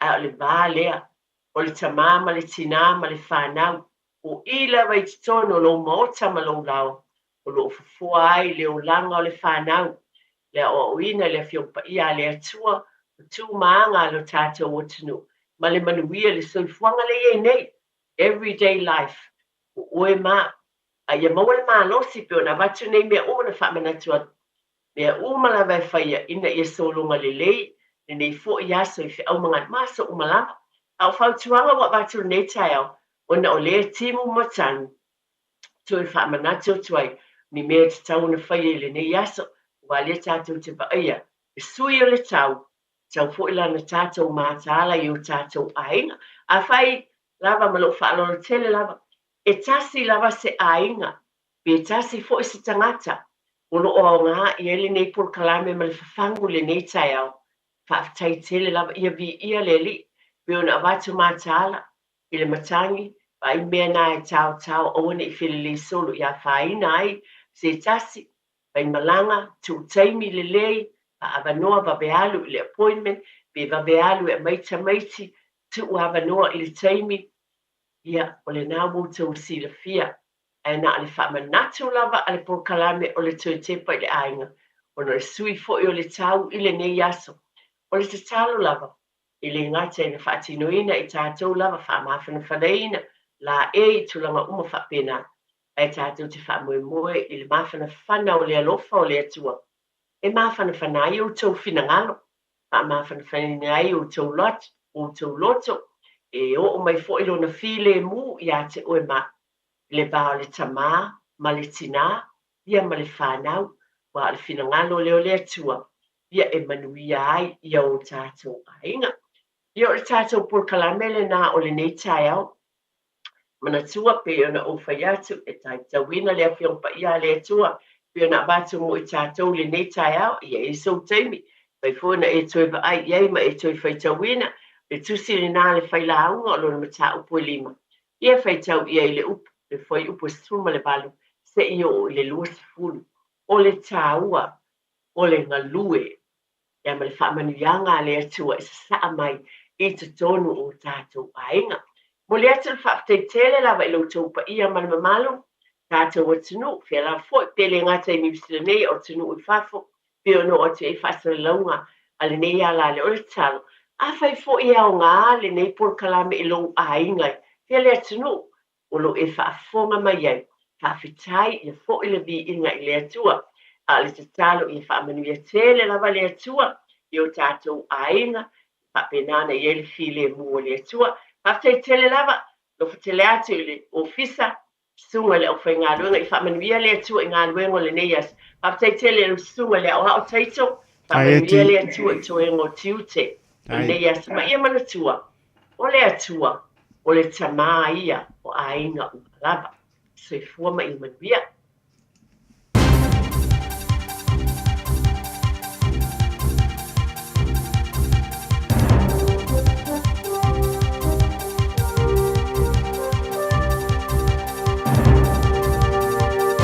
In this update, National and Labour appear to have found at least some common ground over incoming surcharge changes. The government's moving to ban surcharges on in-store card transactions by May next year. Prime Minister Christopher Luxon says the timeframe is purely procedural. If we can go any faster, we will go faster, but it's just acknowledging that's the standard legislative process that we have right now. And Labour leader Chris Hipkins says most Kiwis would like to see surcharges go, but he's worried the government hasn't done its homework. There's still more work to be done to make sure that A, it doesn't drive prices overall up, and B, it doesn't create hardship for small businesses. But I think the removal of surcharges is a good thing. More money's discreetly finding its way into the pockets of public sector board members. A quietly released cabinet document reveals governance board chairs could now be paid more than $160,000. Annual fees had previously been capped at about $90,000. Public Service Minister Judith Collins says these people are often responsible for large sums of money and assets. If we want to get good people to come and help us to reform the public service and to actually get these crown entities really going and humming as they should have been, we are going to have to pay for that. Rain is picking up once again in Nelson, Tasman. Weather warnings and watches are in effect across much of the upper and central North Island, upper South Island and Westland. Thousands are affected by power outages in Northland and the central North Island. An emergency operations centre has been activated in Nelson, Tasman, where Civil Defence Controller Rob Smith says officials are worried about strong winds. If it were to go northeasterly, it turns that rain around and it runs back towards the likes of Brooklyn and Maraho, and that's where our granite country is, so then the risk is that it gets heavy with rain and it slips. Contradicting statements out of the US and Israel over the hunger crisis in Gaza. Benjamin Netanyahu says there's no starvation, but Donald Trump says there is, and he plans to set up food centres. We enable humanitarian aid throughout the duration of the war to enter Gaza. Otherwise, there would be no Gazans. Some of those kids that's real starvation stuff. I see it. And you can't fake that. That's news. In sport, Jerome Hughes is set to play out his NRL League career at the Melbourne Storm after signing a 4-year contract extension. The Kiwis halfback will be 35 by the time his new deal expires. Hughes was already contracted next year, so the extension runs until the end of 2030. His 8 seasons to date at Melbourne have featured a premiership in 2020 and a Dally M medal for the competition's best player last year. Ali Wollaston has finished third on the flat third stage of cycling's Tour de France across 163 kilometres into Onzé. She's finished behind winner Lorena Wiebes, who prevailed in a sprint over fellow Dutch rider Marianne Vos. Vos has taken the overall race lead. That's sport. I'm Malcolm Jordan. Whai mea alofa I a inga maua I Samoa, e ala I whaatawina o se hotel ta alofa voucher. E mawhai ona whaongaina mo aso ta ua whailongaina. E pei o aso whanau, whaipoiponga, pe whai malolonga mo ta whawhau ai whaiungo vai aso. Whaatau e oi New Zealand nei, ai piki e lau a inga I Samoa. Tanga I ane I le pacific40.com/hotel. Ma whaatau nei loa. Pe vala au I le o lua tasi, o valu tolu tolu, lua lua lua tolu. O lua tasi, o valu tolu tolu, lua lua lua tolu. From 9 a.m. on Wednesday the 30th of July, nurses, healthcare assistants and some midwives at public hospitals and health services are planning to strike for 24 hours. Patient safety will remain our top priority. Hospitals will remain open, but ED will need to be kept for emergencies only. Patients should come to appointments on the day of the strike unless we have contacted you to reschedule. Do not delay seeking help if you or someone else needs emergency care. O i sauni malanga I Samoa, mana tua loa le mana rentals, e maua so se ta'avale e te fili mai ai, e tusa ai malu manao. E mawhaiona piki le ta'avale I le malewa lele I whaleolo po o whangalii. Whapealo tātou ofisa au tui ala fua, pe mawoli atu fo I le whaletali malo o loo e whamautu ai ngā whaabitoa. Lo i le tātou insurance cover e te fili mai ai, ina rei tupu se whaelawelawe ai o loo iai le puipuinga. Mana tua lo iai le tātou account in New Zealand, pe lafo sa fo I le moana rentals e wha whaonga i le Pacific Easy pe whaonga fo i lau credit card e whaatiro ai le tongi ina o lo sa. Mo nisi whaamtalanga wala au le Pacific Easy i le ovalu se lau o tasi ono. Ponu mera masani au kilani o le lua fitu ono fitu iwa fitu wha. Po le lua fitu ono fitu iwa valu wha. Matalo sanga e transfer o e i le moana. Pe asi e siane i le Facebook a le Moana Rentals po le tanto upenga te wha ilangi o le moanarentals.com. Moana Rentals o laupaanga e taitoloina oe a oe malanga asiasi i Samoa. Tasilima i Vatolu Amo Radio Samoa. Talofa Samoa upang madia yo faivaru. Talofa Samoa o lau mata me alufa. Mana tua lele tio tasilima i Vatolu Amo.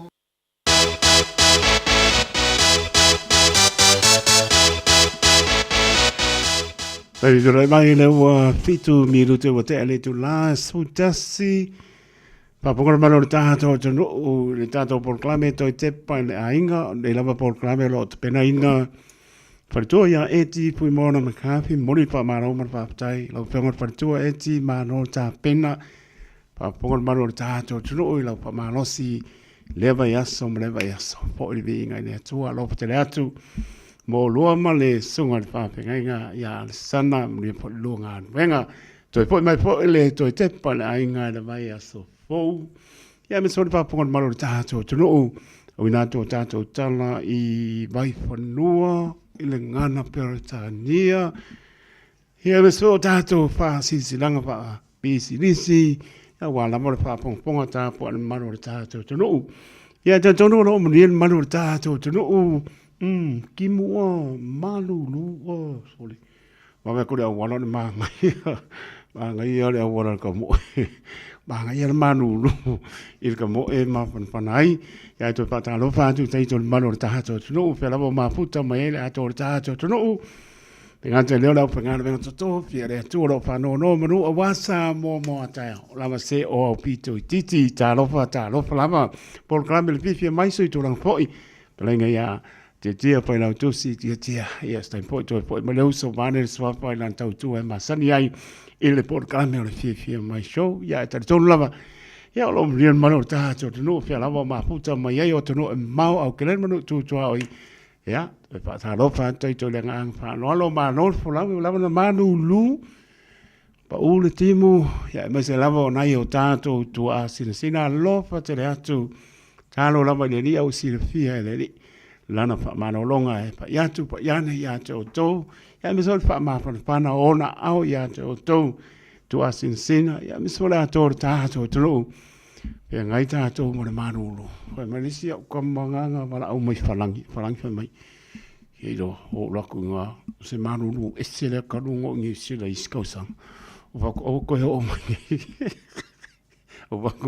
o ka ngwa ko o nenga ku ma ka seng puamo mai ele fi karango se de lo me wanga ele mako onga mai ele yo me le yo kwa ele ya ma no fo la tai le tu lo mo perso i fo la le malo ta to tru ya mai se le au penga pa ia le tu lo ta suina le mai so i fo wan ya nganga mo i mo ma no pa ta lo fa tuai le nganga fa lo ele ngano lo le uso tulio la to fa salanga ya lo te le atu tuli fa maoni Babe po mai tato woa le ala ma meto mai so po mo ola e te pesilia le lungana lo a e monga i foi manu ona mapu ia au lofa le la bana ya lum fa na wo atu ya onga ya ma tua ya na ita mai ti te vo o mo le o ri manga ya mo le manu wa ya yange ua tari di mo le fia ala ko pie so ala pinge po pele mele o ye walang fe pa kani mai e o ko o shopping center mo le lo skingi si o pine por al mila pe o fio video ko nga kanguru yo e o tai mia ke pa kamala tai minga o te tala pa to e kamanga fe o ai ma fa lem to mo ya matala ta to talo tato deli ya o mar matalo tato ai talo tato ya ka ngulu leo ke ya wo ma ga yer manu lu ya ma lo la fa tel ma le tunu fa tel lo to te lia ina o le tau tu ale radio Samoa su lima e wa tolu a mo patalo ba tfo le malu le tunu ya pe la mo nga I mai ai malanga mai le tu ma le tu o ke lope ya ma so si o ta to tunu I sa mo patalo ba tu lo la to le tai la to le le lo fo le le fango fie lungo pe am ngaru le fa mai ya o le tu nga mau le ni ya ma le pa po le tu ya le lo fo le e sa nga le mo mai o tu po pa la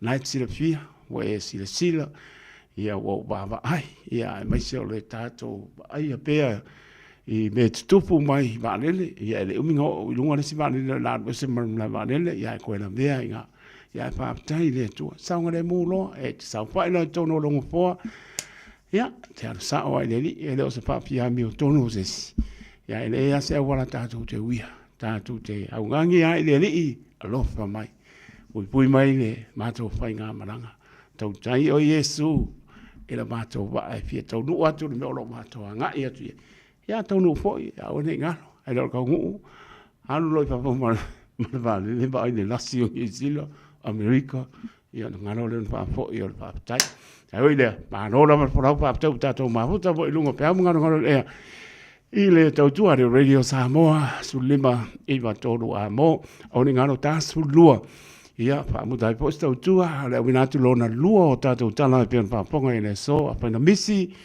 au wale atu wale fin hano oso lunga suka margo como lunga e fa vale smaro just relax sa fai lano e vai para il pancake vai ke o mu ia sa fai le fa kan mar sulua a wina tu wale tatu tala na pe pa ponga le so a wina mu le tu la fitu ile fiafi a pa tarvatu la to lunga apia po linga kano pai pa po wina Danielu ya maro le va mai male ainga ta benzi Leonard male ainga maro kano pai se wo ya Casiano ya ka ko pe ya pa penga la mar so fuanga me tu mai ya o poi po ngai vai aso ya le ko po mai foi ia tau tua pa o le radio Samoa tai maras me sina man via Casiano man ainga miu fa amosa man ainga ma rol ma puto mai ano fai sungol pa penga Reverend po fa yanga le ota mar pa toi ai fo mal no fa no fa te tele lava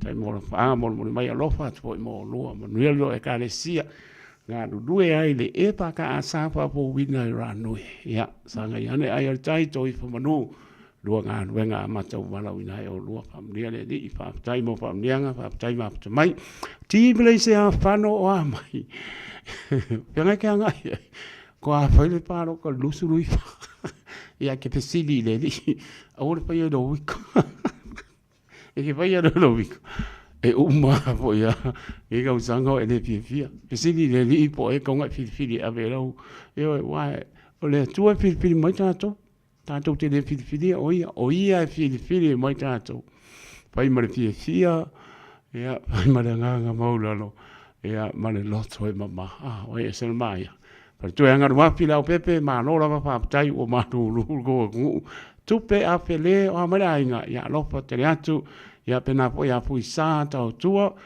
ia mare ainga ma no la fa tai le anga le mai fa mianga a pare mia pepa mare ainga lo fa tu Karen Akin, we can't find quite for me. For young film along. Yeah, Kaya Moreoso. Karen Akin, or Fatu, Ainga, the Mama Tour. Yeah, the LPP Pilione, Marvatuya San Marcina, Faftai, Paya Koyan was a Numaranga in Milfonia. I've told Maria my love for no out or nay, Tinaya, Leonga Obu to Muni, love for the Atu, Malo. Faftai, my mom, oh my God, I stitchy. My own Maria Leo. Nga opu to muli ya ma lo la fa tai la to mo la vai lunga le YouTube channel ma lunga le apia polinga fa o misi swap ya alo fa tai tu a ka fi ko vok so lima ka vui empo mani ya sia tu eri ya fa tai yo ko ma lu mo ya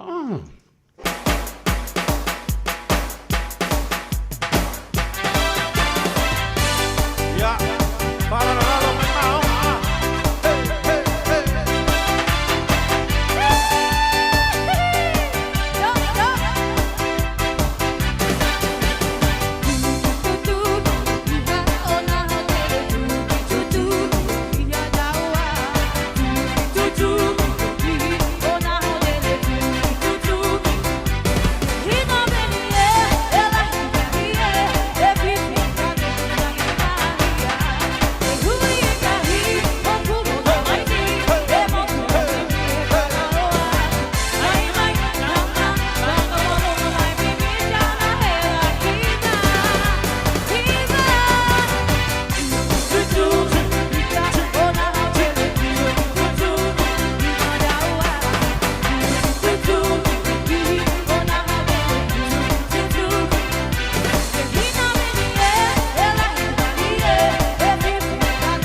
Talofa o au o leilani. Mātou tena nofo whaatasi malau to o lua le mawha naumana i o mātua. O te pala au i le Healthline pe a whaia langona le tino mai e se tasi o i mātou. E le ai se totongi o le nei au o nanga, mai mawhai ona o tala no e se tausi mai mō fautuanga, tau soifua maloloina, ma whaamatalanga i mea te tau ona whai. O te pala au iai ai le tinga ina seisi o i mātou. E awa noi te mi uma, lua sul whai tu lao le aso, mo aso umo le vai aso. E maua fo i le fesosoani mo se whaamatala upu, pe a whai o e fia tala noa i lau lavanga ngana, e lea i fo i se tutongi. Mala au loa le Healthline, i le o walu se lau, ono tasi tasi ono. O e mana o mia ni lau papa anangata, le lei o na tāpena ina, masau nia a wāwhausanga o maota, maso o se tu ai ngā whale. O le Wood Mart i Penrose, o ai longa lana au au nanga, o vātu ma le lua se fulima tausanga. O lo iai la mātou whaapitoa mō Ulai ma au kuso, e ala la mātou finance, e fiso soani i o mana o ngā tau lau papa, e se fulu lua māsina le interest fee, pe a o vātu i le 5 awheta la lau whaatau. Mō e kālesia, mātou te toia foina le 5% mai le tau atoa o le whaatau. Mala au mai le telefoni o luatasi, lua whaono, 5 fitu, Fasilimo Chris Ulberg. E te leto e alo mamau e sa ili se whale olo e whaatau ai sau Digicel Top-Up. E mau e so sa Dairy, Bamu Pingsingi, Warehouse, Countdown, whaapele tele o isi whale olo ai tutono New Zealand. Tanga iane i le digiceltopup.com e te lesi tala i ma whaatau ai sau Top-Up. Lafa sa Digicel Top-Up i au a ingai Samoa pe Top-Up lau SIM card Digicel o loo whaonga atu New Zealand. Wala au le ono whanulima, fitu lua o fitu mo se fiso swani. Pe anga iane i le tanto ofisa i le Westville Mall i Manukau. Talofa Samoa, whaalau I loa whaapitoa ele ai se tutongi. Whaia fuale sia ki no lo fale pe fia leo whae oiai nei I lunga o le maketi. Mala au mai mo lea au nanga I le masina o Iulai. E tuina lo suafa I tutono le sei. E te ona manu malo ai I le se fulu afe tala. Le lei lava le malamalama I le tūlanga o lo oiai lo maota. Vala au nei Taralina Samau Johansson, Professionals Real Estate I Papatuitui. Telefoni o luatasi o fitu toluiva fitu tolu. O luatasi o fitu toluiva fitu tolu. 24 hours a day, 7 days a week. Radio Samoa streaming live on www.radiosamoa.co.nz.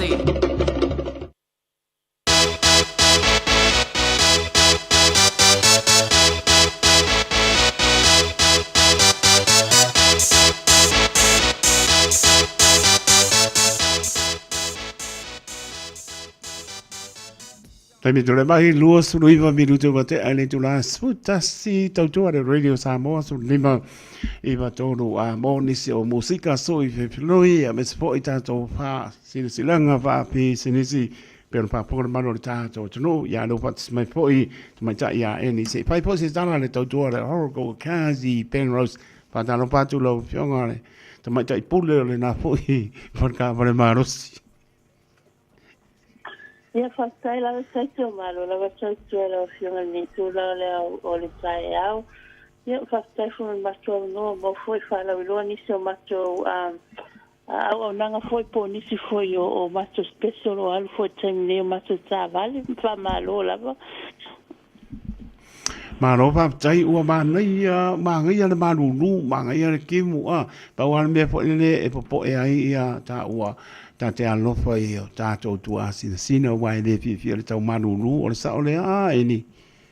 Pa o le ia wa o la ko le New Zealand birthday fo le ke le maruru. Ia ma lo lava pa tai me se fo le wa o e ngalu me fo na fo I tu le vai ia ana fo tuia Yo au ma pana pa pokon mano si ta no. Ia whaftai lawa matua noa, ia whawhelo atu pa ia malo se tata tunu pele Samoa. Ia mawhole au nang, mawhole nei awa noa, pone nei whai lao matua te whailua atu ai fo inisi o matua au nanga. Ia por matua whaitawa nei o lo whaira matua tau tua tuai matua nei o Samoa. Ia o fwoi nei o ani, ia tatu au nam whata Samoa o whaina ngalu atu nei le Oracle Autos I nei Penrose. A whai o leiso lai sene a lo iailo passport, maua lo learner restricted full lai sene, ia lo maua lo wawanoa whai en apalai sa Savali, maua lo ngaluenga tu mau, maua lo casual, pe part-time, ia pe benefiti fo, ia leilo vili mai, ia whai mato soswania, ia ingo mato pa Savali, ia wale apalai inga so Savali, walo lo wa mati munga le nei fwoi vai tau, ia lo mnau mia lava tatu ainga se tāwale le lei. Ia wane I tia tule ea ia e pēlunga le au wala. E le leilo mai e wa aisau tāwale le lei, ia e mwhai na whewea I elo ainga, e mai se fuat whānau o le aonga, I le nei fui vai tau o lo wāti munga.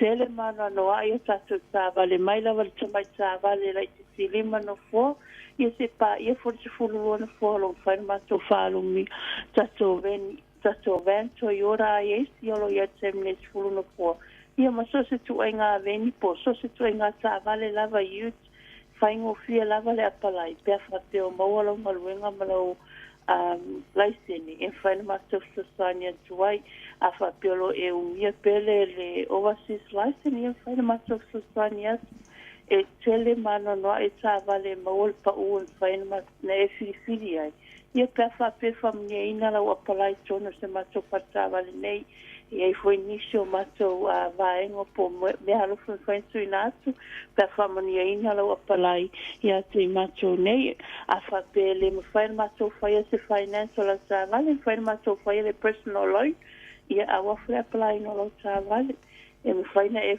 pitina se sa vale se si wha sa vale ia e whai e matou le apalai ia po whai matou le finance I le vaenga Tēr mana noa I tāwale tu whiwhiri mai ai, ai le lei lava lo wili mai le olu a trustee o whaono trustee lua e te mawai ani. Ia pe te stu mai le fitulu a trustee fitulu a lima koe South Road Penrose. Ia te stu mai tātata noa mawawai le matalasi me tā mawhasai tuti. Ia whaaraso loai le apalai ngolo tāwale. Ia whawhingo fia mea umai a pēr stu mai matu whata. Tāwale nei.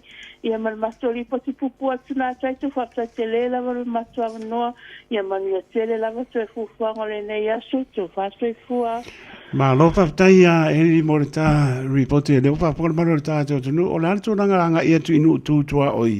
O mwhai on sosani e o tau a mesa le nai tau Facebook page. E apalai meila tau online. Sao lava, so pa ule vaenga. Sao lava sonoanga taitu o long whaila apalai online. E whaingo fie. Mana ia. E apate e apalai online. E susua tutong. Ia lawa mawale tati o lawa apalai. O le si vaenga foi wapa uasu o tato shipping around I New Zealand. E whaina fuli tato o shipping ne mo I lato. E le whainga na fitia le su mai toro maso whatawale. Ia o lo maua tato free shipping and whaina tuina tuere tāwale numero mota. I la le vaenga whamimole la. Lai mana ia le o manino e po ina tūlanga. Ia mese po ia o le maua le whanga solo le promotion o tau e ave fuata a vale le aso paraile. O le sa o le pele. Ia e ave fuata. Pe wai kau mole a. Pe wai kau. O la mole pa me kari mai e solo. E ave fuata ko koki umoe oe. Ia paaptai tēne lama mole atu pa mano ma paaptai eni mano tā pena. Le ulong fa tsui la lama fa ponga mano ta to tuno ya manuia fo yo fa yo to ne so la tanto fe la ipea fa so fo ia ya pa sai fo to meta ya eni le na ele lo tal no le oro tas ofa ono fa te silua o le oro tasi ofa ono fa silua ia pe te anga isa o la mai le o le fitulu tasi po le fitulu le Macrisa Road I Penrose umara Penrose Mount Wellington pam uolo ai le yo pakranga vai la mangi ya tala no ia tulanga lo fai po online mai la to no tu oi nisi o lo pa ponga mai Wellington e o kalai state ya no fai ngo fia la wa kama online manuia ia nga pule le o pe ki li baku pe transport aku lo sa ia pe te anga I mai po ia nga ngai fai ya pa klo tike lunga ma le ia nga I mai po le ngai au ki lang tato we vai ia tele to fo le lo no au mau man no foi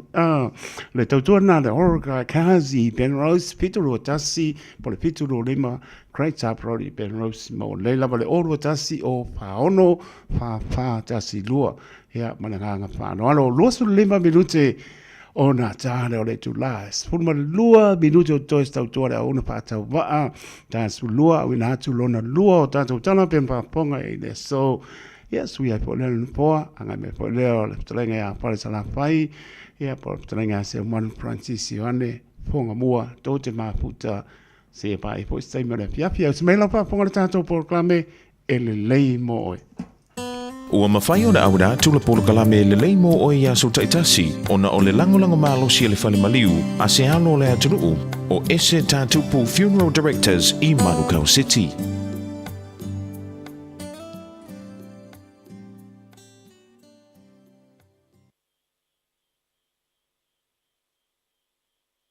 O kalame le leimo oe, sa lo whala. Tu se e Peru e se furu male tolu o lona whai upo e se furu male lua. O lea, na pupu ngā tia Yesu I tua o le whai te toa o le aai. Ina ia whaapa ia ina ai e ia, le nuu I lona lawa toto. I le whenga inga tuai. Na whaatonu e le tua Mose, e whaatonu a rona ma le awosi taulanga, o le taulanga mu mo anga sala. o povi poa ma oti poa. A o ano ma o povi ma oti nei, e se sunu i lunga o le fata pai taulanga mo le taulanga bu.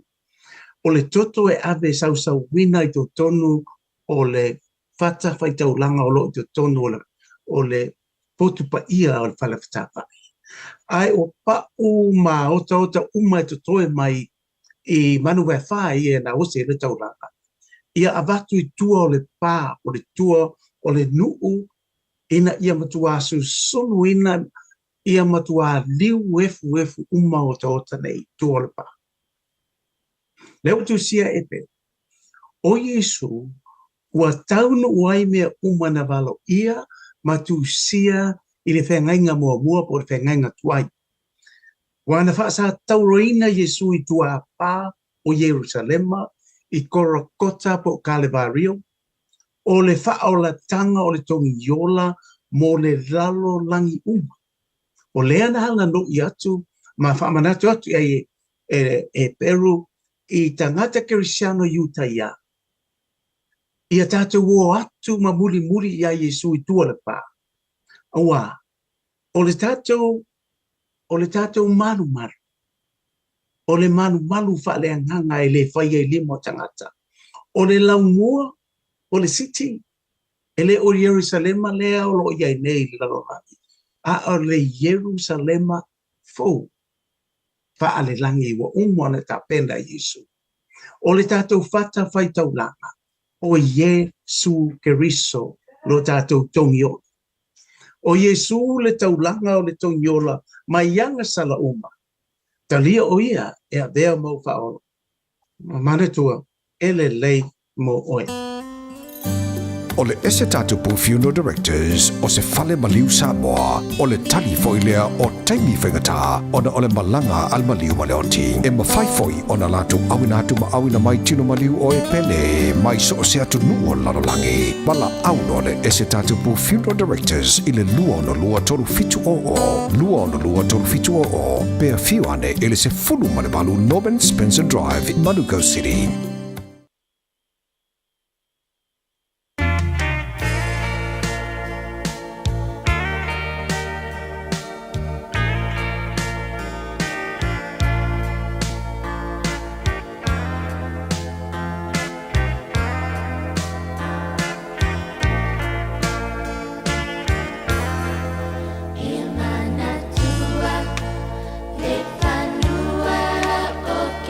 Semane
Se po mali Crichton family manatua get some money. Amaya to ele tato por clame ele mo oe. Te ton lava fa por malo le atunu mo fa longo le matango fie. Pionga pa ia no tato tua ta yala sili lea. E lo to soifua mo tato bola pa le nganga. Spa ponga po nei por clame. Le aso ata ao pe tato lia I le lofa mo leo lo tato tua. O e si la fia me e whaatino e mawhaiona e umi ai so fale motu le lumanai. A whai fo i so fale motu, o e si la fia me whaiona whaatino ni si o fuafuanga e whaonga aire equity o lo fale. A wane e misiere por kalame o le malu I fale, ia fiafi o sururu ta itasi le se fulu e te aile whaa. O le a e si la fia ai au wala e mawhaiona e umi se fale motu le lumanai, ma au wala e whaonga aire equity o lo fale motu, e whaata waise isi o fale, le por kalame o le malu I fale, ia fiafi o sururu wa yaso ta itasi, se fulu e te aile whaa. Were you born between 1969 and 2004? If so, you may not have had the 2 vaccine doses needed for full protection against measles. It's a serious and highly contagious disease. So, now's the time to check how many vaccinations you have had. If you've only had one, or are unsure, play it safe and book a vaccination now. It's safe to get another dose and is free for most people. Visit info.health.nz/measles.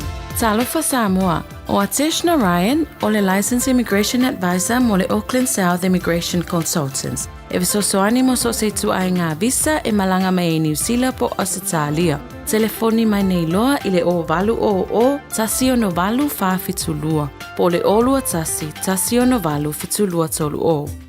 Mo tupe wha moli Samoa mana tua lo le Pacific Easy. O lo wha awau pea le tātou wha matoa e nao le 5 tala te tongi pea e wha ina le Pacific Easy app. E wha tino ai au tupe wha moli mai lau telefoni wha mehai. O lo awanoa fo le tātou direct transfer. Tiposi mai ai au tupe le tātou account. Ma wha mali eina fasili lungo le telefoni. Ma wha tino la foino lau tupe ai ka wha matoa. Mo le tongi no pili o le vai. Mo li te o ngā tupe so se whale tupe Samoa. Pe le tongi nino no ngā tupe le nupi wha. Samoa House Corporation po le Samoa Land. Ma so se au nanga Samoa. O lo mawhai na whaatino uma e le tātou au nanga le Easy Pay. Maratua e lata le fitu se fulua tātou la wa wha sopoli ai New Zealand. Wha peo tātou ofise tolu I o Tara o Tāhuhu Mamangele. Pe wha ngā le Pacific Easy app po le direct transfer. E wha sawa ilo teimi. Ai sili atu na wha sawa inau tupe wa taunga tāle penisini. Mo nise whamtalanga pala au le o varselau o tasi odo. Po numera masani au kilani. O le lua fitu ono fitu iwa fitu wha. Ma le lua fitu ono fitu iwa varu wha. Pacific Easy. O lau pa anga mo tupe wha mo moli Samoa.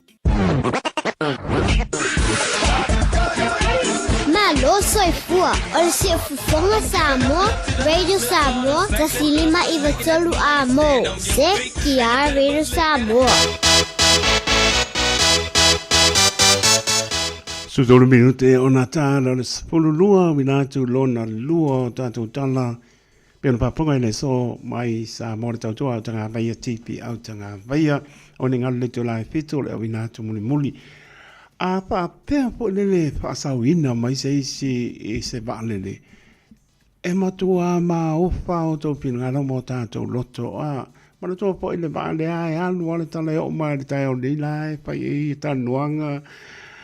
Pepa pena sau mai le ina sau mai le Air India a fitu tolu fitu po le a pasau le mai fia se lau fa lua por se lau fa ye o mari diu fa popo I ma la to le na mari diu o tu la lo le fa le vol le hostel le a pa u il vale pe se lau I vesfu a pasau le mai ta e mata utia ma tu ora ta vale a petaui o lungo lau ele a tu lo le ngana a pasau ina mai se o lungo lau ele a para ba ele a sau mai se sorry it's a miracle o se va venga fa va venga ia pe ona mori mawina po e leo tangata na sau mai va lele a India ia la so e fa mai pe pa penga ia fa mai ma de pelongo fo ai makana va ko makana fa ko le for emergency do ho le sango po de 11A ai po e po le numero langa si ya fa mai kamo ya ko asoli ya ko ko ngakali ora menga fa mai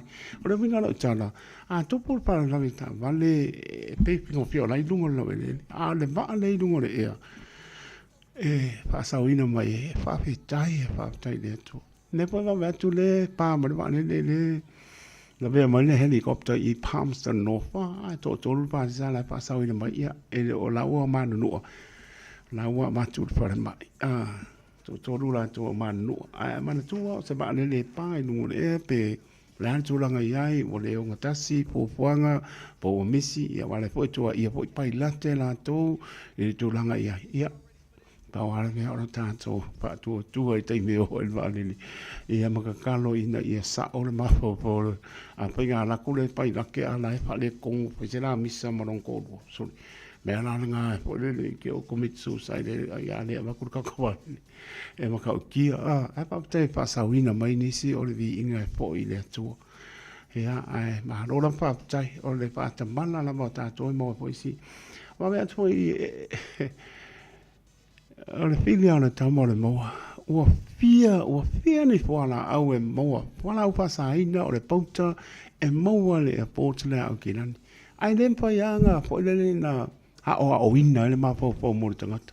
Ia pai po la ko mai o la ko lesi vainga ko ko nge lesi vainga. Le penga tale na. A pa pe la pasa o inga sao se la ko mai. O se kurang po le fai tau vinai fo I a kamala su e ko la wa cameras a to le airport. Kai konga le pasang. Mana tua e o I meo paki po e tu lo le upanga I meo se vai. E so e lunga pea po I e piko la lo se vai. Pa me ua mau ai po isima. A le va vea como le mafo fahur tanga saoi. 2 kilo. Le ma mafo wala au le mo mai kai le Auckland Airport. A le meo fore kaka. O le veki mo a sai atoa. A vele me o le mapo por kaka. Me o le tea bags o le green tea. O le leipo langa al green tea. Wa vipo mo kua wha oba. O fa leipo le veki mo le ua kumu le 2 kilo le mapo. O le pauka ia wala o pasa inga mai. So le, ufa pia, so le. E maka au kiha po viso kaka inga pai. Ai le pa pia se me maua. Ai maua. E maua. Ia lau sau mananga veki. E sai mai. E wha teipa akoa. E o ngā anua lea. Mai le mea olonga mapau. Lau pa peka aka. Ai ngi tea bags. Po le lea mai lako a inga I au kenang. E le ma ia ka mga I karma le vane. Ngonga kuku akoa I araka I whau. Ia. E piwa. E kau kosa maraka I whau. Lai. E kuku araka I whau. Ia I lopo I lea. E kamoi la mo le akora o kamoi e sa mo le veki mo sai o ia Amerika fo e pa komui I le marijuana o poka ia va ai lo ma labels fo le tea bag green tea for more green tea bags le wa fa sai mai ko la fa pe ka o ke le ka skamale anga tea bags e ave e ka mo po yo ki ya le o zau ka o pia ka ranga kanga puara. Pili ar kamore mo, pa o tauta. E lo I tau wina I tātou. Pa tāta la ponga e lo I tau wina I tātou. Nisi soso ese. Me marisi kumaro. Soso ese ma mea ngā. Soso ese mea ngā ya pa ngai lo soi fua. Ya ngai. Ala po ngai mo ni tai pa tai. Lau sunga. Kalamba marpato ya bahi man no fualo. Alo tele atu. Manuia po ilo po fuanga. Kalamba marpato ya bahi man no fualo. Pa toi ya. Pa pia po ya. Marie Stelz, ma ainga pa tai, we kara pai. Se wo ya pira I Nico, mai West Auckland, kama West kama le, pa me olai, pa nanga, olala ka kuka ngai pa li bira. Ia, kau zami, oke pole. Ia, le ngau me ai olala ka. Bai en po mani sia tu ya li pa tai, le nga opu to muri pa tai mang mo ria le wa tau no, lai stete.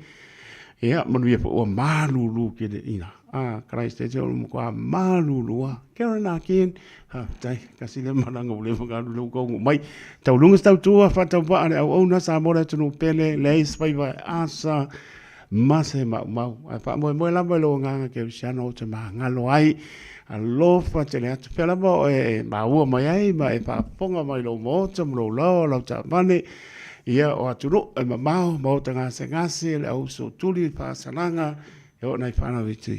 Ia, alo whātai tō mō tō. Pa mā ngalo le au ona. Au le whao ngā hina telefoni lunga le au wala. Pa mole.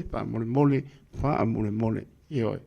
saunga le mu tau no i mau tau manawa ko akari ke fongi ta ua le no le mo le pasia mo li tuli lo sao ke le lor ka makau malanga vale pa au ke ta ua lo tanga i lama i pa iro i leise si lunga tula pono male nganga pa no lo tapen mai tanga ya pongamua por tanga se Juan Francisco ane to te mafuta ia manu por to mafutanga le uso bane swapa se Juan Francisco ane por tanga ya pongamua se pa ia pois tai mi ole fiafi tai jo talo tole au ona soifua ma ia manuia.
Dear brothers and sisters, in the book of John, chapter 14, verse 1 till 3, Jesus said, "Do not let your hearts be troubled. Trust in God, trust also in me. In my Father's house are many rooms. I am going there to prepare a place for you and I."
si mai alau whaafofonga o le whaapoponga fo ele nei o talafau mai Samoa. Awina sa mai mo oe e lau leiti o whalongolongo le Radio Samoa tasili mai wa tolu amo. O te whatalofo ero tātou mutano, ua whelo ai fo ma mafuta le nei asa fau, i au si mai alau whaafonga. Wa le longo le lei le te tai ma le vanga whaapufai o le Samoa ua poto. Se fina ngalo ua tasi i eile pa i o le nofua whaalolonga o le whaana fitu o le ainga taua ana. Wa te ena i le whai ele o whale la tai. Amata mai si ufanga e o i mata utu. Oni whaata singa whaalawi loa so se vanga whaapufai. E au fiai ma le latu pati. Ai wana o le vanga e pui a ia te taua tangata e whaatanga. Wa tapu ma whaasai fo i malau papa whaailoilo. E whaalawi lo ai ma le sui tau vale sa mo u poto mo le tofi whaolioli. O le no fō whale la taima sa matau. Le ole a tau vai se tasi o tamali i mai lea i tu malo whaapalonto le atino. Le a fionga whaalawa au whasitau ula. Wa whaidoi le tusi wa ave le te tai o lea pati whaupu whai. O lo saini ei matai o le nofua whaaloalonga o le ainga tau ana. Wa na o le vanga whaupu whai e pui ai a te tau o tangata e tanga latu whaalawi loa. Ai le talia isi vanga whaupu whai. Wa tāpai nei ele te tai o le Samoa o poto. Le fionga fia mena ami mata awhai ala i se tusi. Se fina ngalo le komisina o whainga palota. Le fionga to le afoa tu ia felolo Alexander John Stanley. O le tāpai le sao whaapito se fina ngalo le komisina o whainga palota. Wa ia whaai loa ila na tusi. E te le se a fianga wha le tu la fono o ai a te tau o tangata tau wā. O tangata palota, ma vaenga whaupu whai ni whai unga whapea, a li ma whai pule.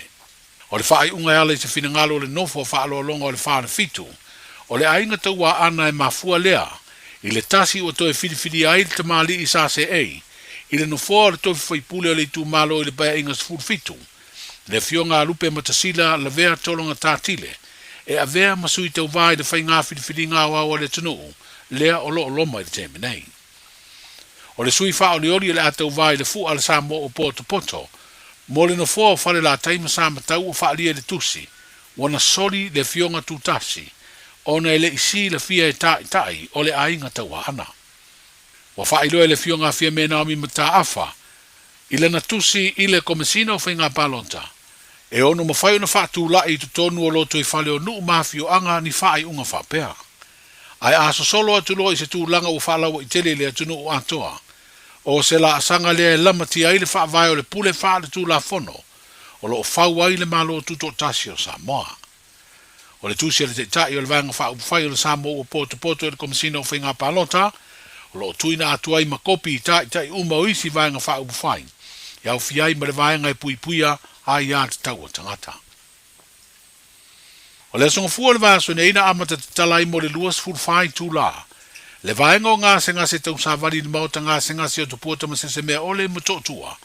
E mafua no le tūlanga pepesi o le vairusi o le fiva o pona iwi. O ngā se ngase tau sa wali masani e fia vai se fo mai. O whaatūlanga nei mai le valu le tai au e o i le ono i le fiafi e mau aino lanto ua vanoa. Ai o le ono i le fiafi o i le valu le tai au le aso e so ai. O teimia mō ngase feso tai ni aunga o le fiva pona iwi. Whaalia le sui whaatunu siri o le sui fua maloloina, le fionga tangaloa Dr. Robert Thompson. E talu mai le vai aso na te nei, na whaamawina ai leo whainga iwa se lau se fultasi o ngase ua masalomia, i aunga o le fiva o pona iwi. O le amatanga o le vai aso nei na mau ai le whaai unga o suenga, pa whaamao ni ai, e wha se lau iwa se fulvalu ngase mai lea o whainga, ua whaamaunia o aunga o le tenki fiva. I le whale mai o te maiti le maota ngase ma to tua o whaalia le sui whaatonu sili, e luas furfitu whanau o lo tau fiai. Ai le eise ngase tinga ina, ona ele o toi eise isi o tau fia i potu, mo ngase tinga ina le ICU. O le whelo inga tu stala ma le komiti o whaafosei, po le National Emergency Operations Center Committee, na whaelo ai e whainu mela la tamai o tangata ua fia le fiva o bona iwi, e le sui whaatonu sili, o le mtanga aluenga o le soifua malolo ina. Wa pe o le vaenga le longo poi pe fu le le mkanga aluenga, mai se lava le malo la pungu o lo po va mai le pale mai. Awa le susu mai ngal ngase mar kausi mai ko kasi ai awole au mai a korpo au ainga fa mol awa siril pui ro le mai ko afia ko I farma ai le vaenga le ai pe yonga fa manga ku pe le mkanga luenga le malo le ku ro nga I mai farma ia wala va ngal ngase makaka ko kasi la sa au mai wale so ngo mai uma wale pe nga ka ia afai e kai mingu ke makakala ka pungi le fai koko ia o ke le foi nga le vango ai yo ko ia inseki ma fala foi con o falma ia esa o le foi nga fa le vango o ma fa nga ku falma ia le foi ko mai ka wingor pulanga le ia o fai ka control le malula ko o mai kongo fa fo mai kongo fa fo pulanga le ai fa kai mo le fa kuanga ia silingia kulanga ngamu ia pe yonga fai loa ku I ke miu solo fo isi ka pokalami o ka ko Samoa e lua I ko nga ngamu ia Samoa feve ia fa mai le o le tanki fever o le Aedes aegypti ma le Aedes albopictus o species e lua o feve ia le ngamu kongo sa le tanki fever al ko lua foi le feve ia isi fa mai en ka kwa fia foi le ka kia fia ke minge kai pe o le mumu kukupa o le sika chikungunya ma le chikungunya ia o kamai lua ia o ngamu foi ia la mo fi le kelenga kongo pasifika ia le avainga la le ko lua le Aedes aegypti ma le Aedes albopictus ia ma le Aedes polynesis per ko le but not so much le Aedes pa meni o le ko lua le feve ia le tanki fever ai con o Samoa le sui fatun silo sui fo maloloina le li fo mai le fionga tangaloa Dr. Robert Thompson o ngal wenga le komiti o fa'avlau fa'afuse ia le malo o fa'anga solo ai le whanaina o lo toa. Ma to tonu o potu o whalea onga I le atunu ina ia mamate ini seti o le namu o lo fe ave aina le vairusi o le fiva o ponaivi. Wa ave aina ise tu alalo le sui ofisa sili o le mtanga luenga o tina mtama itai a tina e o fiu anga maanga fiso tai te fono komiti o fono fa'avae o I tu malo palon te limas fultasi. Ina ia sita silane fa'ongani isi tupe o le miliona lo na tolu leo wa fa'asafu atu.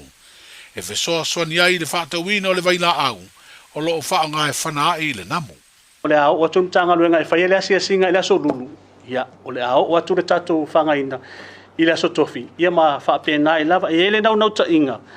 Ia, o lo ave lava le whaamua mua, ia fio anga, o lo iei whaamau monga o lo o maulunga.